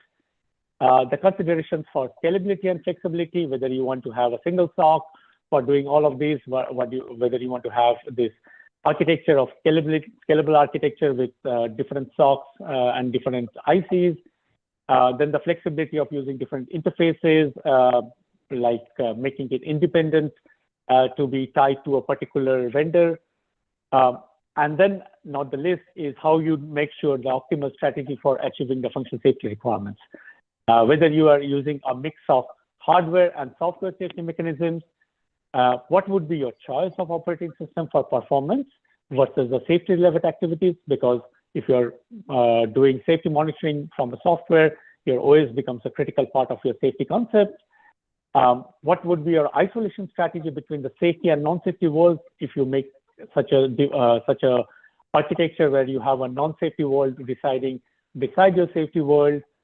And last but not the least is how you adhere to safety and security standards, which would be typically ISO 26262, the SOTI standard ISO 21448, and Florian just mentioned ISO 21434, which is the cybersecurity standard. So all of these plays a key role while going to build this technical safety concept. Now, once we have that, let us try to create the HMI SOC, which we described as an SEOC, and we'll fulfill each of these blocks. So on the image comms protocol, what can be done? Maybe we'll choose something like a MIPI CSI, which can interface to our camera protocol. What can be done our comms protocol, which is going to interface with our camera again? It could be typically an I2C or SPI. We can also have UART and CAN-FD for other purposes. So let's just throw that in. You could have image processing. So for example, we can use an NXP's ISP for doing this image processing before this is being fed for driver state detection. For driver state detection, we can use NPUs for running our ML algorithm. This could be, again, as I show, NXP's EIQ Neutron NPU, which can do this. Or we can also rely on ARM's application processor cores for running such ML algorithms. Then obviously you would need a memory where the data will be written and read out from back and forth. So are you looking at internal, internal RAMs of the device, or you would need some external memory like a DDR? And then the very important part is safety supervisor. How are you making sure that all these things can be supervised for safety? Do you have safety capable isolated MCUs within your SoC? Could be your ARM Cortex-Ms, which can do that. Whether you have hardware safety mechanisms inbuilt to the device, whether you have some software safety mechanisms to your apportioning or assuming that you are providing with the HMI, or you expect your system to take care of. And then you're looking at the interfaces, for example, the display interface, the audio interface. So again, where you're looking at MIPI DSI on the output, or you're using SPI for audio interface protocol. So all these kind of IPs you are looking at while you're building your SoC. And last but not the least is your connectivity and IOs. So that's where you are looking at communication to the AD world, whether it's a CAN-FD, which is the common, which has been the traditional way of communication, but we are seeing more and more being replaced by Ethernet. So you need to have lots and lots of support for those kind of flexibility that I mentioned in my previous slide. And this is the main thing that we talked about. We have to consider security in such an SEOC. So how you make sure that everything that you're putting in is still secure is going to be another key aspect to it. At the end, we are looking at the assumed requirements, the assumptions that we have on external elements. So we are just looking from an HMI SoC perspective here as an SEOC. That would bring your overall requirement for the SEOC, and then that should drive your design. Okay, so now we have architected this. I would like to then try to conclude my presentation with the following bullets. What we saw today is what's happening on the HMI space. The automotive cabin HMIs are advancing rapidly, especially driven by safety, user experience, autonomy, technology, regulation, and innovation. But while having this, we must keep functional safety is still the first priority.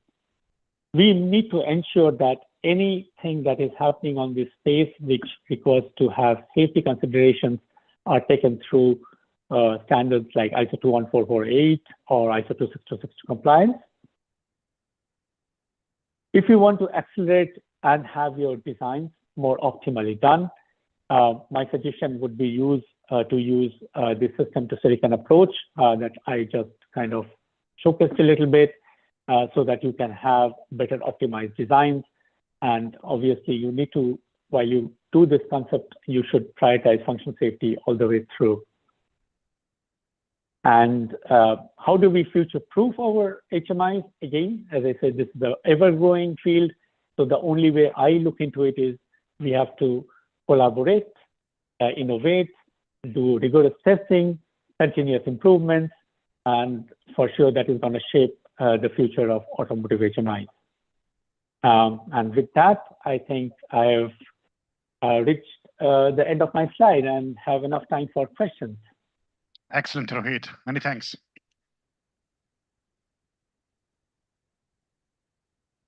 Any questions in the room or again online? Everyone online? So in the room? No question to this? Okay. You mentioned in the concept, like one of the key, let's say, hardware components would be NPUs, right, for the image recognition. And is it safety, say, compliant? And is the software used for this NPU also safety compliant? Fantastic question. Thank you for that. I think that is one of the, let's say, most interesting topic right now. So there are different safety concepts around it. First of all, making NPU safety compliant is one of the, let's say, goals. But for sure, it is something a lot of us are working on, not only at NXP, but the industry as a whole is working on. But we need to figure out what kind of functions or tasks the NPU is doing, and whether it is possible for us to make sure that those functions can be vetted in some other way, which can be safety compliant. So that could be one of the ways to look into it. And there are also some methodologies, especially on the hardware and software, being worked upon over the NPU and the software that runs on it to make it, some claims on safety. Again, something which will require me to have a full presentation, so cannot go into the details. But for sure, yes, you need to have this as a safety relevant function in the concept of the DMS that I put in.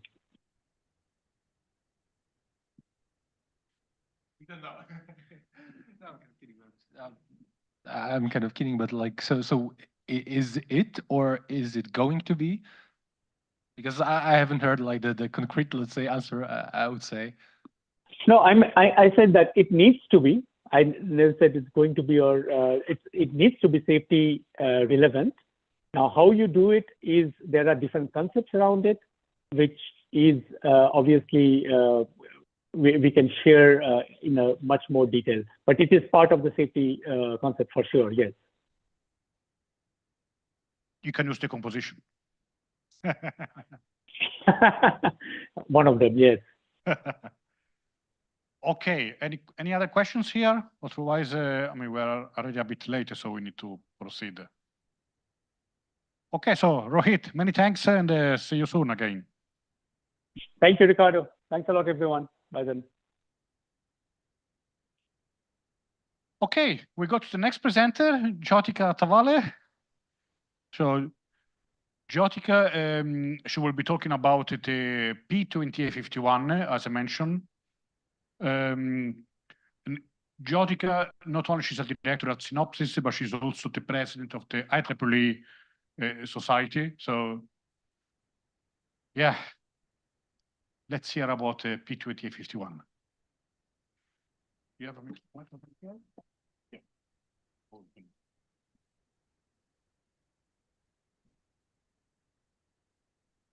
All right, thanks a lot. Can I use this? Does this work? Yeah, okay, great. Thank you. Thanks a lot for inviting me. Ricardo, it's really a pleasure to be back after the pandemic. I think it's been 5 years since I attended one of these sessions, and it was really informative. So I wanted to share what we are doing in IEEE 2851. But before we get into that, I wanted to also share a little bit about the IEEE Computer Society, because this year I had the honor of leading the organization, and so it just puts in perspective what we are doing in standardization and functional safety, within that larger organization. So just by a show of hands, do we have any IEEE Computer Society members here today? One. Great. Anyone else? Okay, so hopefully we'll convert some of you into members. So this is the mission of the Computer Society is to empower, shape, and guide the future of not only its members, but the greater computing community. So the Computer Society is the largest society within IEEE. So we have societies that have in scope specific technologies, like we have the Reliability Society, we have the Vehicular Technology Society, we have a Comm Society. So Computer Society has in scope all of the technologies that are associated with computing. So it is the largest society in terms of scope as well as membership. So over 375,000 community members across the globe in 168 countries, 654 global chapters. So you can see kind of where we are located all across the various nations. And then we are organized by technical communities based on the specific technology. So these technical communities are the focal points under which we have the different program boards or activities organized, and then we have 21 special technical communities. So this is, as I was mentioning, it is the largest society in over 160 countries.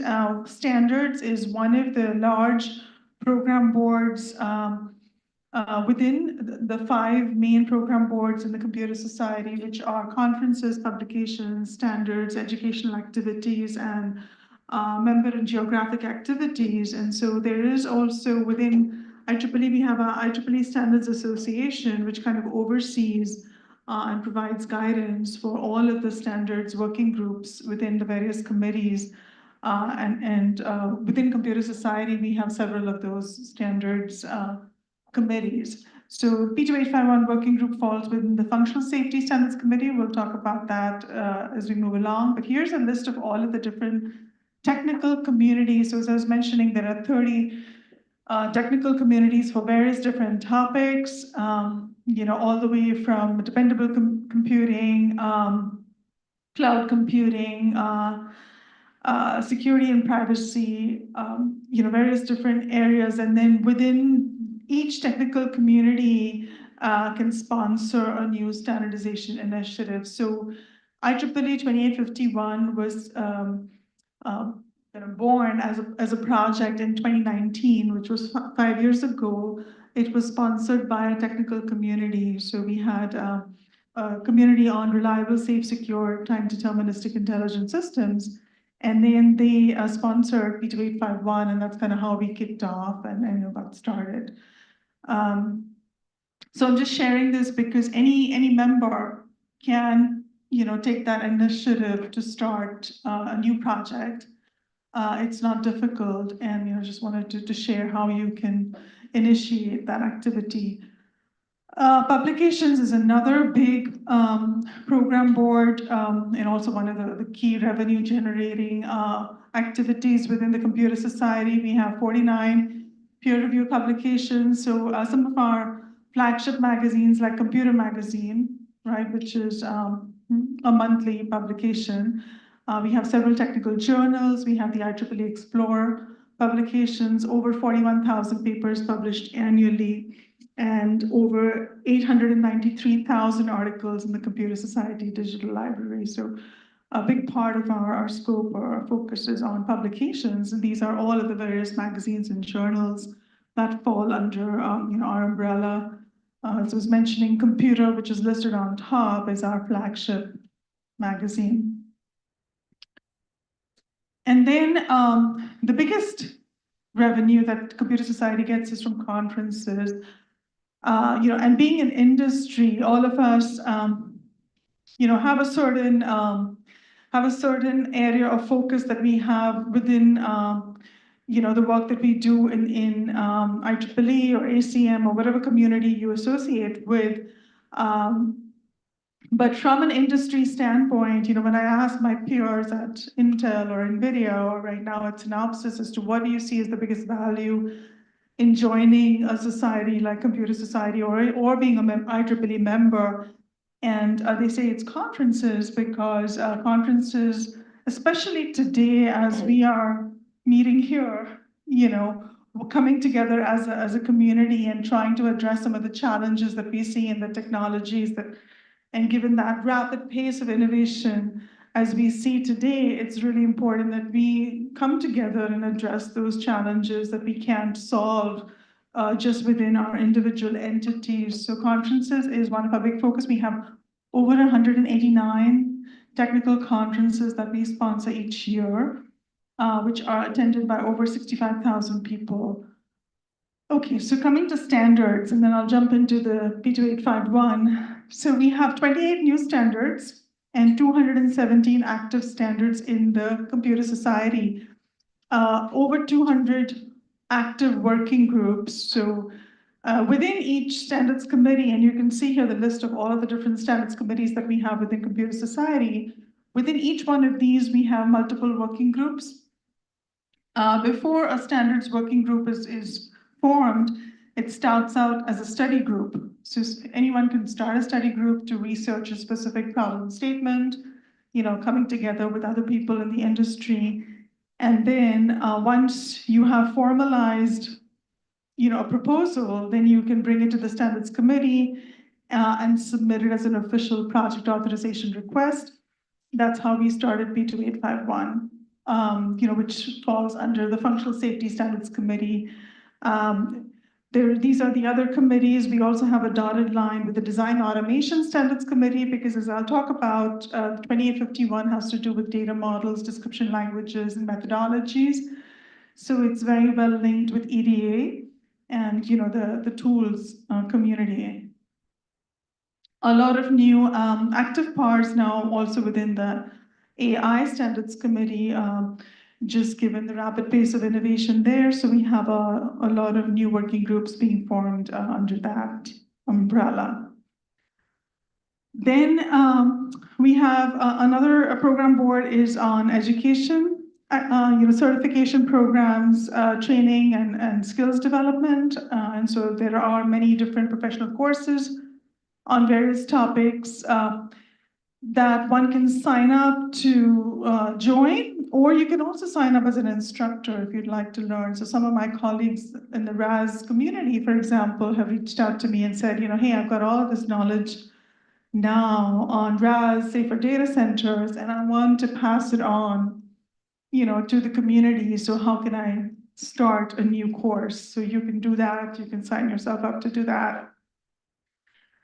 And then, where do we stand with respect to functional safety and autonomous driving? So we do publish a technology predictions report each year in the Computer Society, where we rank all of the various technologies that are critical and that are advancing rapidly, and we rank them based on their probability of success in a given year, as well as on the impact they can have on humanity. So if you can download this list from the Computer Society website as well. So here's the list that from that report. And based on the work that we did there, you can also see a ranking as well as a grading. So reliability was ranked number 9, autonomous, including autonomous and hybrid systems, was ranked number 10. So it's still kind of treated as an incubation technology based on this ranking. So the most mature technologies, as you can see up above there, you have Gen AI, Next Gen AI, cybersecurity, remote healthcare, digital twins, and others. And so just to kind of put things in perspective, of course, there are other technologies below this list that are even lower in terms of incubation, but just where we stand with respect to where we have to go in order for it to be deployed in production, so to speak. So here's kind of the mapping, and you can see in this bubble chart, the incubation technologies are the ones in green. The ones that are more mature are in yellow, and then the most mature, the red tomato is the one which is in broad adoption. So just to kind of put things in perspective with respect to where we are in the work that we are all doing today in autonomous driving and functional safety is still being considered in that incubating kind of area, which is the light green color on the chart. Okay, so before moving on, just what I circulated some flyers earlier today. Hopefully you've all got a copy. But IEEE didn't have a conference on RAS or automotive. And so one of my key initiatives this year was to inaugurate a new set of conferences related to reliability, availability, serviceability. We did the first conference in June on data centers in San Jose, and then we are planning to have the second RAS conference focused on automotive in Turin in the first week of December, such that we can then combine those and introduce a new technical conference on RAS with papers, publications, and multiple tracks as an annual conference each year. So highly encourage you to consider participating, maybe submitting a contribution, or just attending if you can. Okay, so as I mentioned, P2851 was kicked off as a formal project in 2019, and then we started work actively in 2020. In fact, we had the first meeting just before the pandemic started. This family of standards was kicked off to address a known problem related to functional safety interoperability. And so after we kicked off, 4 years later, in December of 2023, that's last year, we published our first standard. And this was the base standard, as we call it, which defined the notion of a dependability life cycle. And it identified needs or topics within that scope of the dependability life cycle where interoperability is important or where interoperability needs to be addressed. And I'll talk about what we mean by interoperability, what kinds of interoperability we are looking at in P2851. But then since then, that standard is now published. It's being referenced by other SDOs and ISO as well as IEC. We're also working with regulatory bodies like UNECE. But we also kicked off our derivative standard, as Ricardo was mentioning earlier today. The P2851.1 is now in development, and that is addressing implementation of those topics that we identified in the base standard. And those topics relevant to P2851.1 are those that lie at the intersection of functional safety and reliability. So we picked the top 5 topics, and I'll talk about which ones those are. And so the working group is now, working on drafting methodologies, description languages, and databases for those topics. Now, these topics are in alignment with governing standards such as ISO 26262, IEC 61508, or DO 254. But it's providing guidance on how you can implement those requirements and what kind of methodologies and description languages you need to consider. So we're also about to kick off the second derivative standard, which is IEEE P2851.2, which will look at topics that lie at the intersection of functional safety and cybersecurity. We're just hearing about that in one of the previous talks today, but this will be a brand new PAR, and we are just working on defining it, and then we'll go through, the approval ballot, and then it'll be officially kicked off as a new working group. All right, so P2851. So this talks about the scope of our base standard, and as I was mentioning, this base standard addressed the problem statement with respect to functional safety interoperability. And we talked about interoperability. It was of three main kinds, considering the interoperability across levels, going from IP to SOC to system to item, looking at interoperability across technologies, so looking at all of the dependable technologies holistically and considering the interactions of functional safety with reliability, availability, maintainability, cybersecurity, SORIF, as well as real time. And then also looking at interoperability across application domains, so considering the data exchange between work products that have been generated from, say, safety engineering work done for automotive in compliance to ISO 26262, and then reusing those same set of work products for industrial or avionics or medical. So providing that seamless exchange of data across the boundaries, as you traverse the levels, or as you traverse across the application domains, or as you iterate across, dependable technologies such that you have a common or converged architecture, a converged set of work products and requirements that you can leverage across those boundaries. Okay, so here's an example. As the working group, executed towards this base standard, we broke up into subgroups. So we had 6 different subgroups that looked at different aspects of different topics, such as functional safety for automotive, such as looking at industrial and medical, avionics, looking at AI, looking at SORIF, looking at cybersecurity, and collectively we came up with over 100 needs or topics where interoperability was found to be a gap.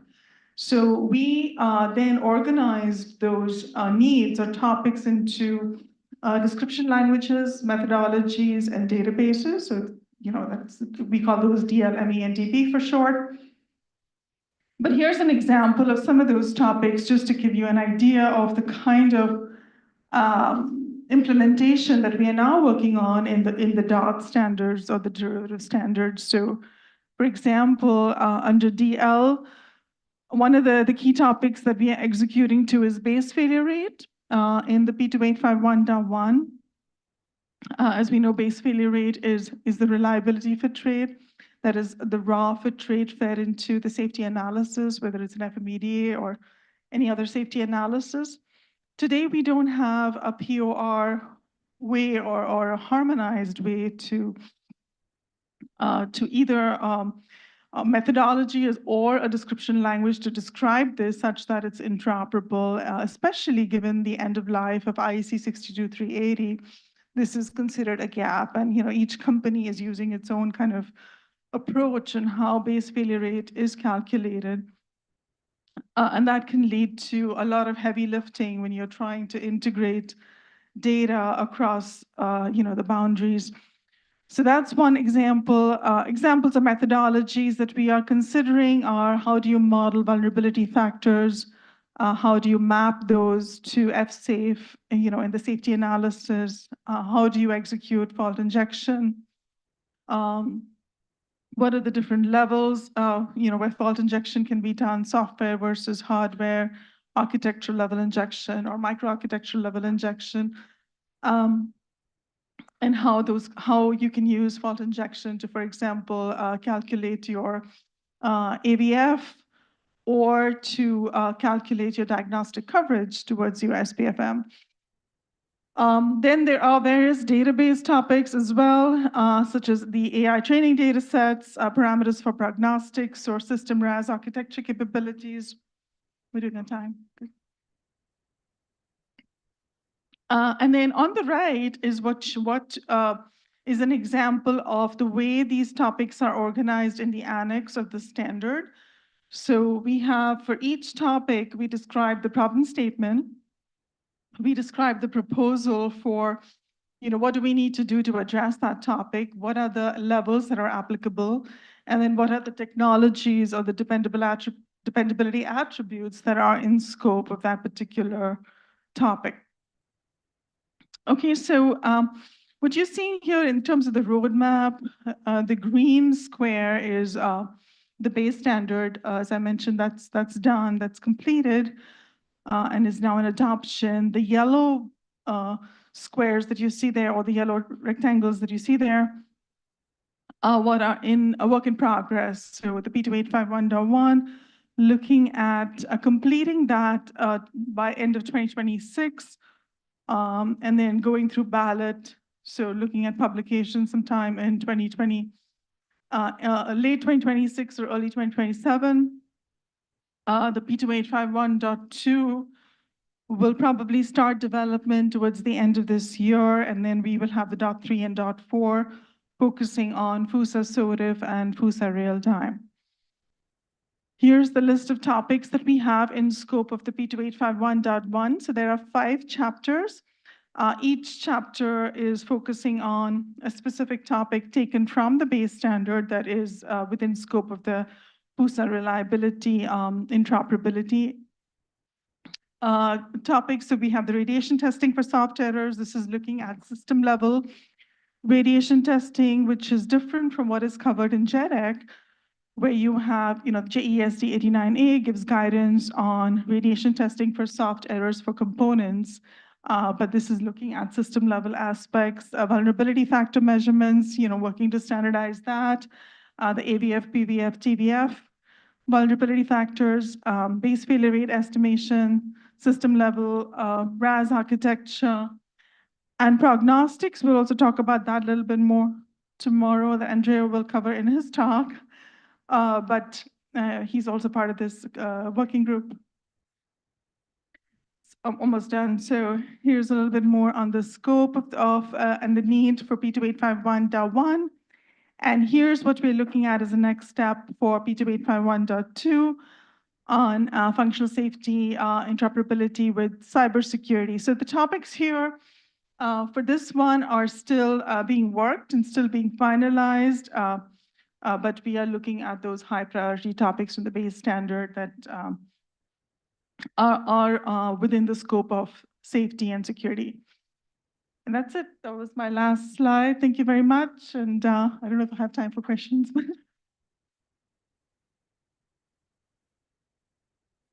Yeah, thank you. So we are out of time. Maybe only one question online or here. Or you want to go to the coffee break, and then we can. One question here. Thank you very much. Very interesting. Juan Pimentel from Omnex. My question is more so in terms of, are there any liaison activities with SAE, ISO, or obviously other standards with functional safety, cybersecurity, etc.? Yes, absolutely. Great question. So P2851 does have a liaison with Working Group 8 in ISO. So that's the ISO 26262 committee. We also have a liaison with IEC MT 61508.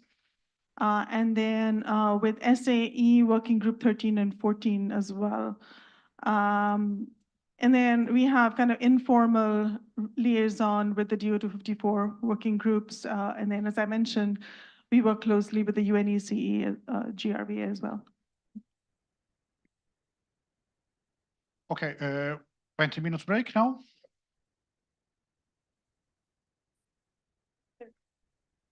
Okay, thank you.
Thank you for having me.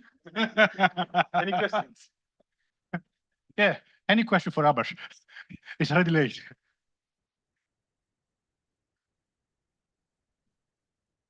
Okay, are we all set, ready? Hopefully also online. So we are a bit later, but I think it's worth it. Okay, so the next presentation is from Abbas Das from ZF. And as you see, the topic is operational safety. We touch again a few times today, it is operational safety term. So it will show the case study from ZF that is very interesting. Please. Thank you, Ricardo. Thank you, Maria. Thank you for having me. And I will straight away go to who we are. ZF Mobility is recently formed from the beginning of this year. We are basically expert and board competence in engineering, consulting, and development. What we did until now is AD system technology, ADAS, AD software validation, L4 system integration. But the idea is to for future mobility solution in public transport and logistics, and also in the area of mobility as a service. What we did in that thing is we have a technical expert for the future mobility, which is back in 2022, December. We have the first L4 ATS with 2,500 passengers per day in Rivium. So it's 3.6 kilometer. I will talk about that in the upcoming slides. There is a development validations team and a smart city mobility ecosystem and business. And we had 2023, we have the official trial approval of the eVTOL vehicles. That is the first prototype. And in last month, we got the 2024 our shuttles for a consortium project called RAVAS. So the agenda will be divided into this. First, we'll be having appetizers with what is operational safety, safety challenges for the operation, and conclusion. I'll try to sum up. Hopefully, I'll be able to finish my slides quicker than expected. The motivation slides is about some of the electric vehicles widely available. If you search in the internet that cars on fire, some of the cases people are not able to get out of the cars with cars which is sold over a millions now in everywhere around the globe, in particularly in North American company. And there are incidents like people are not able to outside of the car and they have to kick the door to come out, and sometimes the fire emergency personnel doesn't know how to access these vehicles due to different kind of architecture. I would not say the bad or good, is different kind of architecture. So if you have some kind of cars which is the doors are operated through the 12 volt, most of the electric vehicles, and particularly this kind of vehicles, and there is just one way to open the door in case of emergency or in case of complete shutdown of the electrical failures, that there is a mechanical override is only on the driver's side. In some of the high-end variant, the rear wing doors, in case of some vehicles, they have to open the speaker area, the woofer, and opening the latch. How many of you have this kind of vehicles and knows that electric vehicles and know how to open it in case of electrical failures? Just think about that. Huh? Many incidents of the emergency personnel, like the fire extinguishers, they have no clue how to access the vehicles. Like there are something called in German Rettungskarte, which is emergency vehicle access, which is pretty standardized in ICE vehicles, but it's not. Electric vehicles are different architectures. You might see the cut point and zone point area, where to cut, where not to cut. Those are completely different than the normal vehicles. And sometimes these are very, very dangerous for the emergency personnel. So these are, who should be responsible? Is it functionally safe? Yes, but those cars are on the road, is homologated. But how safe is it? That's the topic to think about. This topic, what we try to bring is operational safety. There are some standard definitions as there, like in the regulation 157 in the morning, somebody, Ricardo has brought to that, which is the extension from the R79 from the steering systems to a 157. It is pretty much defined the way like the performance in the direction of the SOT. I will not try to go through this definition again. There are also some definitions from the ANSI standard 2021, people mover standard, which actually for the shuttles program, we use it for states, vehicle for some shuttle program for the United States. This standard covers the operational safety in part of the system safety definitions, but there is a interesting definitions of the standards from the British Standardization Organization of BIS 1881, which talks about the operational safety, which is exactly which we are trying to address what should be operational safety should be. Like the identification and the management of the risk posed to all affected parties associated with the complete any activities within the defined operating conditions and environment. The important is the management and identification for the complete product life cycles is the important key factors. What we try to define is a little bit extensive. What we think, or from our perspective for other projects, what we have done is it addressed the availability, reliability, RAS discussed about that, reliability aspects, safety, which is both covering the functional safety and safety of the internet functionality, safety in use and security. And this covers for during the development stage to the post-production phase also. I have to quickly go through the standards, the definitions. So if you see what is basic difference between the safety, functional safety, according to 26262 or IC 61508, SOTIF, and the operational safety. Functional safety, which is address the fault as traditional defined as bug and glitches, and which is the system is safe when the fault goes, like E and E failures, it should be covered that. Whereas the safety of the intended functionality or the SOTIF is part of the system safe when operating as it is supposed to be intended or not. But interestingly, where operational safety, what we try to define is identification and management of the risk posed to all affected parties associated with completing any activities within the defined operating conditions and environment. And it should be for the entire product life cycles to answer that the item is safe during the product operation and complete product life cycles. What the relation to the other discipline of the operational safety is how it is covering the overall aspects, broad scope from the security from 21434 to the vehicle safety, which is like a part of the active and passive safety functions, to the technological safety, which is covering the kind of technology you are using during the sensors, so like radar, camera, and they have a relevant sensor technology for that, or V2X, which is IEEE 801, 802.1. There are some functional safety aspects for that. And the functional and component safety will be part of the functional safety, which is 26262 and 21448, as well as the component safety will be IC safety, which is AECQ, IC qualification standards are there. There are many standards, but this all should be considering that for the overall safety aspects. Before going to the video for it, let's have a look.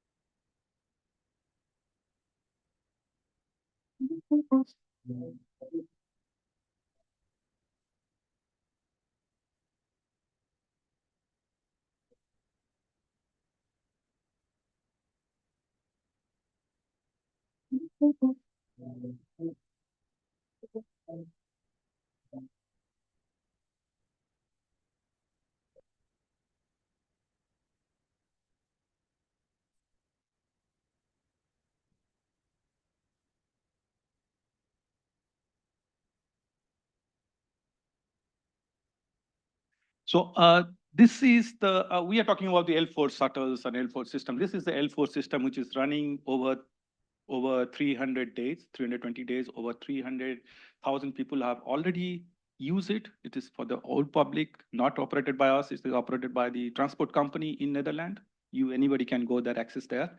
It's a park shuttles project for 3.6 kilometer lane. So we are talking about, this is the L4. You can see there is no driver there. There is no steering or anything. And this is perfectly electric, automatically go to the charge stations. So, and every day it is being running from morning to Friday, Monday to Friday, morning till evening, continuously. There are 6 shuttles are there. So what we did is, we have these subtle programs what we developed, and it is being absolutely no single incident until now reported. We have systematically accessed all the hazard situation and how to ensure the operational safety overall aspects. But still, it is a segregated lane. So these lanes are dedicated for the shuttles, but we have incidents like this. You can see the couple of months back, there's a kid is sleeping in front of the shuttle. So here, you can see there is a right second, the kid is sleeping in front of the shuttles. It's the over-reliance of the systems. When we start discussing what kind of test cases to do to ensure the system is safe, before releasing, we also do the testing. When you propose that from the safety team to the development team, they're smiling. Why a kid will sleep in front of the shuttles? So we have the test cases, videos that we conduct that, and it works. The kid is trying, there is a couple of kids, they're just running around, try to sleep in front of that, in order to see that the shuttle will stop. Of course, shuttle stop. There is no incident, don't be scared. So we have incidents like sometimes if you see, I'm sorry, where's the light here, torch?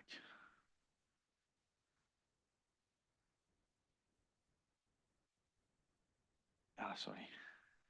Yeah, if you see here, there is a bridge over here, which is something, and the other side of the bridge is here. So you see this lane is segregated lanes, and this lane has to only for the shuttles. But sometimes these people misguide and get into this lane, and he's driving. The issue is once the shuttle approached the gate, there is a check gates in Netherlands. You can see this is blocked. So basically, the shuttles cannot move and the car cannot move out. That is a deadlock situation, but somewhat they have to give a little bit side, then the shuttle move away. So we have such incidents like many times people are driving over here. Sometimes the people are going scooter on this and closely crossing the road in a very close proximity. What do you call it? It's a misuse, foreseeable misuse in the case of a segregated lane, because these lanes are solid boundaries, there are metal cages are there. Only the point there is certain checkpoints are there where there's a bus stop kind of stuff. The shuttle will go there and people will go inside and outside. That's the only place there's the access, but still people do come across in that area. So this is part of the operational safety what we're trying to discuss here. What we have is right now we have a operation phase monitorings. So we have a operation phase control board, which is being handled by the Versums, the company which is owning these programs. If there is an incident or some kind of high braking, something, they will send us the data and we'll investigate whether there's safety issues or not issues, then we have a continuous improvement. So what we see is the intended to use as the design is suggested or not for any of the incidents reported. And then we try to discuss in the team that whether it's a false positive or not, or what kind of incident is that, and this is a safety event or not. But you have to remember, the most of the system, what we are talking right now until ADAS level is false positive. Whereas we have here, there is no driver here, not just ghost, for all conditions, the shuttle has to brake. So it's false positive as well as false negative. We have to consider in both aspects, like all the parameters. So, and you see this, this approach has been maintained, and we have a continuous improvement and deployment processes there for these shuttles. But these are like 6 number of sectors are there. What we follow is also the 21434 in a cycle security management level and 22737, the shuttle programs, which is necessary for that. There is beyond the scope of the 26662 because there's an infrastructure involved. So we have to go for the PHA analysis at the ATS level, as ATS, as autonomous transportation shuttle, as a framework. So V2X and everything, we have to go for different level of hazard analysis, which we call this PHA from 12,100. What we have is, I try to simplify how the continuous improvement of the SMS systems, which is presented a little while earlier. We have the ZF SMS systems, which is a safety management system. What we do is safety engineering and acceptance criteria, then scenario and the human factor analysis, testing and triggering signals data. So once there is a incidents report, how the incidents response has to be taken care. This is a continuous observation process and timely check whether it is according to the organizational safety process and governance level is being fulfilled underneath that or not. Is that is a regulatory affair is affected to that or not? This is I'm going to tell you about the second program, which is right now in Mannheim and Friedrichshafen. So this is a government-funded projects, which is called RABUS, which is Real World Laboratory for the Automated Bus Operation in Public Road and Urban Rural Areas. This bus program was as a proof of concept. We can say that we can do that. But this is not a segregated, this is a mixed road operation. If the time permits, I can show you a small video of what we have, because last week we got the KB approval for the L4 programs for 4 number of shuttles, 2 in Mannheim, 2 in Friedrichshafen for those areas.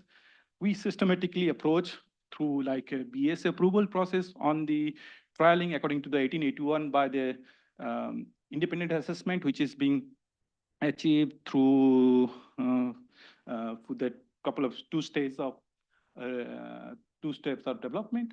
And this assessment we passed through that. Then recently, last month, we got the KB approvals, because all L3 onwards vehicles has to get a carbon armed appeal. But this is, we in the shuttle program, Rivium shuttle program, we are the first to get a road approvals for the L4 shuttles programs. And this is the following up with that, but a mixed road operations. So there are, you see the many aspects being addressed in that, and we have been doing that systematically. The safety case beyond the hazard avoidance includes harm and limitation of the handling issues be addressed there. Next, what we do is organizational safety. For example, like if you see we have the assessment in this side. You see there is a BSI auditor personally has to visit this site to see which is the ODD. They have to analyze the ODD, which is the safe cases is there, what is the argument, what is the whole SMS system in place. They go through the audit, and how do you inform the audience that not just a human factor within the safety driver in loop concept or the operator in loop concept, is also about how the road users to be analyzing that, like the people, because this is a public transport, the people are getting to that, and how the people who do not be aware of the technological challenges, how they're managing with this, that also a part of the overall concept discussions. So we do this systematically through all the aspects. You see the functional safety, cybersecurity is just a gray area. There are many more topics has to address, like operational safety, organizational safety, driver tracking, safety driver in loop concepts, authority, public information, human factors. There are many more. These are all part of the operational safety concepts. And we try to 2 minutes. Okay. So the human factors itself is a bigger topic. Like there are many standardization is coming, but what we do is, as an engineering standpoint, what is the product challenges are there? Because you are a technical expert for the product area. You should know what are the real challenges in this product. And then you try to see what can be the possible problem, because you design a system, and basically a system should be human-centric design, right? So how a normal human or expert human has been analyzing the system or behaving in the system, that's the things you have to address. So that's what we have the overall scope on that. And I'll try to conclude on this topic, then we can quickly share a small video.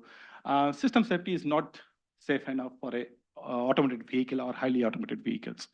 Measure to put in place to ensure the appropriate operational and organizational safety, and should be part of an overall safety concept. And this safety concept or a safety case should be a living document for the complete product life cycle. Unlike the functional safety, what you say that you do it and release it, it should not be like that for the autonomous vehicles, because like the software changes, that might be impact on the design. Similarly, SOTIF also tells that you have to do some kind of changes in the SOTIF measures.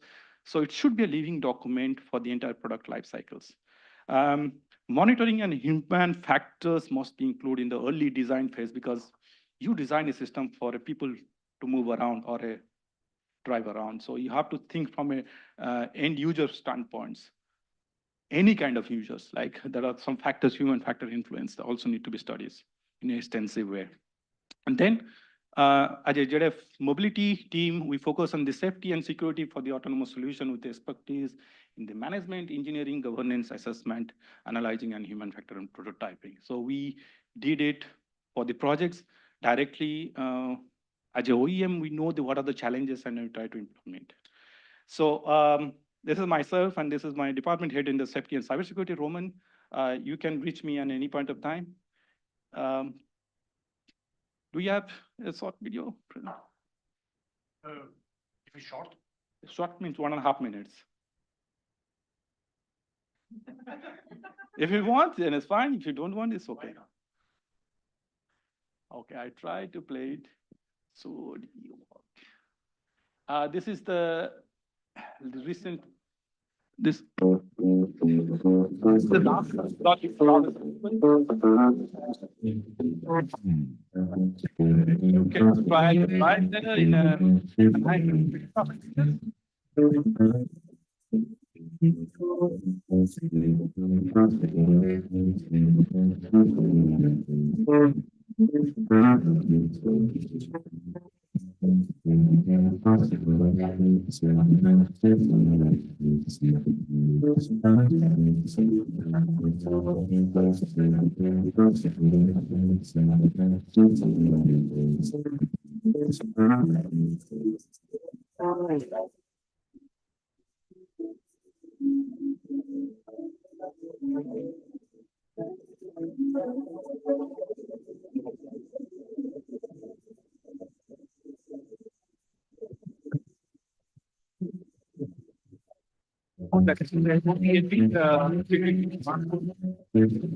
try in and try to plot it here and make it.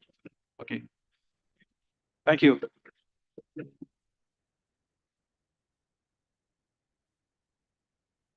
Okay, questions online? Any questions online? No, too shy. Okay, one here or two here.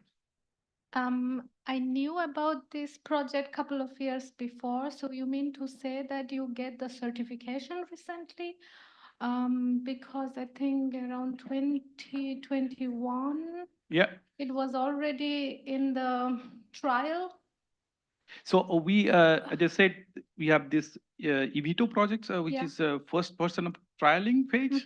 And this is the actual final product, which we got the KBA approvals after that. That was the trialing stage. This is for the public access for that. So, and this is the final certles for this. That time, the certle was not that, only prototype vehicles. We also have a question online. Yeah. Good, excellent. So there's a huge gap of definition towards all the exciting standards. What do you think can solve this issue? Please do not propose a new standards. There are already too much. Exclamation mark. I can understand your pain, whoever is that, but I understand the pain area. So I personally not in favor of making any new standards. If you do a proper system engineering, you do not need to understand standards. I see that gap in the standards, like some standards bring the exact standard definition to the new regulation and standards. So whereas you have to understand what's the real challenge area and what is the real source of understanding of the operational safety, use your logic and engineering ideas. I know we have people here, Jyotika and Ricardo, they will not happy with that. I myself also part of the ADS UNEC groups. But seriously, the standard is not the solutions. Standard is a guidance in some way. Yeah, I agree. At the end, the standard is just a guidance, a reference of the state of the art. I always say standards are more a legal framework. That if something goes wrong, you can say, I follow state of the art. but cannot a solution. Andrea, Proteinatex. A very short question. I will kind of wrap up or rephrase your conclusion. So if level 4 or autonomous taxi are moving away drivers from the cars, are you putting resources, humans, in the life cycle outside? I mean, for this operational and organizational safety? So as I said that robotaxis, you mean to say? Robotaxis, right? Just to say, robotaxis or whatever. I mean, this level 4 is, I mean, not using human drivers, and now you're putting resources in the organizational part. No, That's a very interesting approach. No, you see this, what I saw your first presentation or first video, that is not like a resource, like one vehicle, one resource. That is only when there is an incident happen, then they alert. They only see the monitoring aspects. So all these 6 shuttles is visible by one person is there, sitting in this in C. He's not operating, he's just monitoring the things, tasks being followed, because this is in the operation phase monitoring at this point of time, because we are just released over a year now. And so it is, we have seen any incidents or how the people are behaving, misuse and abuse or whatever is that is coming up in the topic. That is learning we are trying to do, but that is not done by us. That is by the operator, who is just one operator is sitting there, not 6 vehicles and operating, monitoring 6 vehicles, which is running tandemly. So you say it's a good judgment or not? Yeah. And now it will be, once you have the confidence on the systems, these things will be more and more, this is page, we got the information, and then over the period of time now, the system is more confident that it will break, it will stop, no accidents, for more than 300,000 passengers already covered in that vehicles. So it's just big numbers, the stats say that. No, definitely. Quick, if it's quick. Quick question and answer. Quick question, quick answer. Between Holland and Germany, you moved from, you know, one OD, one operating domain with restricted data, and to the other one, which is almost completely open to traffic. You want to speak a little bit about the challenges that and the changes? I mean, not too much, but. See, he will kill me. What a quick answer. Yes, there are challenges, many challenges, because mixed operation, I show you the video, that's why to see how the people are crossing. And even if segregated lane is not segregated, you see people are jumping on an XYZ way, kind of that. So yeah, there are challenges, and you are carrying the people. Remember, there are shuttles which is been carrying the wheelchair people for that, the second shuttles or first shuttles, you can do that. In that case, you see, you have to consider that what the safety of those people, how much braking we can do. We cannot do A/B brakings are there. So it has to be comfort driving. So think in that direction. And also mixed traffic is always being challenging. You see the Friedrichshafen is one of the difficult things to achieve in that area. Yeah. Many thanks.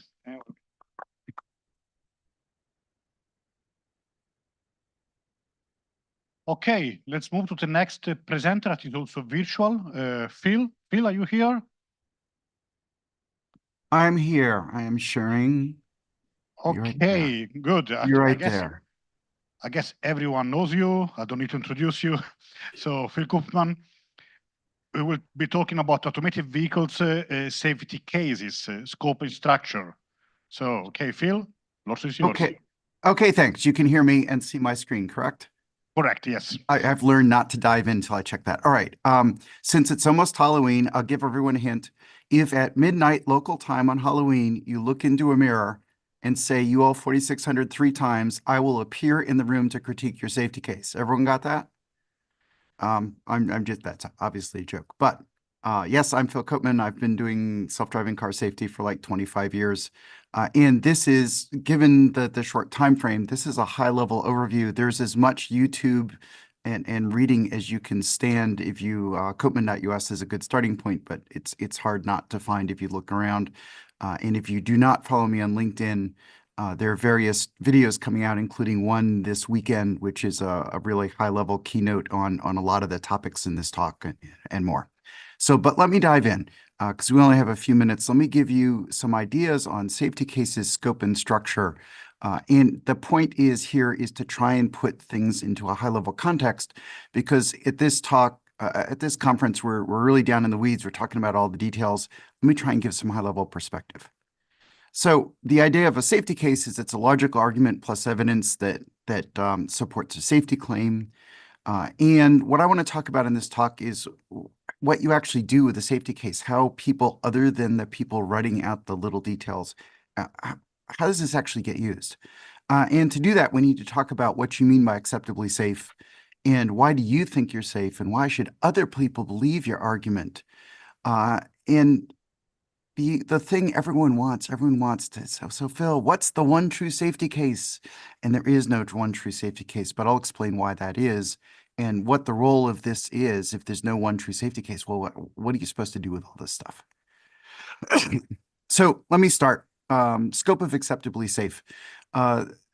First, everyone likes positive risk balance, net statistical safety. All right, you have to be acceptably safe. Well, generally, probably you need to have fewer fatalities and severe injuries than you have for human-driven cars. Okay, hopefully that's not controversial. Establishing the baseline is really complex. I started asking that question, and a year later, I had a 300-plus page book, and that was only the first question, right? So it's really hard to get this right. People are working on it. That's important, necessary work. It's great that's happening, but that's the first step instead of the last step for safe enough. So the next one is tolerance for risk transfer. Hypothetically, what if you are half as safe? And I'm going to use US numbers just because I have them memorized. I understand that driving is less risky in Europe, and this is a good thing. Okay, so if I use the US numbers, 40,000 people die in the US each year with traffic accidents on public roads. What if we get it down to 20,000? Okay, 40,000 to 20,000. Engineers are a pretty utilitarian bunch. That sounds like a win. What if, and this is hypothetical, I stress hypothetical, what if every single one of those 20,000 is a school kid in a crosswalk killed in a school zone? That's not going to be okay. Now, I didn't say that was going to happen. My point is you can lower the average risk while presenting increased risk to vulnerable populations, and that is not going to be public acceptable no matter how much of a utilitarian but we're saving lives argument you make. That's not going to work. So there's a limited tolerance for risk transfer even if net statistical safety goes better. So that's another requirement on safety, is not only safer overall, but you cannot have hotspots of increased risk. There's also no tolerance for negligent behavior. What if the number of fatalities goes in half, but every single one of the fatalities is a robotaxi ran a red light and killed a pedestrian in a crosswalk, and we're worried now that they broke a traffic rule leading to a fatality, and people say, yeah, we dragged that poor woman down the street in San Francisco. This actually happened for real, as probably most of you know, we dragged that poor woman down the street, but we're busy saving lives here. Don't give us a hard time. That doesn't work. If you have a fatality that is something a reasonable human driver would not have made that mistake, you're going to have a problem. So that's an additional constraint on acceptable safety, even if you're net statistically safer. Negligent behavior, violating traffic rules leading to harm, if nothing else, is going to get you a bunch of civil lawsuits, civil tort lawsuits, but it's going to be a public perception problem. What about fine-grained absence of unreasonable risk? Recalls do not happen because you're killing more people than other cars. That's not how recalls happen. Recalls happen because you're rolling through stop signs. You keep hitting emergency vehicles because your computer vision has a problem with flashing lights, and it freaks it out, and it hits police cars, leading to deaths and injuries. These are real examples. These kind of things happen. So it's not, you can't say, but I'm saving lives. And they're going to say, well, you may be saving lives on average, but you're killing firefighters and policemen. You have to stop that. There's going to be a recall. So again, there's another constraint on safety beyond net statistical safety. And there's going to be ethical behavior. What if People with particular clothing styles or skin colors are not seen very well by your automated emergency braking system. That's going to be a problem for you if there's a statistical trend that, again, we're back to vulnerable populations at higher risk than other populations. So before you even go to a safety case, you have to understand, what does it mean to be acceptably safe? And positive risk balance is the first question, not the last question. Now, there's a whole hour-long rant I do on this that's going to come out on Substack this weekend, and you'll see it on LinkedIn next week, which really, it's like an hour-long thing that goes into all this, but you have to understand, before you even do the safety case, if you don't understand what acceptably safe means with a lot of texture and a lot of depth and a lot of richness, you're going to fail. So make sure you ask the right question. What's acceptably safe? And don't say positive risk balance. Let's move on, because that'll sound great maybe for regulators at this point, because they're still getting on board with stuff, but it's going to be a problem for you in the court of public opinion, if nowhere else. All right, so now you think you're safe. You need a safety argument. Well, what's a safety argument? In practice, sometimes the safety argument was the binder full of documents or the filing cabinet full of documents. You conform to a standard. And that's one type of safety argument where the implicit safety argument is following the standard makes it safe. But we just had those questions that the standards are the guidelines. They don't actually make you safe. They just give you some support and some prior belief that you did all the right things to be safe. It's not the same as explaining why you're safe. So what's a safety argument? Well, you have some claims and you have an argument. My claim, we just did that. What does it mean to be safe enough? And the argument is why you're safe. But and you can't have rhetoric. Safety is number one, therefore we're safe. That doesn't work, right? You need some substance. Well, what has to be in the argument? Well, it has to be an argument that someone else can say, yes, I believe you, but there's some pieces that have to be in it. Arguments, safety arguments in particular, are quite vulnerable to confirmation bias. And I've seen this in claims like, well, and I'll make up some very generic ones. These are based on the real world, but they're not specific to any particular company. They're just sort of the kind of thing I tend to see. It's like, oh yeah, our perception sees everything we need to see. Great, that's your claim. Where's your evidence? Oh, we did these engineering things. And you look at the engineering thing and you say, well, what about self-occlusions from that sensor? You've got a post in front of that sensor and it can't see a couple degrees in front. And the argument, it's like, we can see everything. What about self-occlusions? Oh yeah, that's something else. Well, you have to ask the defeaters, why might this argument not be true, and what's your response to that? And what you almost always see is someone will make a claim, a subclaim, not system safety, but a subclaim like our perception does what it needs to do. And then when you pick apart the argument, you find out the evidence only supports like half the claim, and the other half of the claim is hanging out in the breeze. Like, well, we did a bunch of testing. It's like, did you test rain? Did you test night? Oh, no, we just did some testing in daylight, but that proves it works. Now, I say this and it sounds ridiculous, and you go, oh, no one would believe that. But this is how it happens. People go looking for evidence to support their claim and don't ask the hard questions. So one of the most important things you can do with safety cases, even if your company doesn't want to support a top-to-bottom safety case, we don't have resources, whatever the excuse is, just within your own functions say, why is it, what's our support for safety for the system? What exactly do we mean by that? And what's our argument? And what are the reasons it might not be true? And anyone who does this honestly with some thought basically always comes up with some holes in your argument. And what do? Well, you go fix the holes, right? The other thing is you have to identify the assumptions. Like, well, okay, our sort of argument is fine on the assumption that we have a thin tail instead of a fat tail, that the number of unknown unknowns is small enough that we can suck it up. Okay, fine. When you deploy, you sort of have to go with that. I get that. But how do you know when you deploy that you're not seeing a bunch of surprises and you just keep getting lucky? So what are your assumptions, and what's your plan to make sure that your assumptions are really true? Some of it's at design and test time, but some of it's going to be life cycle monitoring, which we'll get back to. And you need some evidence. The evidence has to support the argument. So if you're missing the assumptions, the defeaters, or the evidence, you do not have a complete safety case. And if you look at UL 4600, Chapter 5, and I appreciate the previous shout out to the standard because it doesn't get talked about that much in Europe, at least publicly. Chapter 5 is all about how you do these kind of things in UL 4600. Okay, next. Why do you believe your argument? Well, you should internally review the safety case. I think any significant serious safety case is going to need some tools. Think of static analysis tools for compilers. Why would you task with a person to find the missing semicolons? Well, you should probably have tools to find out, oh, look, this argument has no evidence, or there are no defeaters at all. Maybe someone should go check that. So I'm a fan of static analysis tools. I think that field is immature, but will develop. And you need peer review by internal teams. The first step should be peer review by the team who created the argument, and that's important. The next thing is that there's a chance your argument will be unsound. It's either incomplete or gets violated. And UL 4600 recommends safety performance indicators. It basically requires safety performance indicators, which is instrumentation on the safety case. So when people instrument their simulations in the cars, they use KPIs about, well, are we tracking the desired path through the curve and things? And those are fine.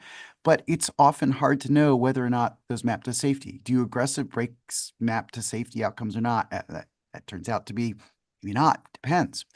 So the idea is you want to make sure that any metrics you take that are related to safety map to a claim in the safety case. So we're basic scientific method.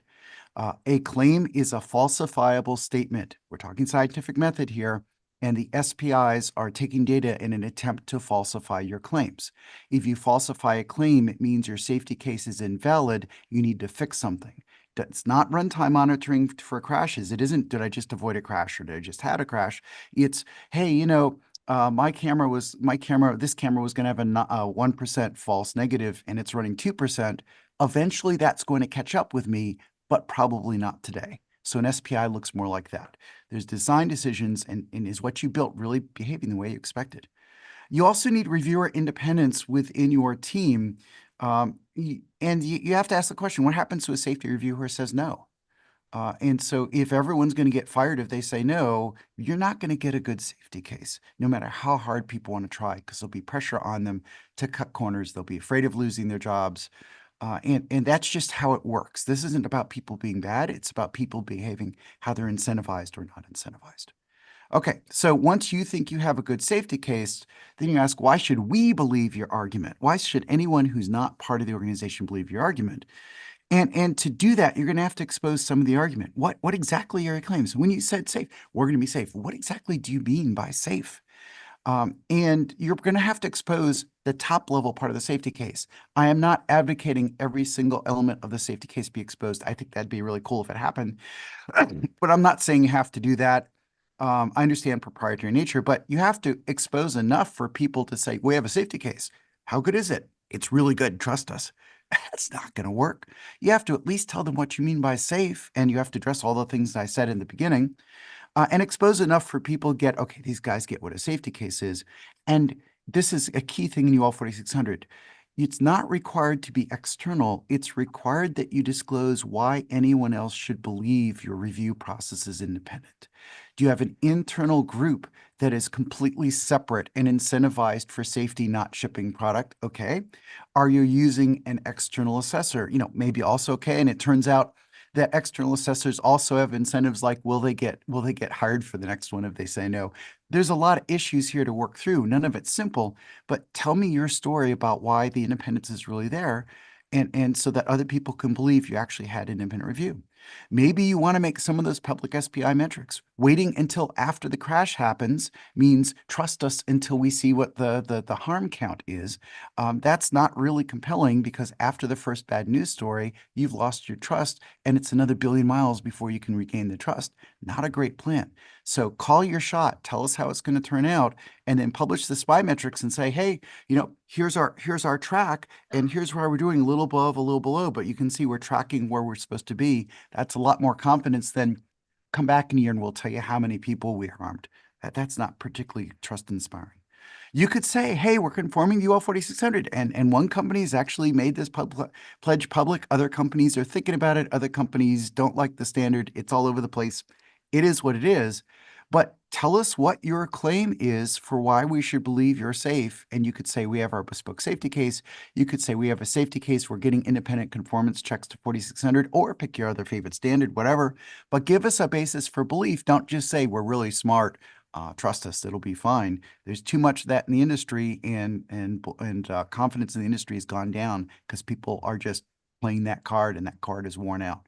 Just blind trust isn't going to work anymore.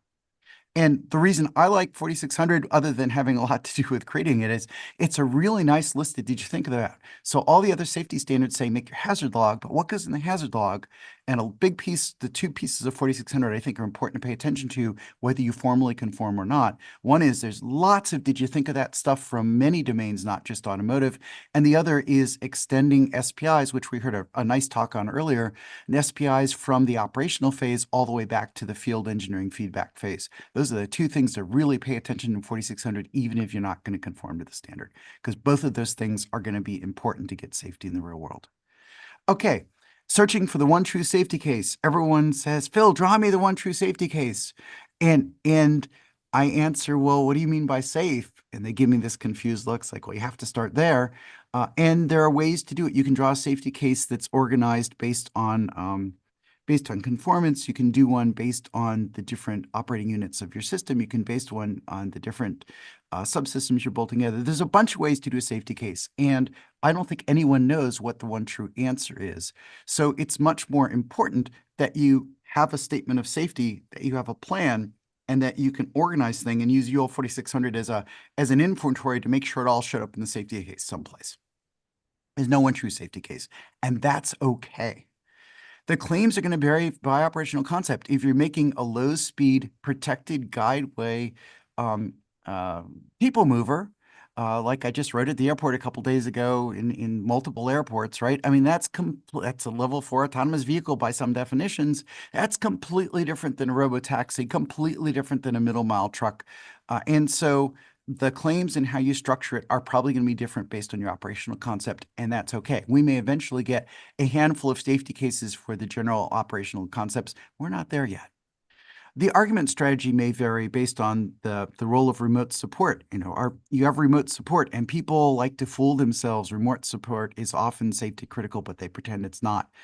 As an example, a robotaxi ran a red light because the remote support operator said it's green, but they will tell you, oh, no, the remote support has nothing to do with safety at all, but that resulted in a mishap, resulted in a moped rider getting injured from a spill trying to avoid that car.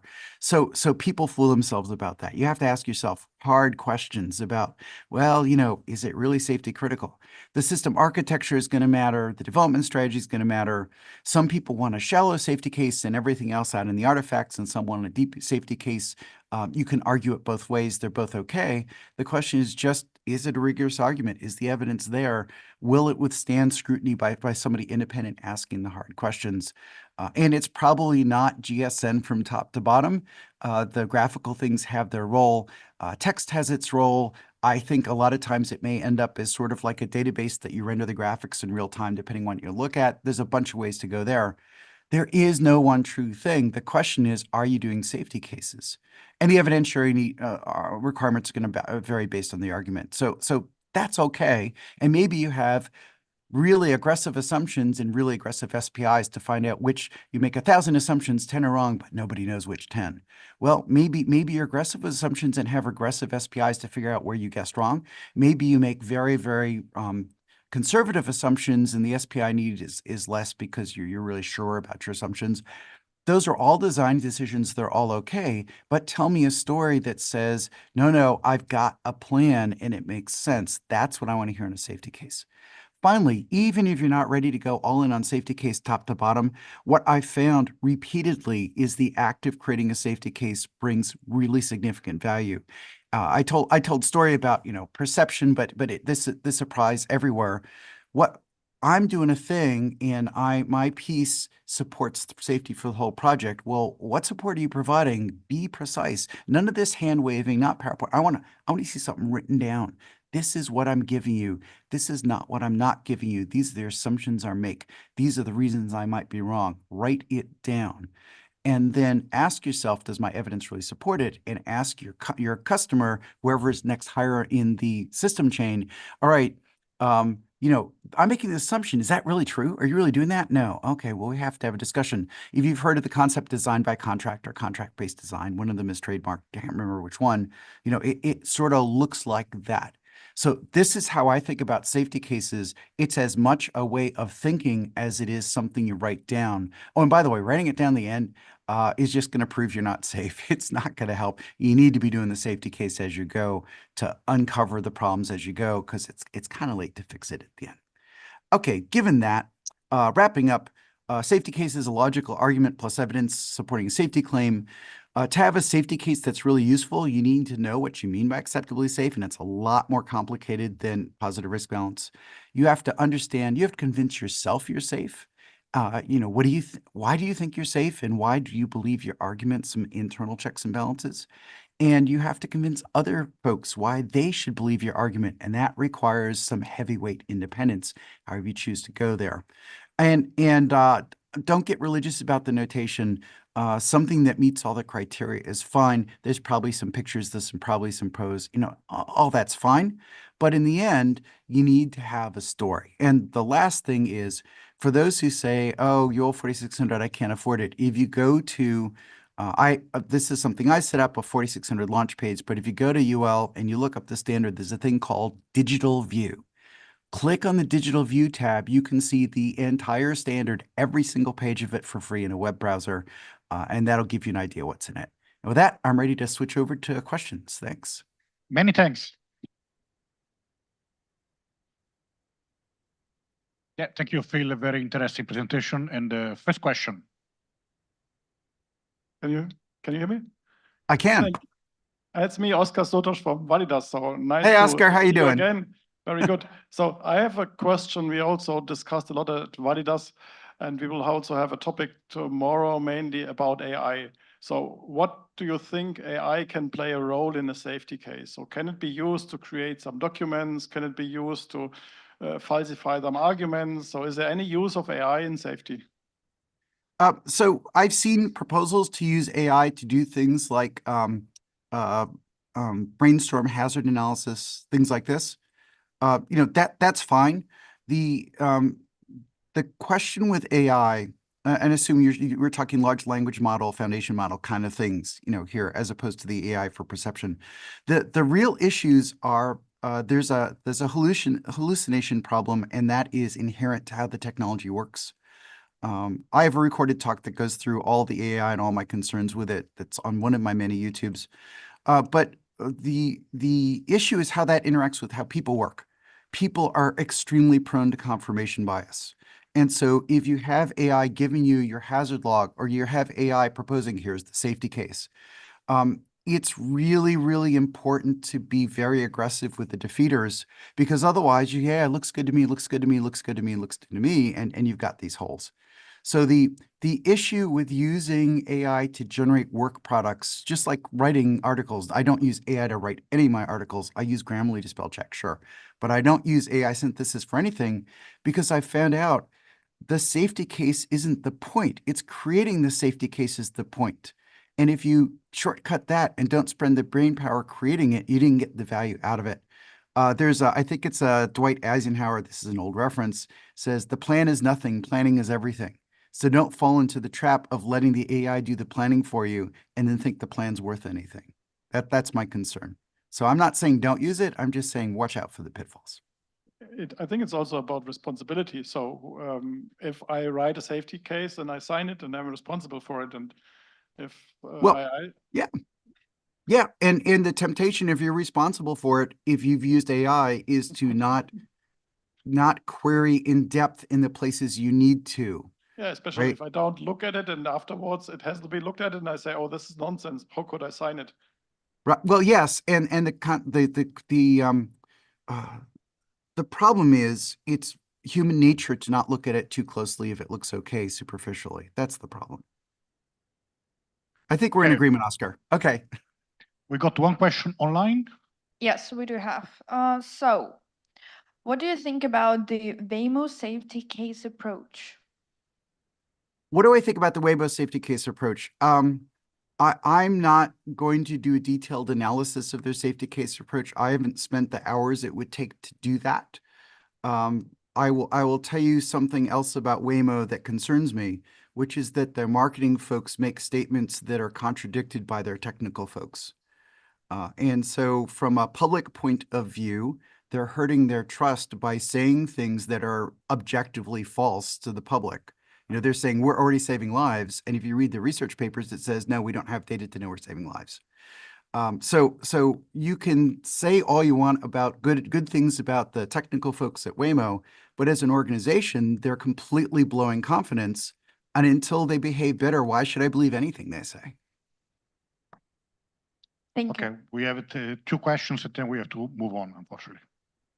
Hi, Phil. This is Abbas here from JDF. Remember, Hi. the earlier just presented, I think you referenced to that, the operational safety. We in EU norms, there are certain coming up to 147 for the people mover and shuttle programs. So what, being aware of the EUL 460, we try to apply that in as extensively as possible, ask the right questions and ensure not just the functional safety is outside the scope of that. Like it should be how the people are being treating. And the safety case, what we believe should be a living documents rather than one time done, dusted and release and fix it. What is your take on that? Well, I think that there's a lot of good stuff in UL 4600. And if you're looking at system safety and doing all the things, I think that's great. And the rest is what, you know, the question always boils down to is what's your independence? You know, what's the credibility and capability of your independent reviewers? And if they're good, you're probably in good shape. And if you don't have that, then it's really hard to evaluate, right? But I'm glad to hear that you're cognizant of those concepts and that you're trying to do the safety case beyond just rigidly following the paperwork and the standards. That's great to hear. Hi, Phil. Last question. Mohammed Al-Sayed here from Berlin. Thanks for all your contribution to functional safety. Regarding eroding people's trust, you mentioned this a few times because of bad communication, because of accidents. You didn't mention, or I just want to know your opinion on that with relation to risk and outrage. You know how risk and outrage are proportionally related, and the more we have issues with autonomous vehicles, the more we have outrage, the higher the risk level. And then obviously the higher the risk level, so how does that relate to the acceptable risk as we proceed going forward with whatever we're seeing right now? Thanks, Phil. Sure. Okay. Interesting topic. I'm going to answer this way, which I think gets to it, but a slightly different way. The stupidest thing the industry has done in a long time is sell on we're going to save lives. And the reason is that they're not going to know for a billion miles how that turns out, because they're basically going, well, we're going to count up the body, see how it turns out, right? Well, that's a billion, 2 billion miles before we have statistically significant data. And every single news story makes people doubt them. So there's no upside anytime soon. It's 10 years for upside. And every single week we see downside with every bad arc. What are these people thinking? I mean, it was great before there was no data to say, we're going to save lives. Oh, that sounds good. Give us some money. But they should have pivoted years ago, and they haven't. They're just doubling down. Instead, what I would suggest they do to deal with the fact that everyone sees increased risk with every bad news story is to say, look, someday we're going to save lives, but for now, our plan is not to convince you we're saving lives. Our plan is to convince you we're being responsible parties, that we're using the roads responsibly. And every time we see a problem, we're on top of it, we're fixing it. And every time something bad happens, we don't blame everyone else and say there's nothing wrong with us. We say, yep, those guys contributed, and even though it wasn't really our fault, we could have done this better, and here's how we're fixing it next time. So actually go for trust instead of blaming everyone else. And if they adopted that strategy, I think they'd have a lot more leeway to show that they're good actors instead of it's never their fault. Excellent. Thanks for the questions, and I'll see everyone in the panel tomorrow, I guess. Yes, excellent. Yes, perfect. Thank you. Talk tomorrow. Thank you, Phil. Okay, so we have to move on, and the next presentation. Okay, so now we have Gabriele Paoloni, open source community technical leader at Red Hat, and is covering a case study about Red Hat in vehicle OS certification approach, a math library case. Please.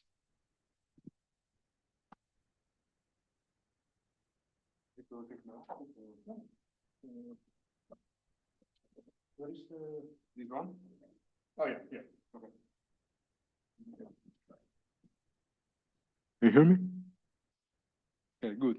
Oh, now it's up. Okay, so thank you for coming, and I hope you're still awake. If you start to fall asleep, just give me a shout. So now in this session, we are going to talk about the certification approach that we use for the Red Hat in Vehicle OS, with a special focus on the Mat library case.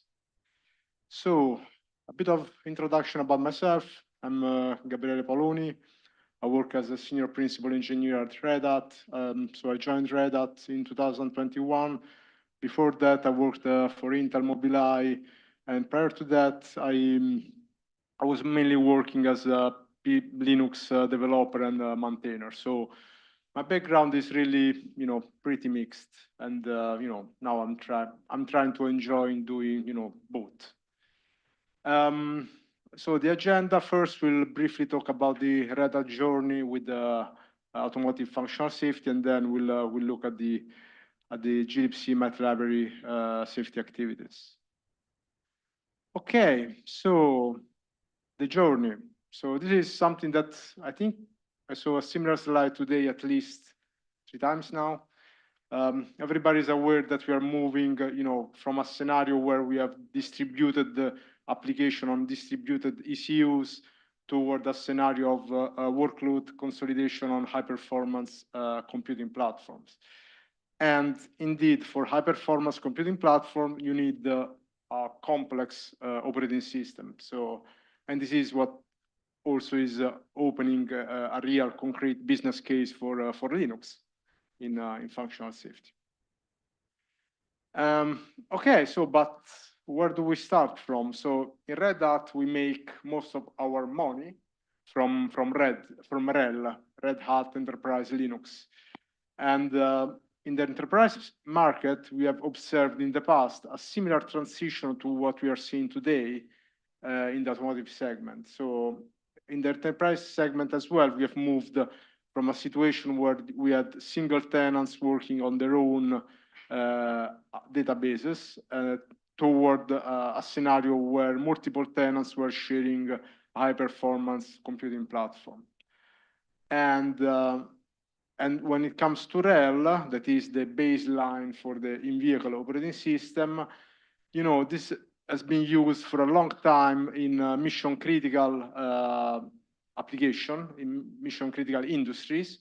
I mean, it's been deployed for financial services since 2002.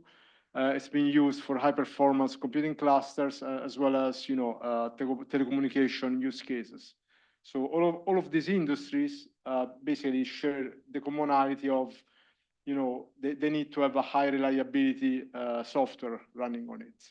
Okay, and this is basically where we are starting from. Now it comes, we have some challenges here. Okay, so now when it comes to ISO 26262, it was the first edition was published in 2011.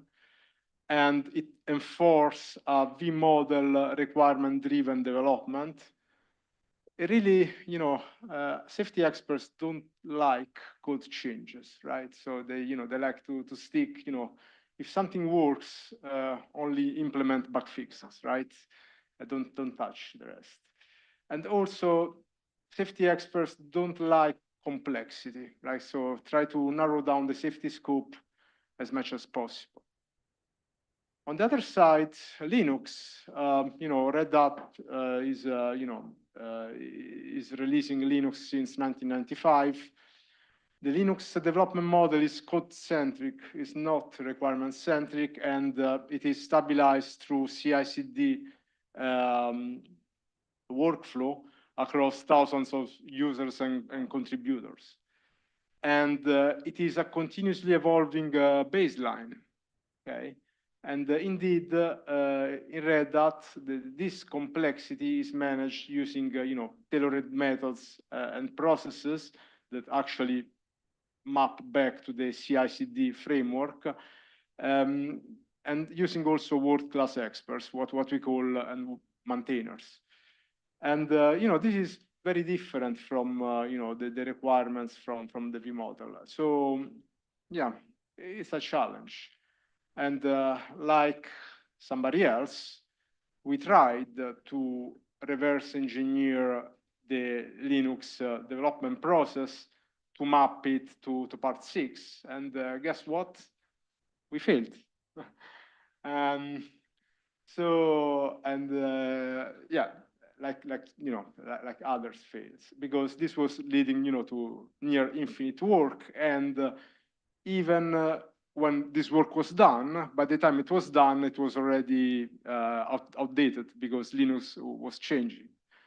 And the last point was that, since we have maintainers working at Red Hat, many of them, I think around 150, something like that, indeed we were involving them when doing this reverse engineering, but they didn't recognize that, these practices were really useful. They were, adding robustness to, to Linux. So we gave up with this brute force approach, and rather than trying to to force Linux to map to the safety standard, we indeed what we did is we brought safety experts to sit together with our maintainers, and we trying to elaborate a new tailoring that at the end is assessed against ISO 26262. Okay, so, and yeah, and this is our pipeline. So this is our pipeline from the left side. We have the Linux kernel, Fedora, Central Stream. At the end, we have the Red Hat Enterprise Linux, and this is our starting point. So our starting point is Red Hat Enterprise Linux. On the Enterprise Linux, we are doing an ASPICE claim level 2, and this is our baseline. Then here, this is pretty obvious. So the first thing to do is we define what is the safety scope, what are the ASIL-B functionalities. Okay, actually our target is ASIL-B. Then here, the safety experts together with the maintainers, they sit down together and they undergo a risk assessment. So there is a questionnaire that is built based on the ISO 26262 principle and goals. And based on this risk assessment of both specification insufficiencies and process insufficiencies, we derive safety concerns.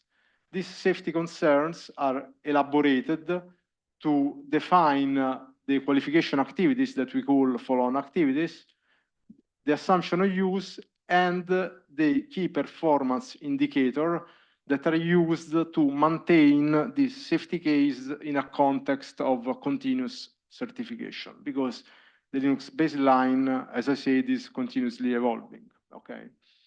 At the end, the safety case undergo a confirmation review. In our case, we have Exida, that is our certification body, and that's it. So, and at the end, we have the vehicle OS that is now moving toward, the certification.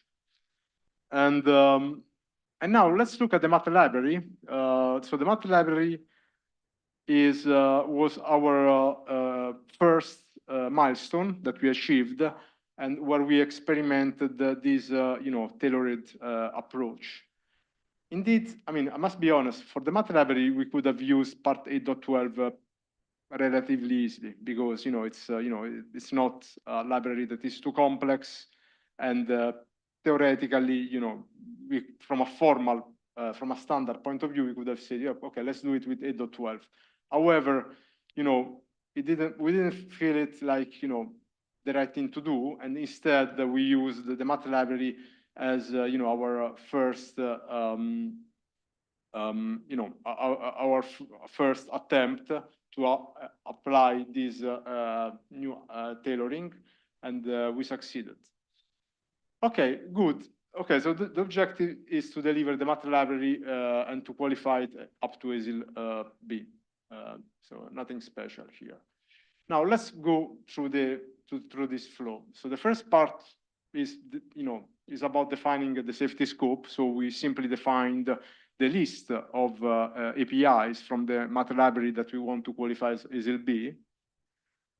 And the second step here is the risk assessment of specification and performance insufficiencies. As we did that, we identified these possible safety concerns. The first one is specification insufficiencies, so specifications that cannot be adequate or complete. Solution accuracy, this is very important because it is possible that the math solution accuracy is not adequate for the automotive safety application. And to be honest, with respect, if I look back at the questionnaire, there are some hints that we took from SOTIF, and this, in fact, translated into this specific concern. Then we have the math library misuse, that the end user of the math library may use it incorrectly or build it with configuration different from the recommended ones. The behavior in case of error, the VGLS shall provide error detection and reaction mechanism to control the math library error, time to converge to a solution, and the dependency with respect to the host hardware. So the execution time and the solution accuracy may be compromised by the hardware platform that the math library is executed on.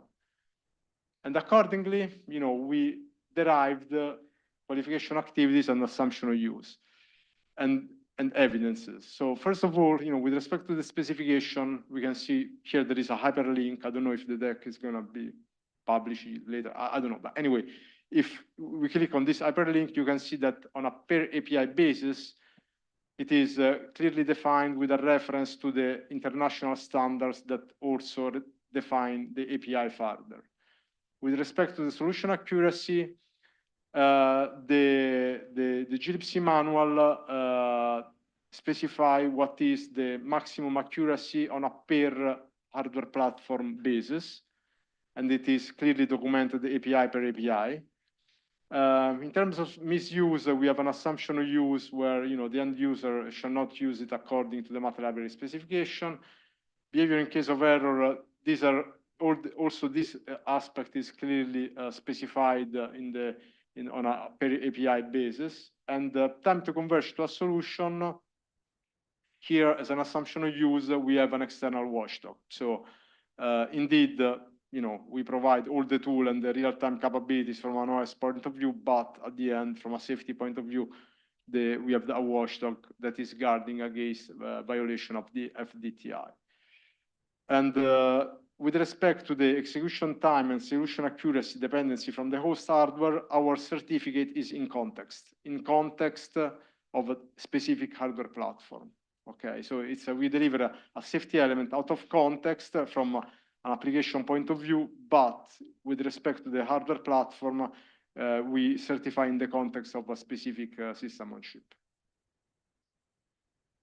And similarly, we have assessed the process insufficiencies, like here the ASIL-B functionality is not verified sufficiently, lack of test quality, test coverage, or other verification measures. Unintended functionalities could implement unspecified behavior, integration with other OS components. Indeed, the process of integrating the GLPC math library with other OS components could introduce bugs. And this is the result. So with respect to the test quality, the maintainer, Carlos O'Donnell, told us that the most important aspect is to verify the expected accuracy. And this is what all the test campaign of the math library is about, most of it. And in terms of test coverage, we see that the test cases are verified to sufficiently cover each ASIL-B API. And when it comes to unintended functionalities, we do not do code coverage, structural coverage. Instead, we use code reliability data evaluating the bug rate against operational hours. And when it comes to integration with other OS components, indeed, we rerun on the different target hardware platform. That is the only dependency from the math library. So the math library itself does not even depend on the kernel, to be honest, functionally. I mean, it needs the kernel because the kernel creates the context where it runs, but there are no dependency with any syscall. And yeah, and then the last step, we have submitted the work, and guess what? Well, this is public news. We got the certificate. And this is the hyperlink. If you open it offline, you will see all the details of the safety case mapped against the, the different clauses of ISO 26262. And I can tell you that if you open this certificate, Exida has used part 6 to certify math library and not part 8.12. So Exida has taken quite a conservative approach in, in giving such a certificate. So, conclusion. ISO 26262 second edition is not fit to qualify a complex pre-existing software component. We know that, and Roberto, my colleague, tomorrow will deliver a speech about ISO PAS 8926. Doing a strict reverse engineering of a Linux-based OS according to ISO 26262 part 6 is impracticable. And indeed, as I said, we have developed a custom tailoring that involves, including relying heavily on our maintainers to work with our safety experts to, deliver a safety case that can be later assessed. And yeah, I mean, we did an initial successful experiment on the math library, and we are moving on with building the rest of the safety case for the vehicle OS. And thank you. Question?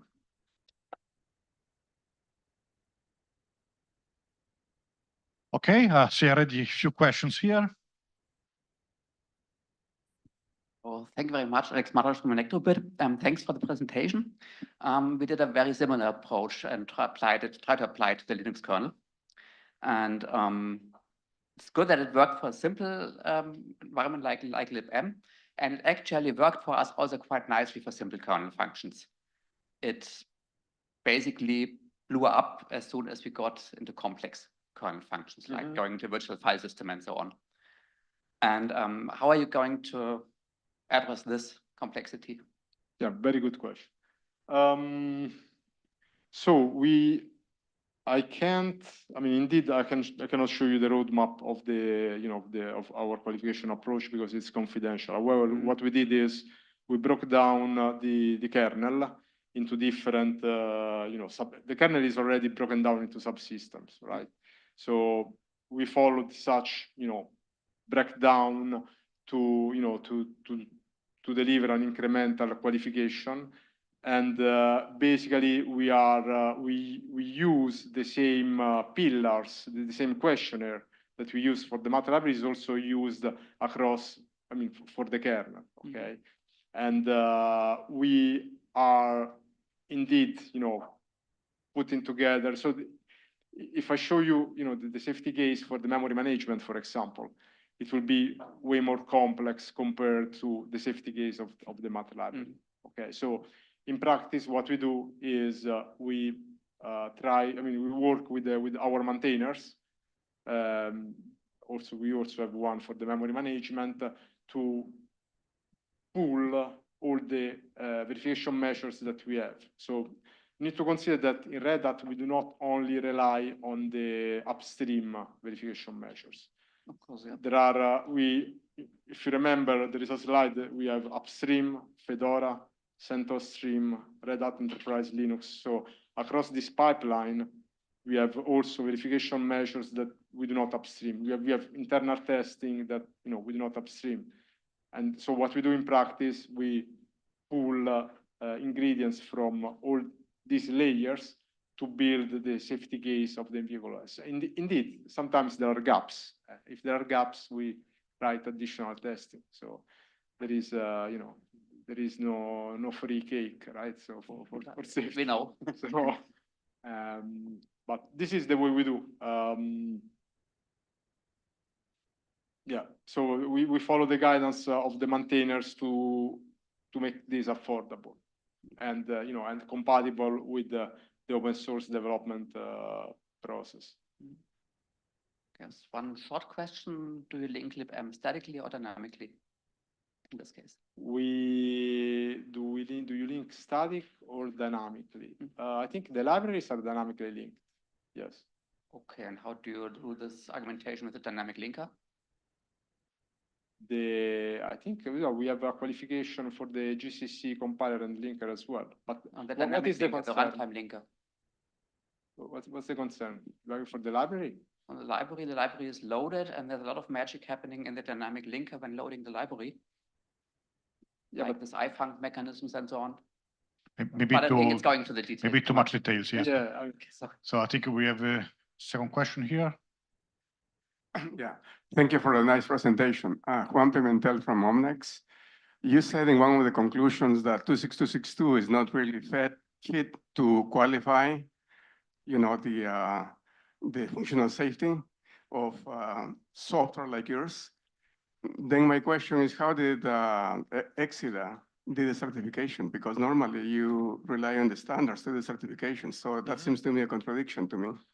Yes, so that's a good question. So now the problem is that part 6 is made to design software from scratch. Okay, so if you design complex software from scratch, you can follow part 6 and you build, all the safety case accordingly.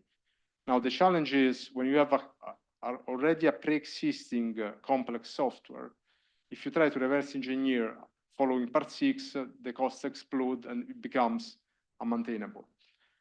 Now, how can Exida release a certificate according to 26262? Basically because what we do in Red Hat, we are following our risk assessment model. We build this safety case together with all the qualification activities. Then Exida assess the safety case against part 6. So it basically creates a mapping between the evidences that are generated and the requirements of part 6. This is what happened. So, and it's a bit, you can think, it could be risky because, you only have the assurance when you come to the end. You up front, you don't have something, that is predefined. Yeah, I think that is a very interesting approach. So Exida basically also did some tailoring based on your assessment, and then Exida assessed our tailoring to some extent against ISO 26262 second edition, and yeah, but they also did a different type of tailoring on their own because they did not use 26262 the normal way. You said that at the beginning. It's yes. I mean, it's the point. I mean, the real difference is that traditionally, what you do is you have a safety concept where you define upfront, from a systematic point of view, your intent to meet the standard, right? In our case, what we do is we have a different tailoring that is used to produce a safety case that at the end is mapped against the standard. If there are gaps in this mapping, Exida will not give a certificate. It will push back saying, hey, you're missing this, this, and that. And then we go back. So, yeah. We have online question. So, thank you. Why UL 4600 has been not actively used and accepted in mainstream safety community like 26262 and etc.? Sorry, can you repeat why? Yes, why UL 4600 has been not actively used and accepted in mainstream safety community like 26262 and etc. Is this a question for him or was for Phil? I think it is more a question for Phil. It doesn't sound like. Yeah. All right. Maybe if Phil is online. Yeah, maybe we can discuss tomorrow in the panel. Yeah. Let's finish first because we are a bit out of time, but I'm happy to answer maybe also later, yes. All right, but we also have the question from the audience here. Yes, yes. So basically from my side, just one comment. So the problem, the traditional problem about the ISO standard is how to interpret basically the ISO standard. So sometimes we consider the ISO standard has a list of possible methods that you need to blindly apply without considering the possibility to perform a tailoring. Like, for example, I'm using an existing software, then it implies automatically that if I'm lucky, I can apply part 8.12, or if not, I need to apply blindly part 6. If I'm creating a newly developed software, I must use only part 6 and the entire content of the part 6. Now, the problem is that this traditional way, maybe traditional is a wrong term, but this type of interpretation is not correct. We never written in the ISO standard to use the normative requirements in that manner. It's always possible to apply a tailoring according to the type of your safety scope, according to the type of your software product, and then it's up to you, according to your expertise, to select the right normative requirement. Obviously, what is important is to add sufficient justification, argumentation to justify such tailoring. This is the key point. Then the proposal here from basically the Red Dot and Exida is really to apply a tailoring. And in that case, they consider not only part 6, but some piece of part 8.12, exactly as example in which by mixing some contribution is possible to obtain, to justify the completeness of the argumentation for safety purpose. Okay, so if it's a short comment, it's okay, but we have to, otherwise we will stay here all the evening. Yeah, I just saw that you tailored, in quotes, the code coverage away against reliability and running hours. So you really feel safe about that? Yes, that's right. The reason for this is not specific to the math library. As I said, probably nobody would have asked for the math library to have structural coverage because it's a, reasonably simple library. Yeah.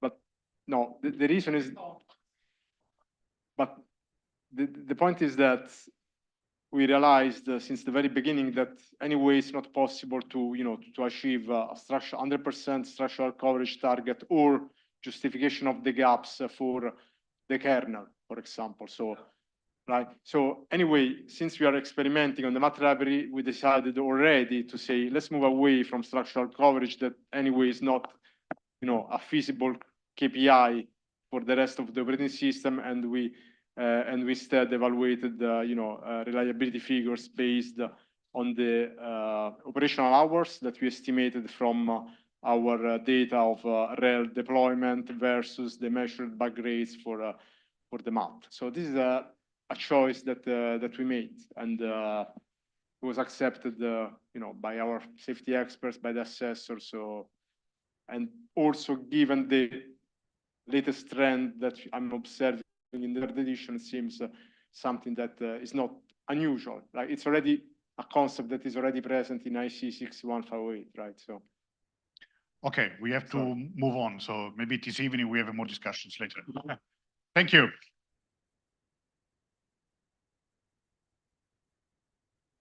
Okay, the next before to close for today will be the panel, and I would like to call here the panelists. So we have again Abbas, again. Andres hopefully will be online. Andres Barillado from NXP. Marsana. Florian Reichler, again, hopefully will be online. And Guido Werner. Yeah.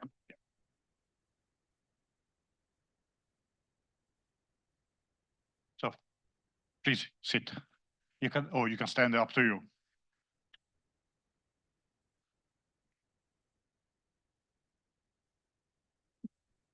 Okay, yes.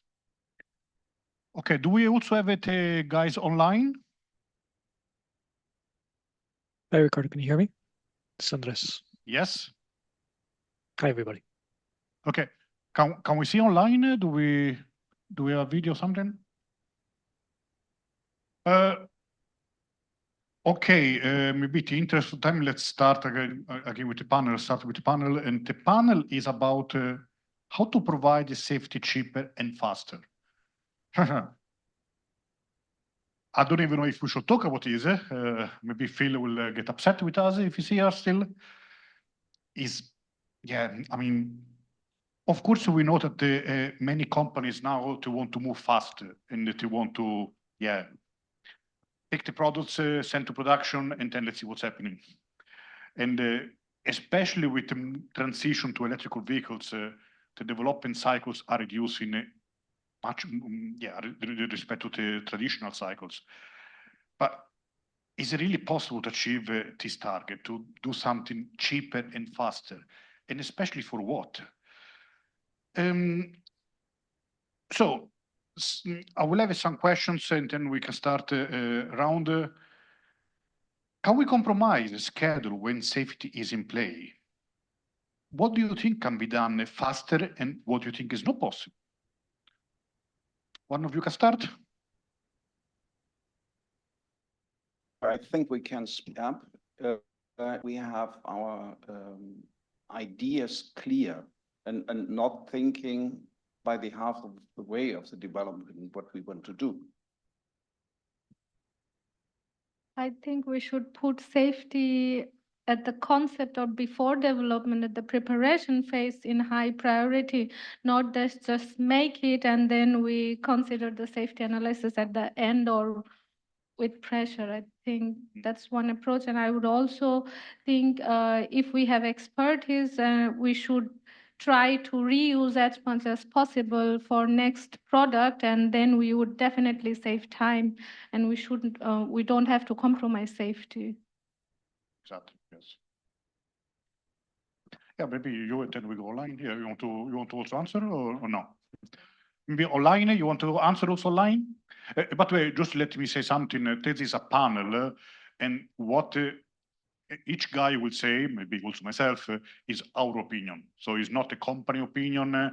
Please don't judge. It's here to have open discussion. We're here to have open discussion. So, yeah. Online, any comments? Unfortunately, I cannot see. Okay, then I will go first online. Thank you. So I can agree on the topic regarding reuse. I can also agree on the topic we need to understand what is really the safety risk, how we need to implement safety mechanisms. There are different ways. And we had a great presentation before about the safety case, and not just writing the safety case, because to have a safety case, to really to understand what is the safety case about, how I want to come up with my evidence that I did the right thing, to have the appropriate compliance of my product. So there are different topics where you can leverage. One topic is to understand your system architecture and the risk, to understand your safety mechanism, how I can reuse it, what is really needed, and also really in regards of your analysis at the very beginning of the project, starting with the analysis to understand your product and the impact to your product. So, and there may more ways, but this would be, I guess, my most pivotal points and leverage to say, okay, where we can have the most efficient saving topics. Mm-hmm. Any more comments online? Yep. Okay. I have similar opinions, Florian. I think so. Jodica was there talking about P2851, making sure that there's interoperability between tools, for example, is a big one, so that we don't waste time and that kind of thing. A lot of people complain about safety and how it's a lot of paperwork. If we are able to remove the paper from the work, I think that would be a huge time saving. Mm-hmm. Okay, Oscar. Yeah, thanks for the good ideas. So I like the case of integrating tools, and I wanted to ask you about automatization. So like documentation, continuous measurement of safety, and of course reuse was also mentioned. So there are a lot of steps. Safety element out of context, maybe that's a good way to reuse. But what do you think about automatization? What can be automated, and under which conditions maybe? This is going a little off to the topic. I think the simple topic is where to start and how I completely agree with our boss colleagues. Like what they say, that you have to be clear enough what's the function. Like do not assume anything. Like see if you have some assumptions, put it right down. Like when you create this in a 2.6.2.2, they call it item definition and concept. So basically you create the proper use case definition. Even if you are in a customer discussion, clarify the requirements. Sometimes they don't know what they expect. Being a technological expert, you have to discuss and understand the exact function requirement, whether it's an in-cap function or these functions. But clarify that and see what are the technical challenges in that area, and defining a item, what is within the scope, within the outside the scope, that should be a key topic. Like that should be the starting point. Make it as extensive as possible, because this part of the effort, which is the initial part of requirement elicitations and requirement designing or requirement analysis phase or item definition phase, is a actual bigger picture. If you see the project is a 100-day project, this activity is 5 to 10 days activities, just in the case of thumb values. But this carries the overall project life cycles. If you don't do this properly, then it's expectably affecting to the overall concept. So that's why a functional safety concept or item phase development is very essential at the early stage of development for a new technology like software-defined vehicle, as you mentioned that. Or the AD systems, which level of automation it is there, because these are the new things. If you're doing, even if for a feature updates or a function update or a software changes also happening, like we think like, there's just a small issue change or kind of that, but there should be an impact analysis has to be done from the tape of what is the variant to the actual versions as extensive as possible, because that is, say that if you want to really save the time, which is cost, in fact, do the baseline work as extensive as possible. Yeah, and I agree. I think it depends. We should really split. We are talking about a new technology, or we are talking about something state of the art. State of the art, I think, is okay to make things more efficient and try to automatize, try to use many different techniques. But when you're talking about a new technology where you don't really know yet the risk, you cannot cut corners. And that is also very important. Yeah, so far what I'm hearing is a set of best practices. I agree with those. Those are very good ideas. But in terms of innovations, do you have any ideas or solutions, innovations that will enable safety to be cheaper and more economic? More economical and more faster, I guess. Florian is laughing in the point. Maybe he has some point to grab, but I can tell you something. We gave you presentation a little while earlier. I present you. These are purely innovation project for L4 shuttle programs, just a little while earlier. So see, there is no shortcut for this, and safety is not icing on the cake, to be simple. And system engineering is essential. So you have to do it from the beginning. And yeah, if you do it first time for innovation project, that's an extensive project. You do hit and trial, you try to make the things perfect as perfect as, do as extensive as possible. This is extensive one, but in a bigger term, this gives you the value addition. This saves money because the lesson learned you do it here will faster the process in the upcoming, the variant or new generations, or you go to a robot taxi or something. These things never been taken away. Yeah, I do agree that it takes a lot of effort. May I give one idea of mine about innovation? Okay, I think that if you develop the safety concept, and then somehow the innovation would be to take into account your hardware and software, and then generate your requirements automatically. Automated, like we're talking about, an automation. That would be a great innovation in the future, in my opinion. Thank you. Okay, if you're considering these SDV, software-defined vehicles, do you see this as a way to move faster? But then you could really launch a vehicle on the market with maybe part of the functionality, and then little by little you're adding, but at least you already have a product in the market. What do you think about this? Anyone online talking? I have to admit, I see more risk in the software-defined vehicle for safety because the complexity comes with software-defined vehicle because you need to be really careful. You have higher volumes of vehicles where you roll out the same software update.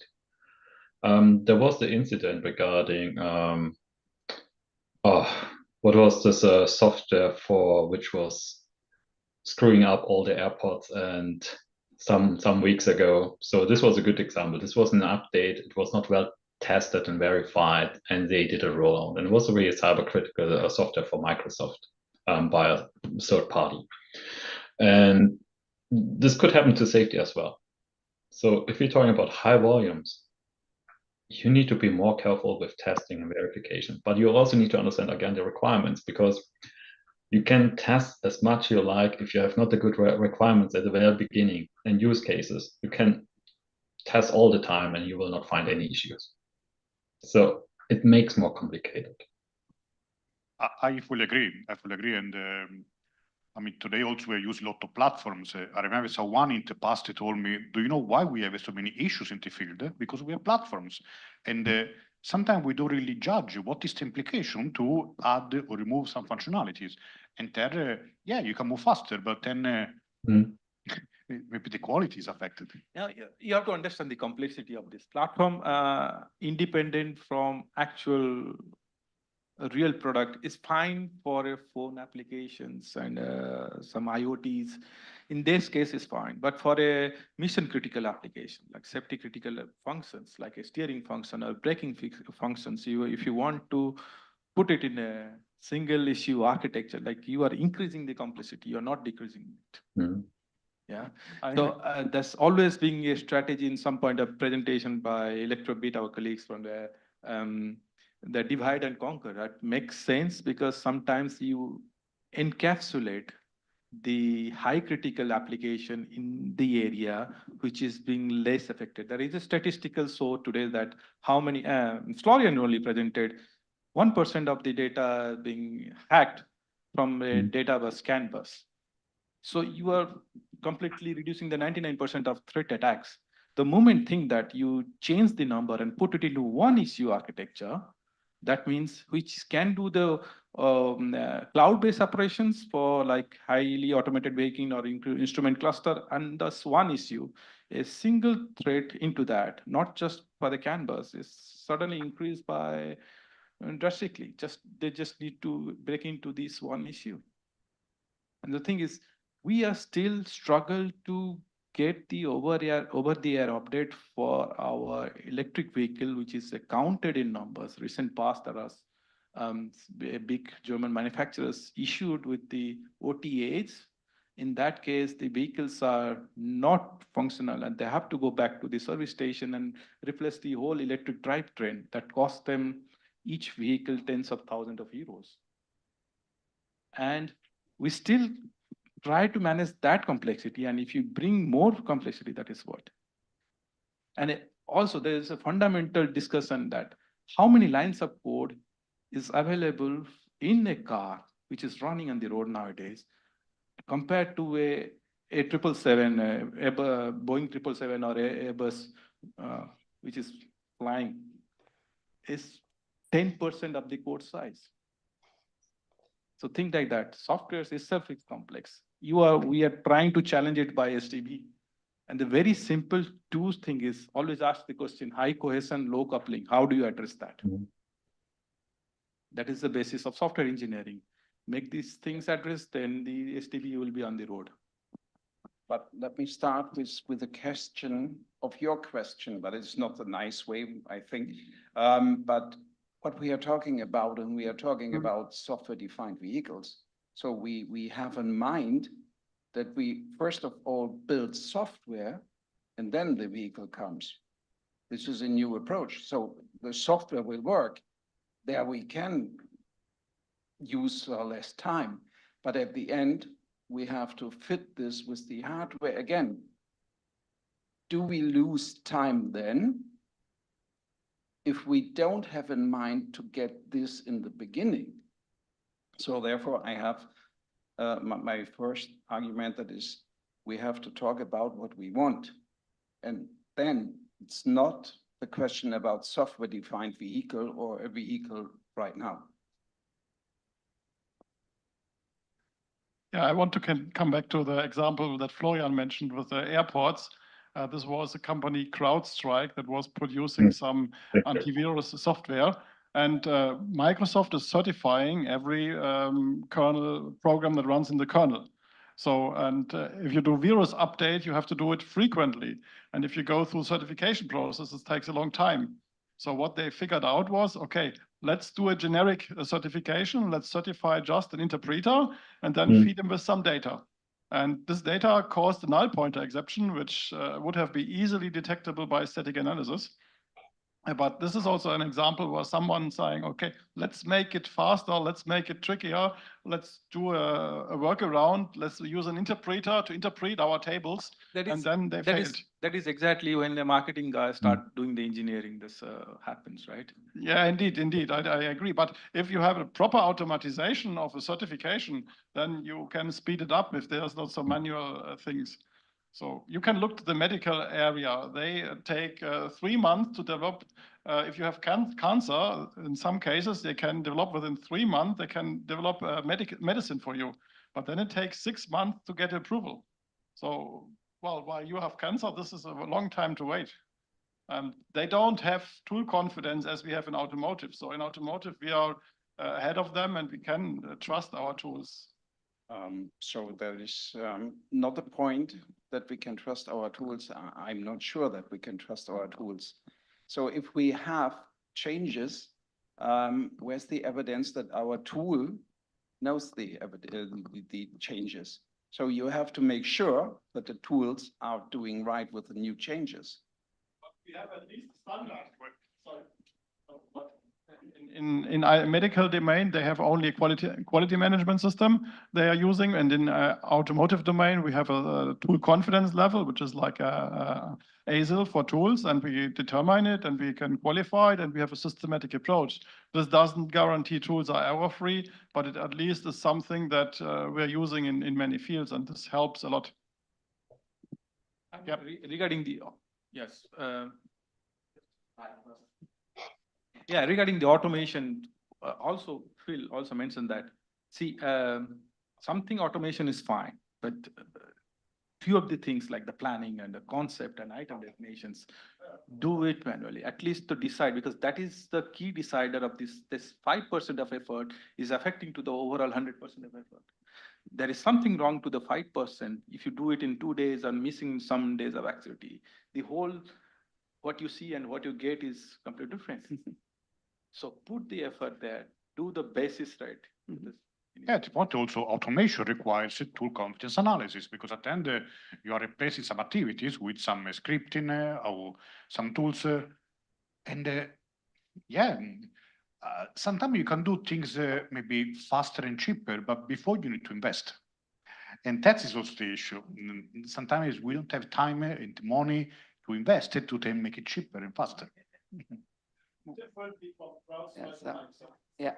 So do it differently from CrowdStrike and Microsoft when you automatize your process. Yes. Okay. One question here. Yeah, it's basically also a comment you mentioned about this divide and conquer approach. And when it comes to the speed up of processes, how can we develop faster? There's one important aspect that we are neglecting at the moment. This is configuration management.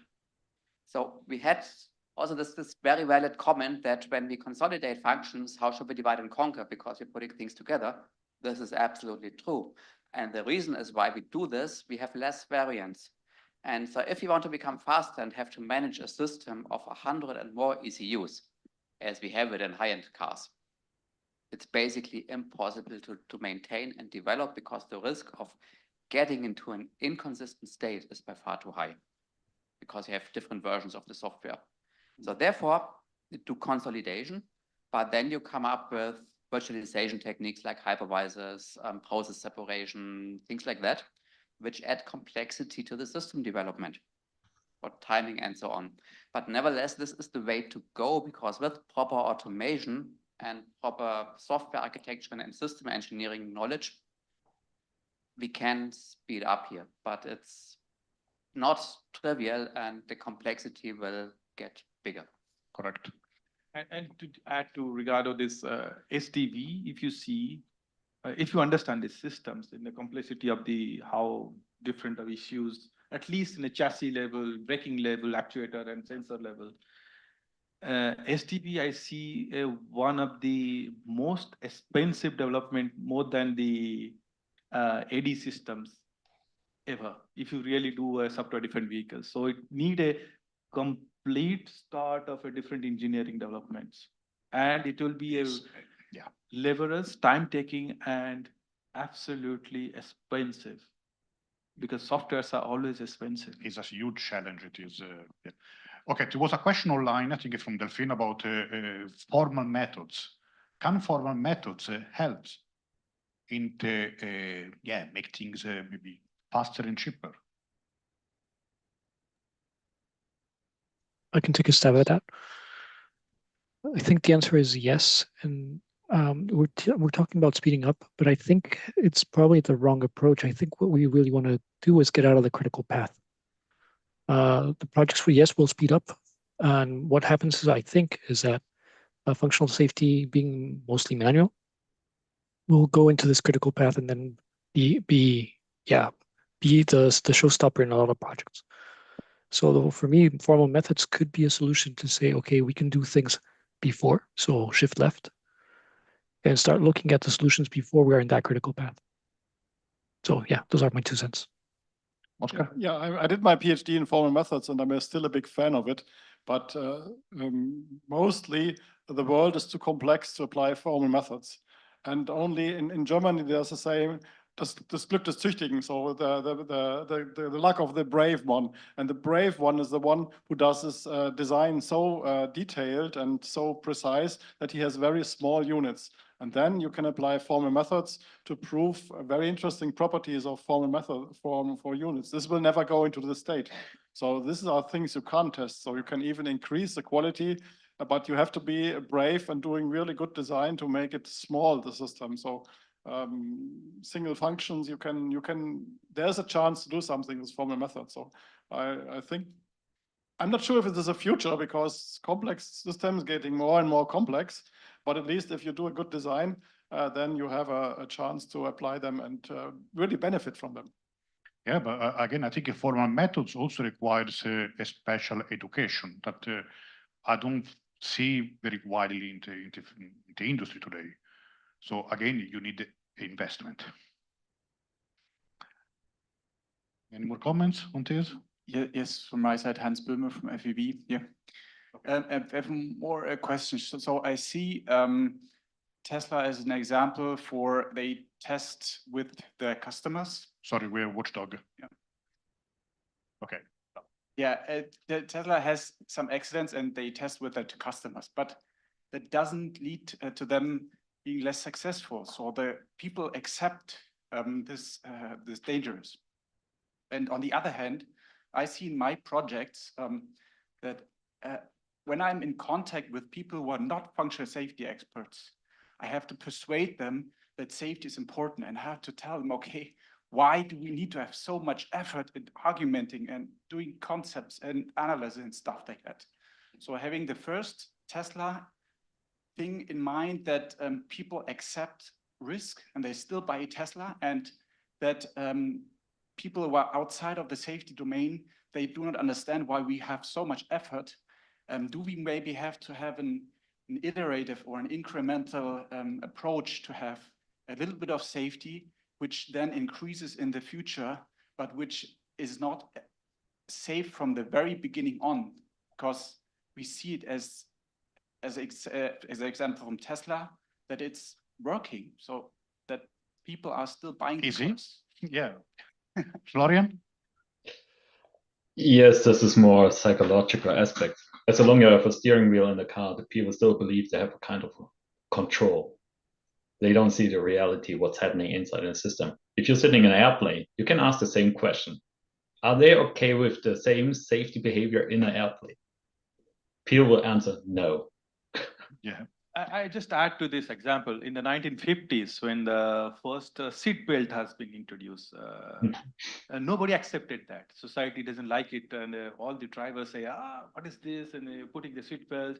And suddenly, in a year itself, that is the biggest impact of saying that how the seat belt is reducing the saving the life by really big numbers. Like half of the numbers have been reduced due to the fatality due to the seatbelt not there. Yeah. Initial 1-2 years, people are not accepting that seatbelt. It is like feeling very uneasy. The moment it is being mandated by the government, because they see that there is a big down in the death. Yeah, and now also collision mitigation brake or others. That is it. But the seatbelt is like a brainstorm. People are initially from this big muscle scar to the seatbelt, putting in the muscle scar. Why should I say ego issue to accept by the society, to movement to accept it, and now it is like by default you do that. So this is what people do not realize. That's fine, but as Florian, so you are sitting in this plane, or do you like to go in a Boeing 737 Max? Yeah. No, the issue, okay. I mean, you also say people are accepting this. I think one of the point in automotive, in my view, that the legal system is very slow. So I keep saying to my engineers, okay, if you fail, you may go to jail. Okay, give me some example. Yeah, I don't have any example. So today, unfortunately, we see also many issues, and again, I don't want to make names, where finally we don't see a immediate impact of this. But I believe that this will happen. So like we had a Dieselgate, I believe we're going to have other gates in the future. So just need to wait. But unfortunately, things are very slow. Thank you, Mohammed. Yeah, another comment here on the topic in general.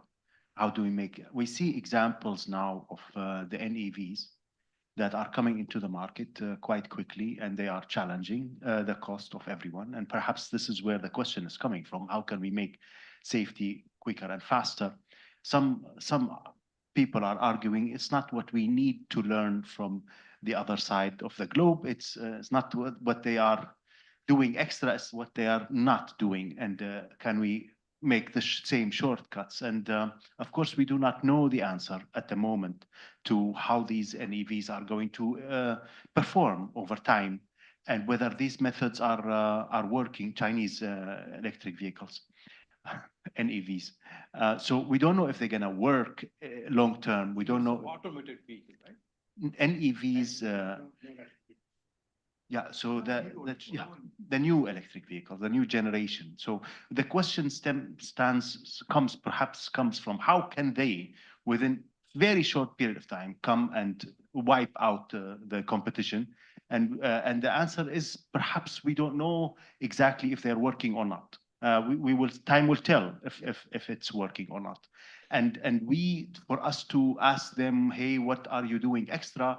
The question is, what are you not doing that you are cutting such short time? Because with functional safety and system engineering, and comes also testing, and comes winter testing and summer testing, which adds obviously to the life cycle of the development, makes it 4 years instead of 2 years. So we are witnessing a new generation of vehicles that are perhaps doing the right thing, perhaps not.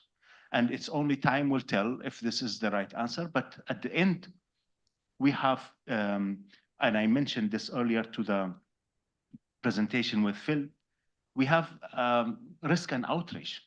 And when we have the more, especially when we go into unknown technologies, and we start having accidents, and we start having a response from people, lack of trust, we're going to see an outrage. And even though the number of accidents may be still the same, and the consequences may be still the same, but the risk perception has increased tenfold higher. And then we are stuck. We cannot continue as an industry. So I think the answer perhaps could be, can we make things faster and cheaper? Is simple, no. That's it. And then every other thing, we will see how this is going to continue. I think it's also social acceptance because of Tesla accident is not only one, they have several, but we learn from the accident, but it as a not an engineering perspective, as a normal person, should I buy such a car? I'm interested to use the features, but when I see in the news that, oh, this might not be safe, I rather reduce my comfort and I drive by myself. We have done in our research previous my study time, they have such a cool feature, but when we do the survey from general people, they are, it's free, try it. No, I don't know what should I feel. And then we come up about human factor. How would you feel? Are you sweating? Is it your pulse goes up and down? So I think it's about the news that we see and the challenges. So it will take time to accept the person, as he mentioned, that seatbelt things, and now it's standard. So I think it's just the time and the acceptance. I also include that when like couple of 10 when the ISO norm functional safety first come, you first have to say why we need safety, what is this, it's just extended our time, it's just too much work in documentation, you don't do the real designing, why we would do. So we have to convince even the engineering team that hey, this is necessary because we want to reduce the risk. I think it's on the mindset, it's on the experience. Correct. I mean, our job is really to enable solutions to an acceptable level of risk, but not to block them. So we are not there to, we're there to support. But but even us as a consumers, how much is safety important? So if we buy a car, who is going to check NCAP scores? How many stars? And who is looking at the look of the car? No, actually, There is a nowadays. comment from Florian. No, Okay, sorry, Florian. I thought your hand is new. Okay, sorry. Thank you. Now I just want to make a comment on regarding China and the speed here in China, also regarding safety, how they can be so fast. If you're observing the Chinese market, you can see for cybersecurity, they're pushing really hard now because there are regulations in place for functional safety now. And based on the culture, or maybe also on the I will not judge on this one, but the observation is really like the companies are doing what is need to do, what is a must-have to do. If they want to sell something in Europe, okay, they will apply to the regulations and they will also try to implement safety. But for the Chinese market, they started not to do really functional safety because it was not a priority. And of course, then you can accelerate a lot of things. Just observation from my side. They have GBT standards for the exact 26262 and 21448. Yeah. But we see that being even if for the cybersecurity, I was a auditor for many Chinese projects before this from UL. I used to my formal organizations. You have to understand the transparency of the information, how it is being shared. If you look at the GDAS database or the DStats here, you can find the detailed stats of all kind of accidents, or you go to the GDAS from the French government sites. But if you go to CDAS database, there are variant versions of that. So I do not doubt that, but there's still the transparency of the information because the market demand that is different. They want features on the road. They want to be the leader in features. Doesn't matter that safety, security things is not that priority. Whereas the European market, basically France, Germany, they are more conservative approach, but the safety is being priority makes in a different way. How it is being balanced, whether I'm going to jump into that bandwagon or you want to still go in that is impossible because the regulations here or EU norms are industry leaders. They are having a years of research has put in place to make it things safer. This kind of approach like ad hoc things put into market, test it, that could be possible in other markets. Like that's some of the German OEMs are trying to do, like to put the product, get the confidence, bring it back to the Europe for the like level 3 TJA supports. That's also one of the approach they can do it. But fast thing is always by definition. Earlier it was takes more times. Now it is a little shorter time. That is fast, you can say relatively, but this fast only appears when they have a recursive or time to continuous improvement based on the years of experience, research and testings that bring the product to the market. You go for that. Yeah. Yeah, so therefore, I will come back to the statement from Mr. Böhmer. And he mentioned that we are talking about the development, and then we are talking about we have to add some safety. Why we should turn around this? Why we should include the safety in our thinking what we want to have, and not to discuss what is the minimum risk maneuver. So if everything fails or one of the things fails, what we should do then? No. What is what we want to have? We want to have a car which is driving. So what are the things we need to make the car drive? As you see some videos, then you can see a car that is coming to an accident and it's deciding, can I go left or right? The first thing the car wants to drive. And this is what we have to be in mind when we develop this. And yes, for sure, we have 100 ECUs in the car. And the most problem is that the developers for ECU 3 is not talking to the developer of ECU 100 because it's not my scope. And that is the most reason that we failed, because we don't talk with a complete system.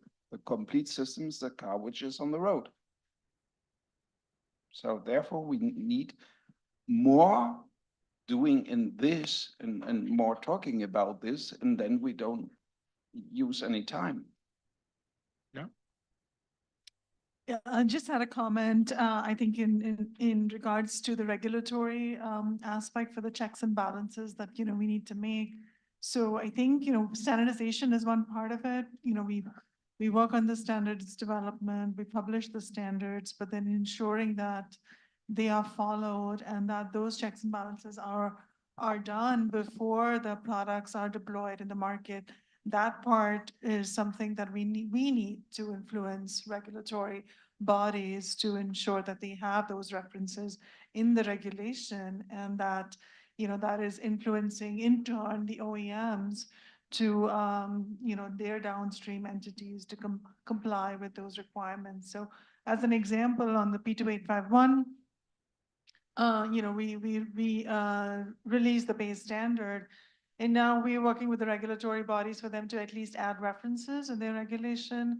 So if we as experts don't work with them to ensure that there is guidance in there, that the manufacturers can follow, then, there would be loopholes along the way. So I think it's ultimately the responsibility of the community to work closely with the regulators and make sure that those checks and balances are in place.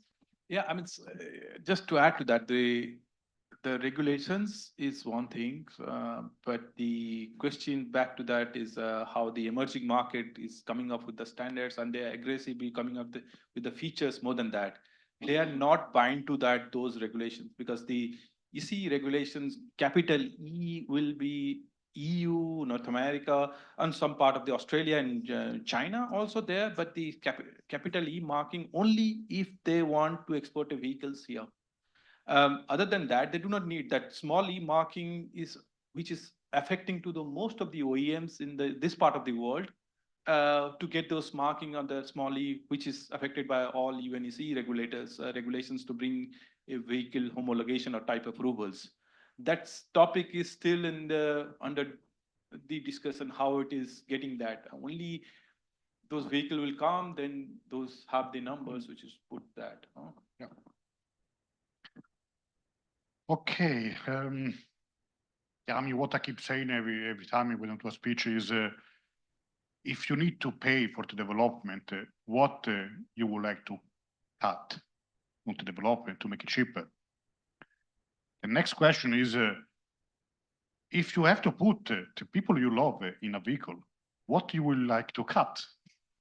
The management overhead. Yes. Yeah. And the third question, if you have a liability and you will go to jail, what you will like to cut? And you will get 3 different answers. That's absolutely right. And just have an example to understand why this whole baseline discussion is important, why the requirement engineering is important. Look into the Boeing accidents of the losing the altitude of MCAS systems. There's a detailed investigation report in that. Due to the redundant sensor, they replace it, and then the accidents have happened due to cost-cutting measures by the management. So yeah, question is where to cut. So there was the joke of this vehicle driven by horses, and many people on the car, and they were saying, "Oh, it's too expensive. Let's remove one horse, and then let's remove the other horse, and then oh, but now it's going too slow."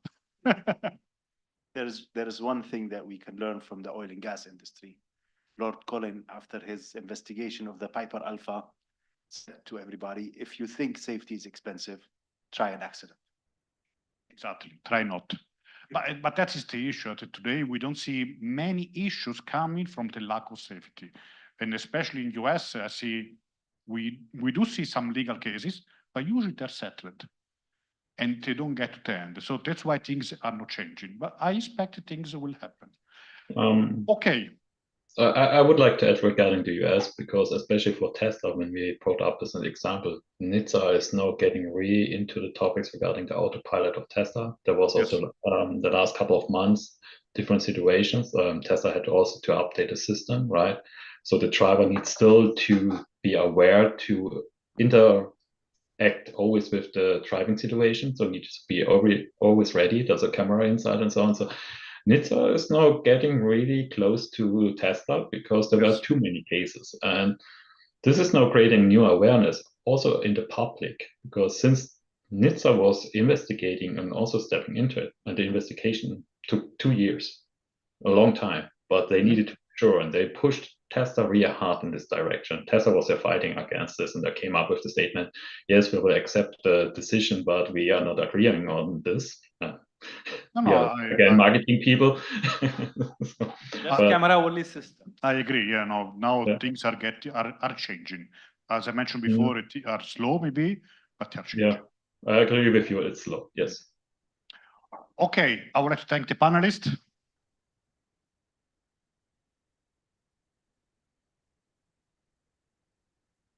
Okay, we made it to the end of the day. Still no sleeping, still everyone awake. So we could continue the next 3 hours now. I will do a summary of all the presentations. So, okay, first. 1,